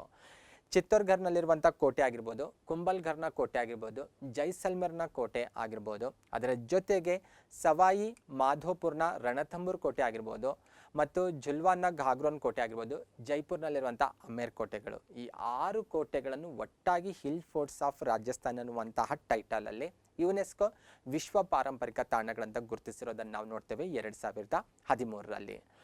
ಸ್ಪೆಷಲಿ ಕೆಲವೊಂದು ಕೋಟೆಗಳ ಇಮೇಜ್ ನಾನು ನಿಮಗೆ ತೋರಿಸ್ತಾ ಇರೋದು ಜೈಪುರ್ನ ಅಮೇರ್ ಕೋಟೆ. ಎಷ್ಟು ಅದ್ಭುತವಾಗಿರುವಂಥ ಕೋಟೆ ಅಂದರೆ ಬೃಹತ್ ಗಾತ್ರದಲ್ಲಿ ನಿರ್ಮಾಣ ಆಗಿರುವಂತಹ ಕೋಟೆ.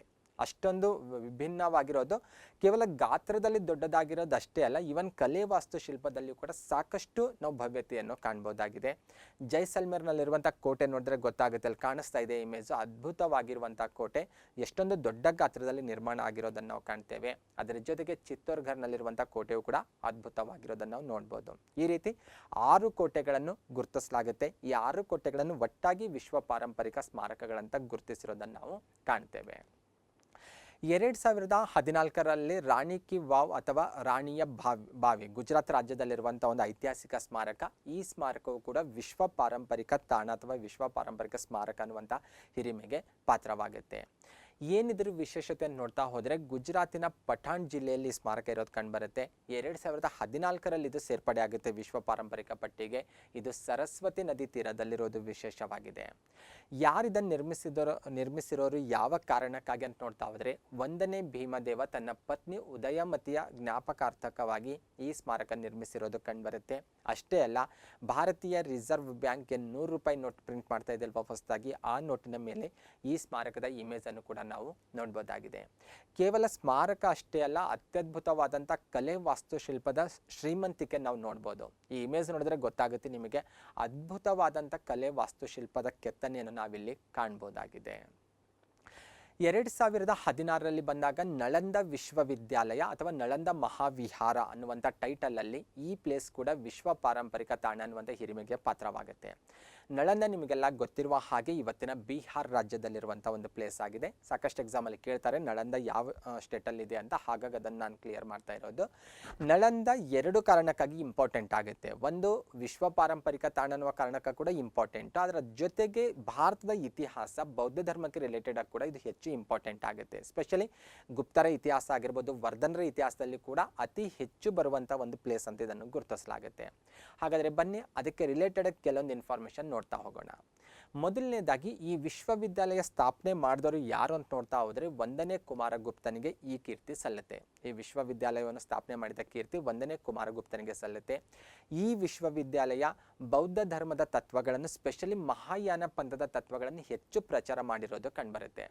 ಹರ್ಷವರ್ಧನ ಕಾಲದಲ್ಲಿ ಈ ವಿಶ್ವವಿದ್ಯಾಲಯ ಹೆಚ್ಚು ಫೇಮಸ್ ಆಗಿರೋದು ಕಂಡುಬರುತ್ತೆ. ಸ್ಪೆಷಲಿ ಹರ್ಷವರ್ಧನ ಸುಮಾರು 700 ಹಳ್ಳಿಗಳ ಭೂಕಂದಾಯ ಏನು ಬರ್ತಿತ್ತಲ್ಲ ಆದಾಯ, ಆ ಆದಾಯವನ್ನು ಈ ವಿಶ್ವವಿದ್ಯಾಲಯಕ್ಕೆ, ಇದು ವಿಶ್ವವಿದ್ಯಾಲಯದ ಅಭಿವೃದ್ಧಿಗಾಗಿ ನೀಡ್ತಾ ಇದ್ದು ಅನ್ನೋದು ಇತಿಹಾಸದಿಂದ ತಿಳಿದು ಬರುತ್ತೆ. ಅಷ್ಟೇ ಅಲ್ಲ, ಈ ವಿಶ್ವವಿದ್ಯಾಲಯದಲ್ಲಿ ಅವಾಗಿನ ಕಾಲಾವಧಿಯಲ್ಲಿ ಸುಮಾರು 10,000 ವಿದ್ಯಾರ್ಥಿಗಳು ಅಭ್ಯಾಸ ಮಾಡ್ತಾ ಇದ್ರು. 1500 ಜನ ಬೋಧಕರು ಇಲ್ಲಿ ಕಾರ್ಯನಿರ್ವಹಿಸ್ತಾ ಇದ್ರು ಅನ್ನೋದು ಕೂಡ ತಿಳಿದು ಬರುತ್ತೆ. ಚೀನಿ ಬೌದ್ಧ ಯಾತ್ರಿಕರಂತ ನಾವು ಗುರುತಿಸ್ತೇವಲ್ವ, ಹುಯ್ಯನ್ ಸ್ತಾಂಗ್, ಇತ್ಸಿಂಗ್ ಆಗಿರ್ಬೋದು, ಇವರೆಲ್ಲರೂ ಕೂಡ ಈ ವಿಶ್ವವಿದ್ಯಾಲಯದಲ್ಲಿ ಅಭ್ಯಾಸ ಮಾಡಿದ್ರು ಅನ್ನೋದು ಕೂಡ ಇತಿಹಾಸದಿಂದ ತಿಳಿದು ಬರುತ್ತೆ. ಇನ್ನು ಇನ್ನೊಂದು ವಿಶೇಷತೆ ಏನಂದರೆ, ಈ ವಿಶ್ವವಿದ್ಯಾಲಯದಲ್ಲಿ ಗ್ರಂಥಾಲಯ ಕೂಡ ಇತ್ತು. ಗ್ರಂಥಾಲಯ ಇರುವಂಥ ಪ್ರದೇಶಕ್ಕೆ ಧರ್ಮಗಂಜ್ ಅಂತ ಕರೆಯಲಾಗ್ತಾ ಇತ್ತು. ಗ್ರಂಥಾಲಯದ ಕಟ್ಟಡಗಳನ್ನು ರತ್ನೋವಧಿ, ರತ್ನರಂಜಕ, ರತ್ನಸಾಗರ ಅಂತ ಬೇರೆ ಬೇರೆ ಹೆಸರುಗಳಿಂದಲೂ ಕೂಡ ಕರೆದಿರೋದು ಕಂಡುಬರುತ್ತೆ. ಫೈನಲಿ ಇನ್ನೊಂದು ಪಾಯಿಂಟ್ಸ್ ನಮಗೆ ಇಂಪಾರ್ಟೆಂಟ್ ಆಗುತ್ತೆ, ಭಕ್ತಿಯಾರ್ ಖಿಲ್ಜಿಯ ದಾಳಿಯಿಂದ ಈ ವಿಶ್ವವಿದ್ಯಾಲಯ ಹಾಳಾಯಿತು ಅಂತ. ಇದಿಷ್ಟು ಇನ್ಫಾರ್ಮೇಷನ್ ಭಾರತ ಇತಿಹಾಸಕ್ಕೆ ರಿಲೇಟೆಡ್ ಆಗಿ ಬೇಸಿಕ್ ಆಗಿ ನಿಮಗೆ ತಿಳಿದಿರಲೇಬೇಕು. ನೆಕ್ಸ್ಟ್ ಒನ್, 2016ರಲ್ಲಿ ಚಂಡೀಗಢ್ನಲ್ಲಿರುವಂಥ ಲೀ ಕಾರ್ಬೋಸಿಯರ್ ಅವರ ವಾಸ್ತುಶಿಲ್ಪಕ್ಕೆ ರಿಲೇಟೆಡ್ ಆಗಿರುವಂತಹ ಕಟ್ಟಡಗಳು ಕೂಡ ವಿಶ್ವ ಪಾರಂಪರಿಕ ತಾಣಗಳನ್ನುವಂಥ ಹಿರಿಮೆಗೆ ಪಾತ್ರವಾಗ್ತವೆ. ಲೀ ಕಾರ್ಬೋಸಿಯರ್ ಅವರು ಜಗತ್ತಿನ ಅತ್ಯಂತ ಪ್ರಸಿದ್ಧ ವಾಸ್ತುಶಿಲ್ಪಕಾರರಲ್ಲಿ ಒಬ್ಬರಂತ ಗುರುತಿಸಲಾಗುತ್ತೆ.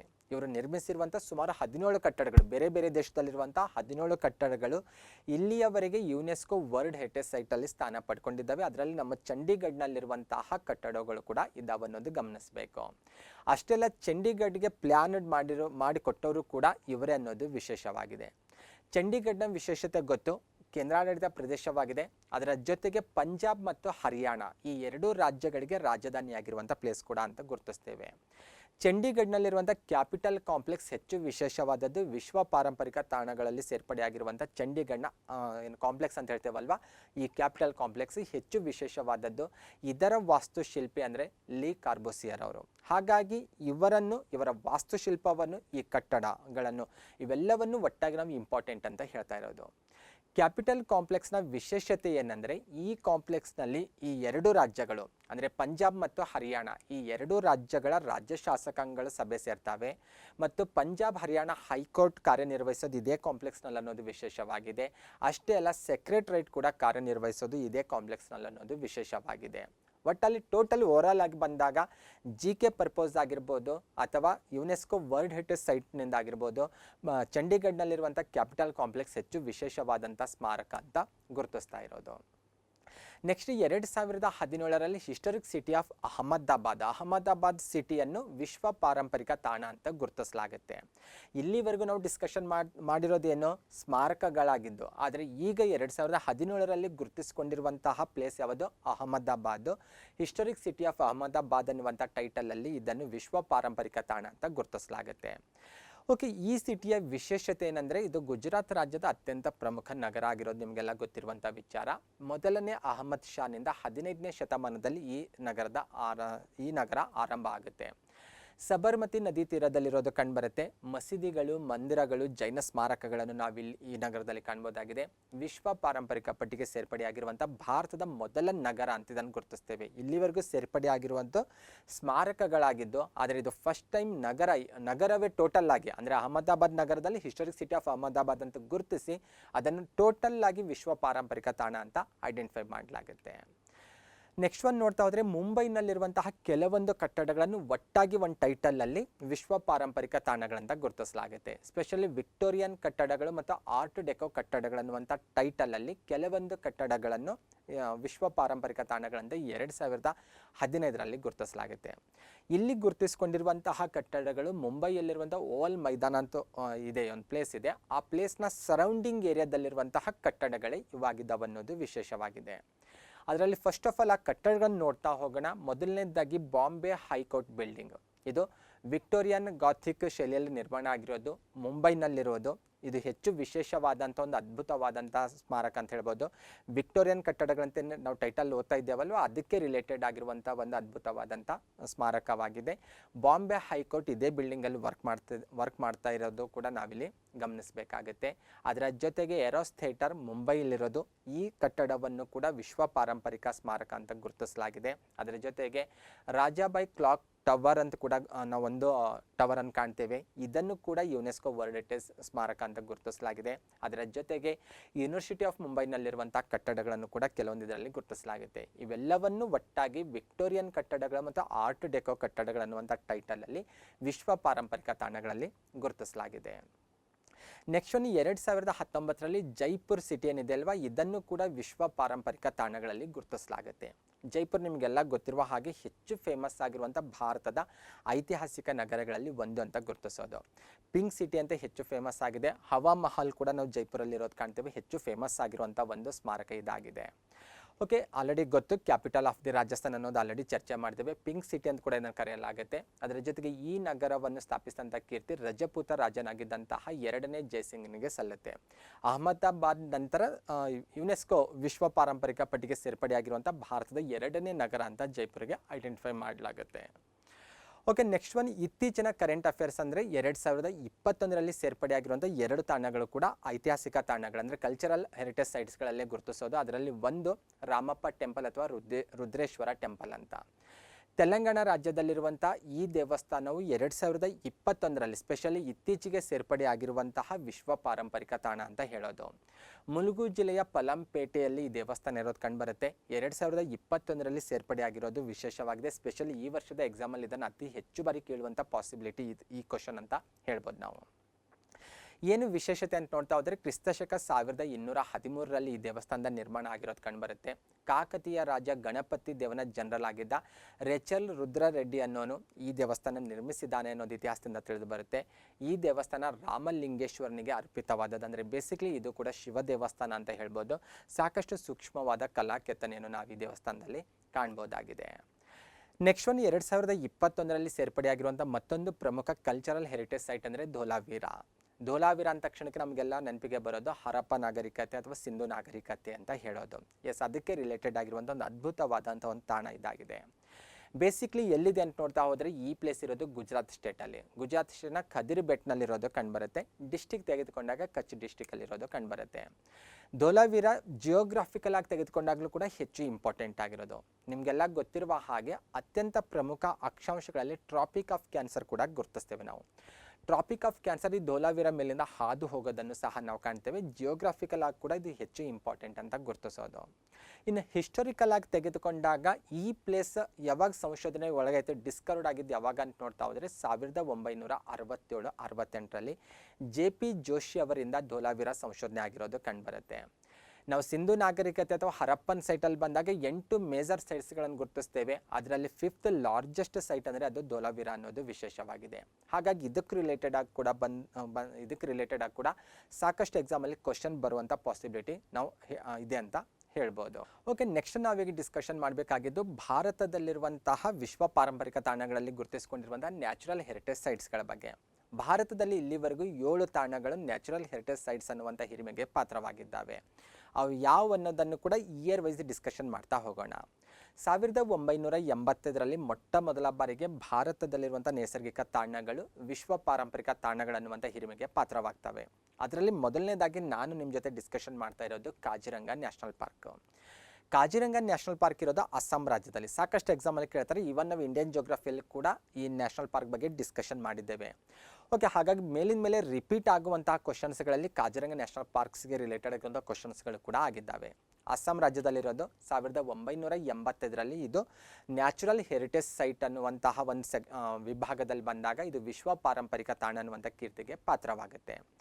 ಯಾವುದಕ್ಕೆ ಫೇಮಸ್ ಆಗಿದೆ ಅಂತ ನೋಡ್ತಾ ಹೋದರೆ ನಿಮಗೊಂದು ಪ್ರಾಣಿಯ ಇಮೇಜ್ ಕಾಣಿಸ್ತಾ ಇದೆ, 1 ಹಾರ್ನ್ಡ್ ರೈನೋಸರ್. ಈ ಪ್ರಾಣಿಗಳಿಗೆ ಈ ಕಾಜಿರಂಗ ನ್ಯಾಷನಲ್ ಪಾರ್ಕ್ ಹೆಚ್ಚು ಫೇಮಸ್ ಆಗಿರೋದು ಕಂಡುಬರುತ್ತೆ. ಜಗತ್ತಿನಲ್ಲಿ ಒಟ್ಟಾರೆ ಕಂಡು ಬರುವಂತಹ 1 ಹಾರ್ನ್ಡ್ ರೈನೋಸರ್ಸ್ಗಳಲ್ಲಿ 2/3 ರೈನೋಸರ್ಸ್ಗಳು ನಮ್ಮ ಕಾಜಿರಂಗ ನ್ಯಾಷನಲ್ ಪಾರ್ಕ್ದಲ್ಲೇ ಕಂಡುಬರ್ತಾವೆ ಅನ್ನೋದು ನಮಗೆಲ್ಲರಿಗೂ ಹೆಮ್ಮೆಯ ವಿಚಾರವಾಗಿದೆ. ಹಾಗಾಗಿ ಕಾಜಿರಂಗ ನ್ಯಾಷನಲ್ ಪಾರ್ಕನ್ನು ಹೆಚ್ಚು ವಿಶೇಷತೆಯಿಂದ ಗುರುತಿಸಲಾಗುತ್ತೆ. ಅಷ್ಟೇ ಅಲ್ಲ, ಇದಕ್ಕೆ ರಿಲೇಟೆಡ್ ಆಗಿ ಇನ್ನೂ ಕೆಲವೊಂದು ಇನ್ಫಾರ್ಮೇಷನ್ ನೋಡ್ತಾ ಹೋದರೆ 2018ರ ಸೆನ್ಸಸ್ ಪ್ರಕಾರ ಕಾಜಿರಂಗ ನ್ಯಾಷನಲ್ ಪಾರ್ಕ್ಸಲ್ಲಿ ಈ ರೈನೋಸರ್ಸ್ ಎಷ್ಟಿದಾವೆ ಅಂದರೆ 2413 ರೈನೋಸರ್ಸ್ ಇರೋದು ಕಂಡುಬರುತ್ತೆ. 2006ರಲ್ಲಿ ಇದು ಹುಲಿ ಸಂರಕ್ಷಿತ ತಾಣ ಅಂತ ಕೂಡ ಗುರುತಿಸಲಾಗಿದೆ ಅನ್ನೋದು ಕೂಡ ಗಮನಿಸಬೇಕು. ಬ್ರಹ್ಮಪುತ್ರ ನದಿ ತೀರದಲ್ಲಿ ಕಾಜಿರಂಗ ನ್ಯಾಷನಲ್ ಪಾರ್ಕ್ ಇರೋದನ್ನು ನಾವು ಕಾಣ್ತೇವೆ. ಮ್ಯಾಪ್ ನೋಡಿದ್ರೆ ಗೊತ್ತಾಗ್ತದೆ. ಮ್ಯಾಪಲ್ಲಿ ಬ್ರಹ್ಮಪುತ್ರ ನದಿಯನ್ನು ಕೂಡ ಗುರುತಿಸಲಾಗಿದೆ ಮತ್ತು ಕಾಜಿರಂಗ ನ್ಯಾಷನಲ್ ಪಾರ್ಕ್, ಅದರ ಜೊತೆಗೆ ಇನ್ನಿತರ ನ್ಯಾಷನಲ್ ಪಾರ್ಕ್ಸ್ಗಳು, ವೈಲ್ಡ್ ಲೈಫ್ ಸೆಂಚುರಿಯನ್ನು ಕೂಡ ನೀವಲ್ಲಿ ಅಬ್ಸರ್ವ್ ಮಾಡ್ಬೋದಾಗಿದೆ. ನೆಕ್ಸ್ಟ್ ಒನ್, ಇದೇ ಅಸ್ಸಾಂ ರಾಜ್ಯದಲ್ಲಿರುವಂತಹ ಮಾನಸ್ ಅಥವಾ ಮಾನಸ ನ್ಯಾಷನಲ್ ಪಾರ್ಕ್ ಇದೆ ಅಲ್ವಾ, ಇದು ಕೂಡ 1985ರಲ್ಲಿ ವಿಶ್ವ ಪಾರಂಪರಿಕ ತಾಣ ಅನ್ನುವಂಥ ಒಂದು ಹಿರಿಮೆಗೆ ಪಾತ್ರವಾಗುತ್ತೆ. ಮಾನಸ್ ನ್ಯಾಷನಲ್ ಪಾರ್ಕ್ ಕೇವಲ ರಾಷ್ಟ್ರೀಯ ಉದ್ಯಾನವನ ಅಷ್ಟೇ ಅಲ್ಲ, ಇದು ಹುಲಿ ಸಂರಕ್ಷಿತ ತಾಣವೂ ಆಗಿದೆ. ಅಷ್ಟೆಲ್ಲ ಬಯೋಸ್ಪಿಯರ್ ರಿಸರ್ವ್ ಅಂತ ಕೂಡ ಇದನ್ನು ಗುರುತಿಸಲಾಗುತ್ತೆ. ಹಾಗಾಗಿ 2-3 ಕಾರಣಕ್ಕಾಗಿ ಇದು ಇಂಪಾರ್ಟೆಂಟ್ ಅಂತ ಇಲ್ಲಿ ಹೇಳಲಾಗುತ್ತೆ. ಓಕೆ, ಇದಕ್ಕೆ ರಿಲೇಟೆಡ್ ಆಗಿರುವಂಥ ಇನ್ನಿತರ ಇನ್ಫಾರ್ಮೇಷನ್ ನೋಡ್ತಾ ಹೋದರೆ ಮಾನಸ್ ನ್ಯಾಷನಲ್ ಪಾರ್ಕು ಹಿಮಾಲಯದ ಪಾದ ಬೆಟ್ಟಗಳಲ್ಲಿ ಇರೋದು ಕಂಡುಬರುತ್ತೆ. ಹಿಮಾಲಯನ್ ಫೂಟ್ ಹಿಲ್ಸ್ ಅಂತ ಕೂಡ ಗುರುತಿಸಲಾಗುತ್ತೆ ಈ ಏರಿಯಾವನ್ನು ಬಂದಾಗ. ಸ್ಪೆಷಲಿ ಯಾಕೆ ಈ ಹೆಸರು ಬಂತು, ಮಾನಸ್ ಅನ್ನುವಂಥ ಹೆಸರು ಬಂತಂತ ನೋಡ್ತಾ ಹೋದರೆ ಈ ನ್ಯಾಷನಲ್ ಪಾರ್ಕ್ನಲ್ಲಿ ಮಾನಸ್ ಅನ್ನುವಂತಹ ನದಿ ಕೂಡ ಹರಿಯುತ್ತೆ. ಅತ್ಯಂತ ಪ್ರಮುಖವಾಗಿ ಅತ್ಯಂತ ದೊಡ್ಡದಾದಂಥ ನದಿ ಈ ಭಾಗದಲ್ಲಿ ಬಂದಾಗ ಮಾನಸ್ ನ್ಯಾಷನಲ್ ಪಾರ್ಕ್ ಏರಿಯಾ ಅಂತ ಬಂದಾಗ ಬೇಸಿಕ್ಲಿ ಈ ನದಿ ಬ್ರಹ್ಮಪುತ್ರದ ಉಪನದಿ ಅನ್ನೋದು ಗಮನಿಸಬೇಕು. ಅದರ ಜೊತೆಗೆ ಇನ್ನೊಂದು ಬೇಕಿ ರಿವರ್ ಕೂಡ ಈ ಭಾಗದಲ್ಲಿ ಹರಿಯೋದನ್ನು ನಾವು ಕಾಣ್ತೇವೆ. ಓಕೆ, ಇವಿಷ್ಟು ಇನ್ಫಾರ್ಮೇಷನ್ ಇದಕ್ಕೆ ರಿಲೇಟೆಡ್ ಆಗಿ ಕ್ಲಿಯರ್ ಆಗಿರಬೇಕು. ಅದರ ಜೊತೆಗೆ ಒಂದು ವಿಶೇಷವಾದಂಥ ಪ್ರಾಣಿಯನ್ನು ನಾವು ಮಾನಸ್ ನ್ಯಾಷನಲ್ ಪಾರ್ಕ್ದಲ್ಲಿ ಕಾಣ್ಬೋದು, ಅದು ವೈಲ್ಡ್ ವಾಟರ್ ಬುಫ್ಯಾಲೋ. ಈ ಪ್ರಾಣಿಗೆ ಮಾನಸ್ ನ್ಯಾಷನಲ್ ಪಾರ್ಕ್ ಹೆಚ್ಚು ಫೇಮಸ್ ಆಗಿರೋದು ಕಂಡುಬರುತ್ತೆ. ನೆಕ್ಸ್ಟ್ ಒಂದು ಕಿಯಲಾಡಿಯೋ ನ್ಯಾಷನಲ್ ಪಾರ್ಕ್ 1985ರಲ್ಲಿ ಇದು ಕೂಡ ವಿಶ್ವ ಪಾರಂಪರಿಕ ತಾಣ ಅನ್ನುವಂಥ ಕೀರ್ತಿಗೆ ಪಾತ್ರವಾಗುತ್ತೆ.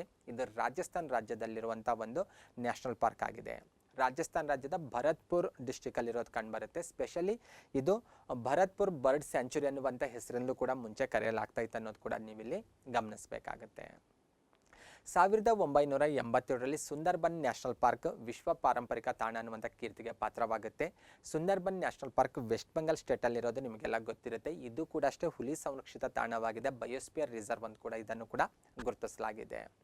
ಇದಕ್ಕೆ ರಿಲೇಟೆಡ್ ಆಗಿರುವಂಥ ಇನ್ನಿತರ ಎಡಿಷನಲ್ ಇನ್ಫಾರ್ಮೇಷನ್ ನೋಡೋದಾದರೆ ಗಂಗಾಸ್ ಡೆಲ್ಟಾದಲ್ಲಿರೋದು ಕಂಡುಬರುತ್ತೆ. ಗಂಗಾ ನದಿ ಮುಖಜ ಭೂಮಿಯಲ್ಲಿ ಈ ಏರಿಯಾ ಇರೋದು ಕಂಡುಬರುತ್ತೆ. ಬಂಗಾಲ್ ಟೈಗರ್ಗಳಿಗೆ ಇದು ಹೆಚ್ಚು ಆಶ್ರಿತ ತಾಣವಾಗಿದೆ ಅಂತ ಕೂಡ ಗುರುತಿಸಲಾಗುತ್ತೆ. ಅಷ್ಟೇ ಅಲ್ಲ, world network of biosphere reserve ಅಲ್ಲಿ ಕೂಡ ಈ ಏರಿಯಾವನ್ನು ಅಥವಾ ಈ ನ್ಯಾಷನಲ್ ಪಾರ್ಕನ್ನು ಗುರುತಿಸಲಾಗುತ್ತೆ. ನೆಕ್ಸ್ಟ್ ಒಂದು Nanda Devi national park and valley of flower national park, ಇವೆರಡನ್ನು ಒಟ್ಟಾಗಿ ನಾವು ಒಂದು ವಿಶ್ವ ಪಾರಂಪರಿಕ ತಾಣ ಅಂತ ಗುರುತಿಸಿರೋದನ್ನು ನೋಡ್ಬೋದಾಗಿದೆ. ಸ್ಪೆಷಲಿ ಉತ್ತರಾಖಂಡ್ ಸ್ಟೇಟಲ್ಲಿರೋದು ಕಂಡುಬರುತ್ತೆ. 2 ನ್ಯಾಷನಲ್ ಪಾರ್ಕ್ಸ್ಗಳಿದ್ದಾವೆ, ಅವೆರಡನ್ನು ಸೇರಿ ಒಂದು ಇಲ್ಲಿ ವಿಶ್ವ ಪಾರಂಪರಿಕ ತಾಣ ಅಂತ ಐಡೆಂಟಿಫೈ ಮಾಡಿರೋದನ್ನು ನಾವಿಲ್ಲಿ ಗಮನಿಸಬೇಕಾಗುತ್ತೆ. ಓಕೆ, ಇದಕ್ಕೆ ರಿಲೇಟೆಡ್ ಒಂದು 2-3 ಇನ್ಫಾರ್ಮೇಷನ್ ನೋಡ್ತಾ ಹೋದರೆ, ನಂದಾದೇವಿ ನ್ಯಾಷನಲ್ ಪಾರ್ಕನ್ನು 1988ರಲ್ಲಿಯೇ ವಿಶ್ವ ಪಾರಂಪರಿಕ ತಾಣ ಅಂತ ಗುರುತಿಸಲಾಗುತ್ತೆ. ಇದಾದ ನಂತರ 2005ರಲ್ಲಿ ವ್ಯಾಲಿ ಆಫ್ ಫ್ಲವರ್ಸ್ ನ್ಯಾಷನಲ್ ಪಾರ್ಕನ್ನು ಕೂಡ ಇದರ ಜೊತೆಗೆ ಆ್ಯಡ್ ಮಾಡಿ ಇವೆರಡನ್ನು ಒಟ್ಟಾಗಿ ಗುರುತಿಸಲಾಗುತ್ತೆ. ಇನ್ನು ನಂದಾದೇವಿ ನ್ಯಾಷನಲ್ ಪಾರ್ಕ್ ಆಲ್ರೆಡಿ ಗೊತ್ತು ನಿಮಗೆ, ಇದು ರಾಷ್ಟ್ರೀಯ ಉದ್ಯಾನವನದ ಜೊತೆಗೆ ಬಯೋಸ್ಪಿಯರ್ ರಿಸರ್ವ್ ಆಗಿದೆ. ಅಷ್ಟೇ ಅಲ್ಲ, world network of biosphere reserve ಅಲ್ಲಿ ಕೂಡ ಇದನ್ನು 2004ರಿಂದ ಗುರುತಿಸಿರೋದನ್ನು ಸಹ ನಾವಿಲ್ಲಿ ಗಮನಿಸಬೇಕಾಗತ್ತೆ. ನೆಕ್ಸ್ಟ್ ವೆಸ್ಟರ್ನ್ ಘಾಟ್ಸ್, ನಿಮಗೆಲ್ಲ ಗೊತ್ತಿರುವಂಥ ವಿಚಾರ. ವೆಸ್ಟರ್ನ್ ಘಾಟ್ಸ್ 2012ರಲ್ಲಿ ವಿಶ್ವ ಪಾರಂಪರಿಕ ತಾಣಗಳನ್ನುವಂಥ ಒಂದು ಹಿರಿಮೆಗೆ ಪಾತ್ರ ಆಗ್ತವೆ. ವೆಸ್ಟರ್ನ್ ಘಾಟ್ಸ್ ಸಂಪೂರ್ಣವಾಗಿ ವಿಶ್ವ ಪಾರಂಪರಿಕ ತಾಣ ಅಂತ ಗುರುತಿಸಿಲ್ಲ. ಇಲ್ಲಿ ಬಂದಾಗ ಒಂದು 7 ಸಬ್ ಕ್ಲಸ್ಟರ್ ಅಂತ ಗುರುತಿಸಿದ್ದಾರೆ. ಆ ಏರಿಯಾ ಮಾತ್ರ ಈ ವಿಶ್ವ ಪಾರಂಪರಿಕ ತಾಣಗಳಂತ ಗುರುತಿಸಿರೋದು ನಾವಿಲ್ಲಿ ಗಮನಿಸಬೇಕು. ಆ 7 ಯಾವ ಸಬ್ ಕ್ಲಸ್ಟರ್ ಅಂತ ನೋಡ್ತಾ ಹೋದರೆ ಎಲ್ಲವನ್ನು ಕೂಡ ಸಪ್ರೇಟಾಗಿ ರೆಡ್ ಕಲರಿಂದ ಹೈಲೈಟ್ ಮಾಡಿದ್ದಾರೆ. ಸಹ್ಯಾದ್ರಿ ಅನ್ನುವಂಥ ಒಂದು ಸಬ್ ಕ್ಲಸ್ಟರ್ ಐಡೆಂಟಿಫೈ ಮಾಡಿದ್ದಾರೆ. ಕುದುರೆಮುಖ ಆಗಿರ್ಬೋದು, ತಲಕಾವೇರಿ ಅಂತ ಕರ್ನಾಟಕದಲ್ಲಿ ಬಂದಾಗ 2 ಪ್ಲೇಸ್ ಇಂಪಾರ್ಟೆಂಟ್ ಆಗ್ತವೆ. ನೀಲಗಿರಿ ಇದೆ, ಅಣ್ಣಾಮಲೈ ಇದೆ, ಪೆರಿಯಾರ್ ಇದೆ ಮತ್ತು ಅಗಸ್ತಮಲೈ ಅಂತ 7 ಸಬ್ ಕ್ಲಸ್ಟರ್ಸ್ಗಳು. ಇವೆಲ್ಲವೂ ಕೂಡ ವೆಸ್ಟರ್ನ್ ಘಾಟ್ಸ್ ಏರಿಯಾದಲ್ಲೇ ಇರೋದು. ಹಾಗಂದ ತಕ್ಷಣಕ್ಕೆ ಇಡೀ ವೆಸ್ಟರ್ನ್ ಘಾಟ್ಸ್ ಅಲ್ಲ, ಅದರಲ್ಲಿ ಬಂದಾಗ ಸಬ್ ಕ್ಲಸ್ಟರ್ ಏರಿಯಾವನ್ನು ವಿಶ್ವ ಪಾರಂಪರಿಕ ತಾಣಗಳಂತ ಗುರುತಿಸಿರೋದು ಕಂಡುಬರುತ್ತೆ. ಸಹ್ಯಾದ್ರಿ ಮಹಾರಾಷ್ಟ್ರದಲ್ಲಿರೋದು ಗಮನಿಸಬೇಕು. ಮತ್ತು ನಮ್ಮ ಸ್ಟೇಟಲ್ಲಿ ಬಂದಾಗ ಕುದುರೆಮುಖ, ತಲಕಾವೇರಿ ಇವೆರಡು ಸಬ್ ಕ್ಲಸ್ಟರ್ ಕರ್ನಾಟಕದಲ್ಲಿರೋದು ಕಂಡುಬರುತ್ತೆ. ನೀಲಗಿರಿ ಸಬ್ ಕ್ಲಸ್ಟರ್ ತಮಿಳುನಾಡಲ್ಲಿರೋದು ಕಂಡುಬರುತ್ತೆ.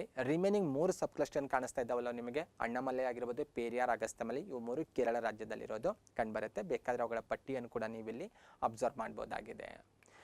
ನೆಕ್ಸ್ಟ್ ಒಂದು ಬಂದರೆ ಗ್ರೇಟ್ ಹಿಮಾಲಯನ್ ನ್ಯಾಷನಲ್ ಪಾರ್ಕ್ 2014ರಲ್ಲಿ ವಿಶ್ವ ಪಾರಂಪರಿಕ ತಾಣ ಅನ್ನುವಂಥ ಕೀರ್ತಿಗೆ ಪಾತ್ರವಾಗುತ್ತೆ. ಇದು ಇರೋದು ಹಿಮಾಚಲ್ ಪ್ರದೇಶ ರಾಜ್ಯದ ಕುಲು ರೀಸನ್ನಲ್ಲಿರೋದು ಕಂಡುಬರುತ್ತೆ.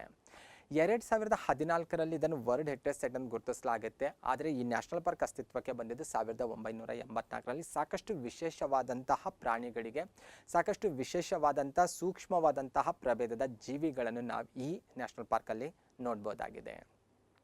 ನೆಕ್ಸ್ಟ್ ನಾವು ಡಿಸ್ಕಷನ್ ಮಾಡಬೇಕಾಗಿರೋದು ಕೊನೆಯದಾಗಿ ಒಂದು ಪ್ಲೇಸು ಮಿಕ್ಸ್ಡ್ ಹೆರಿಟೇಜ್ ಸೈಟ್ ಅಂತ ಗುರುತಿಸೋದು. ಮಿಶ್ರ ತಾಣದಲ್ಲಿ ಗುರುತಿಸ್ಕೊಂಡಿರುವಂತಹ ತಾಣ. ಇಡೀ ನಮ್ಮ ದೇಶದಲ್ಲಿ ಬಂದಾಗ ಒಂದೇ ತಾಣ ಈ ರೀತಿ ಇರೋದು. ಯಾವುದು ಆ ತಾಣ ಅಂದರೆ, ಇಮೇಜ್ ನೋಡಿದ್ರೆ ನೀವು ಗೆಸ್ ಮಾಡ್ತಾ ಇರ್ಬೋದು, ಕಾಂಚನಜುಂಗ ನ್ಯಾಷನಲ್ ಪಾರ್ಕ್ ಅಂತ. 2016ರಲ್ಲಿ ಇದನ್ನು ಮಿಶ್ರ ತಾಣದಲ್ಲಿ ವಿಶ್ವ ಪಾರಂಪರಿಕ ತಾಣ ಅಂತ ಗುರುತಿಸಲಾಗುತ್ತೆ. ಯಾವ ಸ್ಟೇಟಲ್ಲಿ ಇದೆ ಅಂತ ನೋಡ್ತಾ ಹೋದರೆ ಇದು ಸಿಕ್ಕಿಂ ಸ್ಟೇಟಲ್ಲಿ ಇರೋದು ಕಂಡುಬರುತ್ತೆ. World network of biosphere reserve ಅಲ್ಲಿ ಕೂಡ ಇದನ್ನು ಗುರುತಿಸಲಾಗುತ್ತೆ. ಅಷ್ಟೆಲ್ಲ it is the first mixed heritage site of India ಅನ್ನುವಂಥ ಕೀರ್ತಿಗೂ ಸಹ ಇದು ಪಾತ್ರವಾಗಿದೆ. ಓಕೆ, ಈ ರೀತಿ ಸಾಕಷ್ಟು ವಿಶೇಷವಾದಂತಹ 40 ತಾಣಗಳನ್ನು ನಾವು ವಿಶ್ವಸಂಸ್ಥೆಯ ವಿಶ್ವ ಪಾರಂಪರಿಕ ತಾಣಗಳಲ್ಲಿ ಇರೋದನ್ನು ನಾವು ಕಾಣ್ತೇವೆ. ಅದರ ಜೊತೆಗೆ ಟೆಂಟೇಟಿವ್ ಲಿಸ್ಟಲ್ಲಿ ಕೂಡ 46 ತಾಣಗಳಿರೋದು ಸಹ ನಾವು ಕಾಣ್ಬೋದಾಗಿದೆ. ಈ 46 ತಾಣಗಳು ಯಾವುದನ್ನೋದು ಕಾಂಪಿಟೇಟಿವ್ ಎಕ್ಸಾಮಿಂದ ಎಷ್ಟು ಇಂಪಾರ್ಟೆಂಟ್ ಆಗುತ್ತೆ ಅಂತ ನನಗೂ ಅಷ್ಟು ಐಡಿಯಾ ಇಲ್ಲ. ಆದರೆ ಒಂದಂತೂ ಕ್ಲಿಯರ್ ಆಗಿರಬೇಕು, ಈ ಟೆಂಟೇಟಿವ್ ಲಿಸ್ಟಲ್ಲಿರುವಂಥ ಪ್ಲೇಸ್ಗಳ ಬಗ್ಗೆ ಕೂಡ ಗೊತ್ತಿರಬೇಕು ನಿಮಗೆ. 40 ತಾಣಗಳು ವಿಶ್ವ ಪಾರಂಪರಿಕ ತಾಣಗಳನ್ನುವಂಥ ಹಿರಿಮೆಗೆ ಪಾತ್ರವಾಗಿದ್ದಾವೆ, ಅವಂತೂ ಎಕ್ಸಾಕ್ಟಾಗಿ ಗೊತ್ತಿರಲೇಬೇಕು. ಅದರ ಜೊತೆಗೆ ಟೆಂಟೇಟಿವ್ ಲಿಸ್ಟ್ ನಿಮಗೆ ಬೇಕಾದರೆ ಯುನೆಸ್ಕೋ ವೆಬ್ಸೈಟಲ್ಲಿ ಸಿಗುತ್ತೆ. ಭಾರತದಲ್ಲಿರುವಂಥ 46 ಯಾವ ಈ ತಾಣಗಳನ್ನೋದು ಕೂಡ ಒಂದು ಟೈಮ್ ನೀವು ಕಣ್ಣಾಡಿಸಿದ್ರೆ ಬೆಟರ್, ಕಾಂಪಿಟೇಟಿವ್ ಎಕ್ಸಾಮಲ್ಲಿ ಕೇಳ್ಬೋದು. ನಾನಿಲ್ಲಿ ಕೆಲವೊಂದು ಇಂತಹ ಪ್ಲೇಸ್ ಟೆಂಟೇಟಿವ್ ಲಿಸ್ಟಲ್ಲಿರುವಂಥ ಹೆರಿಟೇಜ್ ಸೈಟ್ಸ್ಗಳು ಯಾವಿದ್ದಾವಲ್ವ ಭಾರತದ್ದು, ಸ್ಪೆಷಲಿ ಕರ್ನಾಟಕದ ಎಲ್ಲ ತಾಣಗಳನ್ನು ನಿಮ್ಮ ಜೊತೆ ಡಿಸ್ಕಷನ್ ಮಾಡಲಿಕ್ಕೆ ಬಯಸ್ತಾ ಇದ್ದೀನಿ. ಅದರ ಜೊತೆಗೆ ಭಾರತದ ಕೆಲವೊಂದು ಫೇಮಸ್ ಆಗಿರುವಂಥ ತಾಣಗಳು ಕೂಡ ನಿಮಗೆ ತಿಳಿಸ್ಲಿಕ್ಕೆ ನಾನು ಬಯಸ್ತಾ ಇದ್ದೀನಿ. ಇನ್ನೂ ಕೆಲವೊಂದು ಇಲ್ಲಿ ಮಿಸ್ ಆಗಿರ್ಬೋದು, ಅವನ್ನು ನೀವು ಯುನೆಸ್ಕೋ ವೆಬ್ಸೈಟಿಂದ ನೀವು ನೋಡ್ಬೋದಾಗಿದೆ. ಫಸ್ಟ್ ಆಫ್ ಆಲ್ ಕರ್ನಾಟಕದಲ್ಲಿ ಬಂದಾಗ 2014ರಲ್ಲಿ ಬಂದಾಗ ಶ್ರೀರಂಗಪಟ್ಟಣಂ ಐಲ್ಯಾಂಡ್ ಏನಿದೆ ಅಲ್ವಾ, ಶ್ರೀರಂಗಪಟ್ಟಣ ಏನು ನಾವು ಗುರುತಿಸ್ತೇವಲ್ವಾ, ಮಂಡ್ಯ ಡಿಸ್ಟಿಕಲ್ಲಿರುವಂಥ ಒಂದು ಮೇಜರ್ ಆಗಿರುವಂಥ ಒಂದು ಪ್ಲೇಸ್ ಇದೆ ಅಲ್ವಾ, ಹಿಸ್ಟೋರಿಕಲ್ ಪ್ಲೇಸು. ಅಲ್ಲಿರುವಂತಹ ಐತಿಹಾಸಿಕ ಸ್ಮಾರಕಗಳು ತಾತ್ಕಾಲಿಕ ಪಟ್ಟಿಗೆ ಸೇರ್ಪಡೆ ಆಗಿರೋದು ಕಂಡುಬರುತ್ತೆ. 2014ರಲ್ಲಿಯೇ ಸೇರ್ಪಡೆ ಆಗಿರೋದನ್ನು ನಾವಿಲ್ಲಿ ಗಮನಿಸಬೇಕಾಗುತ್ತೆ. ಇದರ ಜೊತೆಗೆ 2015ರಲ್ಲಿ ಐಹೊಳೆ ಬಾದಾಮಿ ಪಟ್ಟದ ಕಲ್ಲಿನಲ್ಲಿ ಏನು ವಾಸ್ತುಶಿಲ್ಪ ಶೈಲಿ ವಿಕಸನ ಆಯ್ತಲ್ವಾ, ಬೇಸರ ಶೈಲಿ ಅಂತ ದೇವಸ್ಥಾನಗಳಿಗೆ ರಿಲೇಟೆಡ್ ಆಗಿ, ಇದಕ್ಕೆ ರಿಲೇಟೆಡ್ ಆಗಿರುವಂಥ ಈ ವಾಸ್ತುಶಿಲ್ಪ ಶೈಲಿ ಆಗಿರ್ಬೋದು, ಇದಕ್ಕೆ ರಿಲೇಟೆಡ್ ಆಗಿರುವಂಥ ಐತಿಹಾಸಿಕ ಸ್ಮಾರಕಗಳನ್ನು ಕೂಡ ಈ ತಾತ್ಕಾಲಿಕ ಪಟ್ಟಿಗೆ ಸೇರ್ಪಡೆ ಆಗಿರೋದು ಕಂಡುಬರುತ್ತೆ. 2014ರಲ್ಲಿ ಬಂದಾಗ ಬೇಲೂರು ಹಳೆಬೀಡಿನಲ್ಲಿರುವಂಥ ಸ್ಮಾರಕಗಳನ್ನು ಕೂಡ ಟೆಂಟೇಟಿವ್ ಲಿಸ್ಟಲ್ಲಿರೋದು ಕಂಡುಬರುತ್ತೆ. ಇನ್ನು 2014ರಲ್ಲಿ ಬಂದಾಗ ಡೆಕ್ಕನ್ ಸುಲ್ತಾನರ ಕಾಲದಲ್ಲಿ ನಿರ್ಮಾಣಗೊಂಡಿರುವಂಥ ಸ್ಮಾರಕಗಳೇನಿದ್ದಾವಲ್ವ, ಸ್ಪೆಷಲಿ ಗುಲ್ಬರ್ಗ ಆಗಿರ್ಬೋದು, ಬೀದರ್, ಬಿಜಾಪುರ, ಹೈದರಾಬಾದ್ನಲ್ಲಿರುವಂಥ ಸ್ಮಾರಕಗಳೇನಿದ್ದಾವಲ್ಲ, ಅವು ಕೂಡ ಈ ತಾತ್ಕಾಲಿಕ ಪಟ್ಟಿಗೆ ಸೇರ್ಪಡೆ ಆಗಿರೋದನ್ನು ನಾವು ಕಾಣ್ತೇವೆ. ಸ್ಪೆಷಲಿ 2021ರಲ್ಲಿ ಬಂದಾಗ ಕೊಪ್ಪಳ ಜಿಲ್ಲೆಯಲ್ಲಿರುವಂಥ ಹಿರೇಬೆನ್ನಕಲ್ ಮೆಗಾಲಿಥಿಕ್ ಏಜ್ಗೆ ರಿಲೇಟೆಡ್ ಆಗಿರುವಂಥ ಸೈಟ್ ಏನಿದೆ ಅಲ್ವಾ, ಈ ತಾಣವು ಕೂಡ ತಾತ್ಕಾಲಿಕ ಪಟ್ಟಿಗೆ ಸೇರ್ಪಡೆ ಆಗಿರೋದನ್ನು ನಾವು ಕಾಣ್ತೇವೆ. ಓಕೆ, ಇವೆಲ್ಲವೂ ಕೂಡ ಕರ್ನಾಟಕಕ್ಕೆ ರಿಲೇಟೆಡ್ ಆಗಿರೋದ್ರಿಂದ ಇದ್ರ ಬಗ್ಗೆ ನಿಮಗೆ ಬೇಸಿಕ್ ಆಗಿ ಗೊತ್ತಿರಲೇಬೇಕು. ಸಾಕಷ್ಟು ಎಕ್ಸಾಮಲ್ಲಿ ಕೇಳುವಂಥ ಪಾಸಿಬಿಲಿಟಿ ಇರುತ್ತೆ. ಮತ್ತು ಈವನ್ ಹಿಸ್ಟ್ರಿ, ಜಿಯೋಗ್ರಫಿ ಬಂದಾಗ ಇವುಗಳ ಬಗ್ಗೆ ನಾವು ಅಗೇನ್ ರಿಪೀಟಾಗಿ ಡಿಸ್ಕಷನ್ ಮಾಡ್ತಾ ಇರ್ತೇವೆ. ಹಾಗಾಗಿ ಇವಿದ್ದಾವೆ ತಾತ್ಕಾಲಿಕ ಪಟ್ಟಿಯಲ್ಲಿ ಅನ್ನೋದು ನಿಮಗೆ ತಿಳಿದಿರಬೇಕು. ಇದರ ಜೊತೆಗೆ ದೇಶದಲ್ಲಿರುವಂಥ ಇನ್ನಿತರ ಕೆಲವೊಂದು ಫೇಮಸ್ ಆಗಿರುವಂಥ ತಾಣಗಳ ಲಿಸ್ಟ್ ನಿಮಗೆ ಕಾಣಿಸ್ತಾ ಇದೆ. ಎಲ್ಲವೂ ಇದರಲ್ಲಿ ನಾನು ಲಿಸ್ಟ್ ಮಾಡಿಲ್ಲ, ಕೆಲವೊಂದು ಇಂಪಾರ್ಟೆಂಟ್ ನನಗನ್ಸಿದ್ದು ನಾನು ಲಿಸ್ಟ್ ಮಾಡಿದ್ದೀನಿ. ಇನ್ನೂ ಕೆಲವೊಂದು ಮಿಸ್ ಆಗಿದ್ದಾವೆ, ಅವನ್ನು ನೀವು ಯುನೆಸ್ಕೋದ ವೆಬ್ಸೈಟಲ್ಲಿ ಹೋದರೆ ಸಿಗುತ್ತೆ. ಅಲ್ಲಿಂದ ನೀವು ಅವನ್ನು ಇನ್ನೂ ಅದಕ್ಕೆ ರಿಲೇಟೆಡ್ ಆಗಿರುವಂಥ ಇನ್ಫಾರ್ಮೇಷನ್ ಆಗಿರ್ಬೋದು, ಆ ಪಟ್ಟಿಗಳನ್ನು ಕೂಡ ಪಡ್ಕೊಳ್ಬೋದು. ಇಲ್ಲಿರುವಂತಹ ನಾನು ಲಿಸ್ಟ್ ಮಾಡಿರುವಂಥ ಪಟ್ಟಿಯಲ್ಲಿರುವಂಥ ತಾಣಗಳು ಯಾವುದಂತ ನೋಡ್ತಾ ಹೋದರೆ, ನಾರ್ಕೊಂಡಮ್ ಐಲ್ಯಾಂಡ್ ಕೇಳಿರ್ಬೋದು, ಹೆಚ್ಚು ಫೇಮಸ್ ಆಗಿರೋದು ಅಂಡಮಾನ್ ನಿಕೋಬಾರ್ ಐಲ್ಯಾಂಡಲ್ಲಿ ಕಂಡುಬರೋದು. ಸೆಲ್ಯುಲಾರ್ ಜೈಲ್ ಕೂಡ ಕೇಳಿರ್ಬೋದು, ಸಾಕಷ್ಟು ಫೇಮಸ್ ಆಗಿದೆ. ನಾಮ್ದಾಫ್ ನ್ಯಾಷನಲ್ ಪಾರ್ಕ್ ಅರುಣಾಚಲ್ ಪ್ರದೇಶದಲ್ಲಿರೋದು. ಮಾಜುಲಿ ಐಲ್ಯಾಂಡ್ ಕೇಳಿರ್ಬೋದು, ಜಗತ್ತಿನ ಅತಿ ದೊಡ್ಡ ನದಿ ದ್ವೀಪಗಳಲ್ಲಿ ಗುರುತಿಸ್ತೇವೆ, ಅಸ್ಸಾಂ ರಾಜ್ಯದಲ್ಲಿರೋದು, ಬ್ರಹ್ಮಪುತ್ರ ನದಿಯಿಂದ ಕ್ರಿಯೇಟ್ ಆಗಿರೋದು. Silk road sites in India, ಇದನ್ನು ಕೂಡ ಟೆಂಟೇಟಿವ್ ಲಿಸ್ಟಲ್ಲಿರೋದು ಕಂಡುಬರುತ್ತೆ. ಇನ್ನು ವೈಲ್ಡ್ ಯಾಸ್ ಸೆಂಚುರಿ, ಇದು ಗುಜರಾತ್ ರಾಜ್ಯದಲ್ಲಿರೋದು. ಸಾತ್ಪುರ ಟೈಗರ್ ರಿಸರ್ವ್ ಆಗಿರ್ಬೋದು, ಮಧ್ಯಪ್ರದೇಶ ರಾಜ್ಯದಲ್ಲಿರ್ಬೋದು. Garo Hills conservation area, Meghalaya ರಾಜ್ಯದಲ್ಲಿರೋದು. ಚಿಲ್ಕಾ ಲೇಕ್ ಆಲ್ರೆಡಿ ಫೇಮಸ್ ಆಗಿರೋದು, ಒರಿಸ್ಸಾ ಸ್ಟೇಟಲ್ಲಿರೋದು. ಡೆಲ್ಲಿ ಎ ಹೆರಿಟೇಜ್ ಸಿಟಿ, ಇದು ಕೂಡ ಟೆಂಟೇಟಿವ್ ಲಿಸ್ಟಲ್ಲಿರೋದು ಕಂಡುಬರುತ್ತೆ. ಅದರ ಜೊತೆಗೆ ಲೋಥಾಲ್ ಏನಿದೆ ಅಲ್ವಾ, ಲೋಥಾಲ್ ಹರಪ್ಪನ್ ಏನಿದೆ ಅಲ್ವಾ, ಪೋರ್ಟ್ ಅಂತ ಗುರುತಿಸ್ತೇವಲ್ವಾ, ಇದು ಕೂಡ ಇರೋದು ಕಂಡುಬರುತ್ತೆ. ಅದರ ಜೊತೆಗೆ ಡೆಸರ್ಟ್ ನ್ಯಾಷನಲ್ ಪಾರ್ಕ್ ರಾಜಸ್ಥಾನದಲ್ಲಿದೆ. ಗೋಲ್ಡನ್ ಟೆಂಪಲ್ ಅಮೃತ್ಸರ್ ಆಗಿರ್ಬೋದು, ಕಂಚಿಪುರಂನಲ್ಲಿರುವಂಥ ದೇವಸ್ಥಾನಗಳಾಗಿರ್ಬೋದು. ಶ್ರೀ ರಂಗನಾಥ ಸ್ವಾಮಿ ಟೆಂಪಲ್ ಶ್ರೀರಂಗಮಲ್ಲಿರೋದು, ತಮಿಳ್ನಾಡು ಸ್ಟೇಟಲ್ಲಿರೋದು. ಇನ್ನು ಕುತುಬ್ ಶಾಹಿ ಮಾನ್ಯುಮೆಂಟ್ಸ್ ಆಫ್ ಹೈದರಾಬಾದ್, ತೆಲಂಗಾಣ ಸ್ಟೇಟಲ್ಲಿರೋದು. ಇವೆಲ್ಲವೂ ಕೂಡ ತಾತ್ಕಾಲಿಕ ಪಟ್ಟಿ, ಯುನೆಸ್ಕೋದ ತಾತ್ಕಾಲಿಕ ಪಟ್ಟಿ ಏನಿದೆ ಅಲ್ವಾ, ವಿಶ್ವ ಪಾರಂಪರಿಕ ತಾಣಗಳಿಗೆ ರಿಲೇಟೆಡ್ ಆಗಿ ಆ ಪಟ್ಟಿಯಲ್ಲಿ ಆಲ್ರೆಡಿ ಸ್ಥಾನ ಪಡ್ಕೊಂಡಿದ್ದಾವೆ ಅನ್ನೋದು ಕೂಡ ನೀವು ಗಮನಿಸಬೇಕು. ಇದ್ರ ಜೊತೆಗೆ ಕೆಲವೊಂದು ಪ್ಲೇಸ್ಗಳು ಇನ್ನೂ ಇದಕ್ಕೆ ನೀವು ಆ ವೆಬ್ಸೈಟ್ಗೆ ಭೇಟಿ ಕೊಟ್ಟು ಇನ್ನೂ ಇದಕ್ಕೆ ಆ್ಯಡ್ ಮಾಡ್ಕೋಬೋದಾಗಿದೆ. ಓಕೆ, ಇದಿಷ್ಟು ಭಾರತದಲ್ಲಿರುವಂತಹ ಯುನೆಸ್ಕೋ ವಿಶ್ವ ಪಾರಂಪರಿಕ ತಾಣಗಳಿಗೆ ರಿಲೇಟೆಡ್ ಆಗಿರುವಂಥ ಚರ್ಚೆ ಆಗಿತ್ತು. ಮತ್ತೆ ಮುಂದಿನ ವಿಡಿಯೋದಲ್ಲಿ ಭೇಟಿಯಾಗೋಣ. ನಮಸ್ಕಾರಗಳು.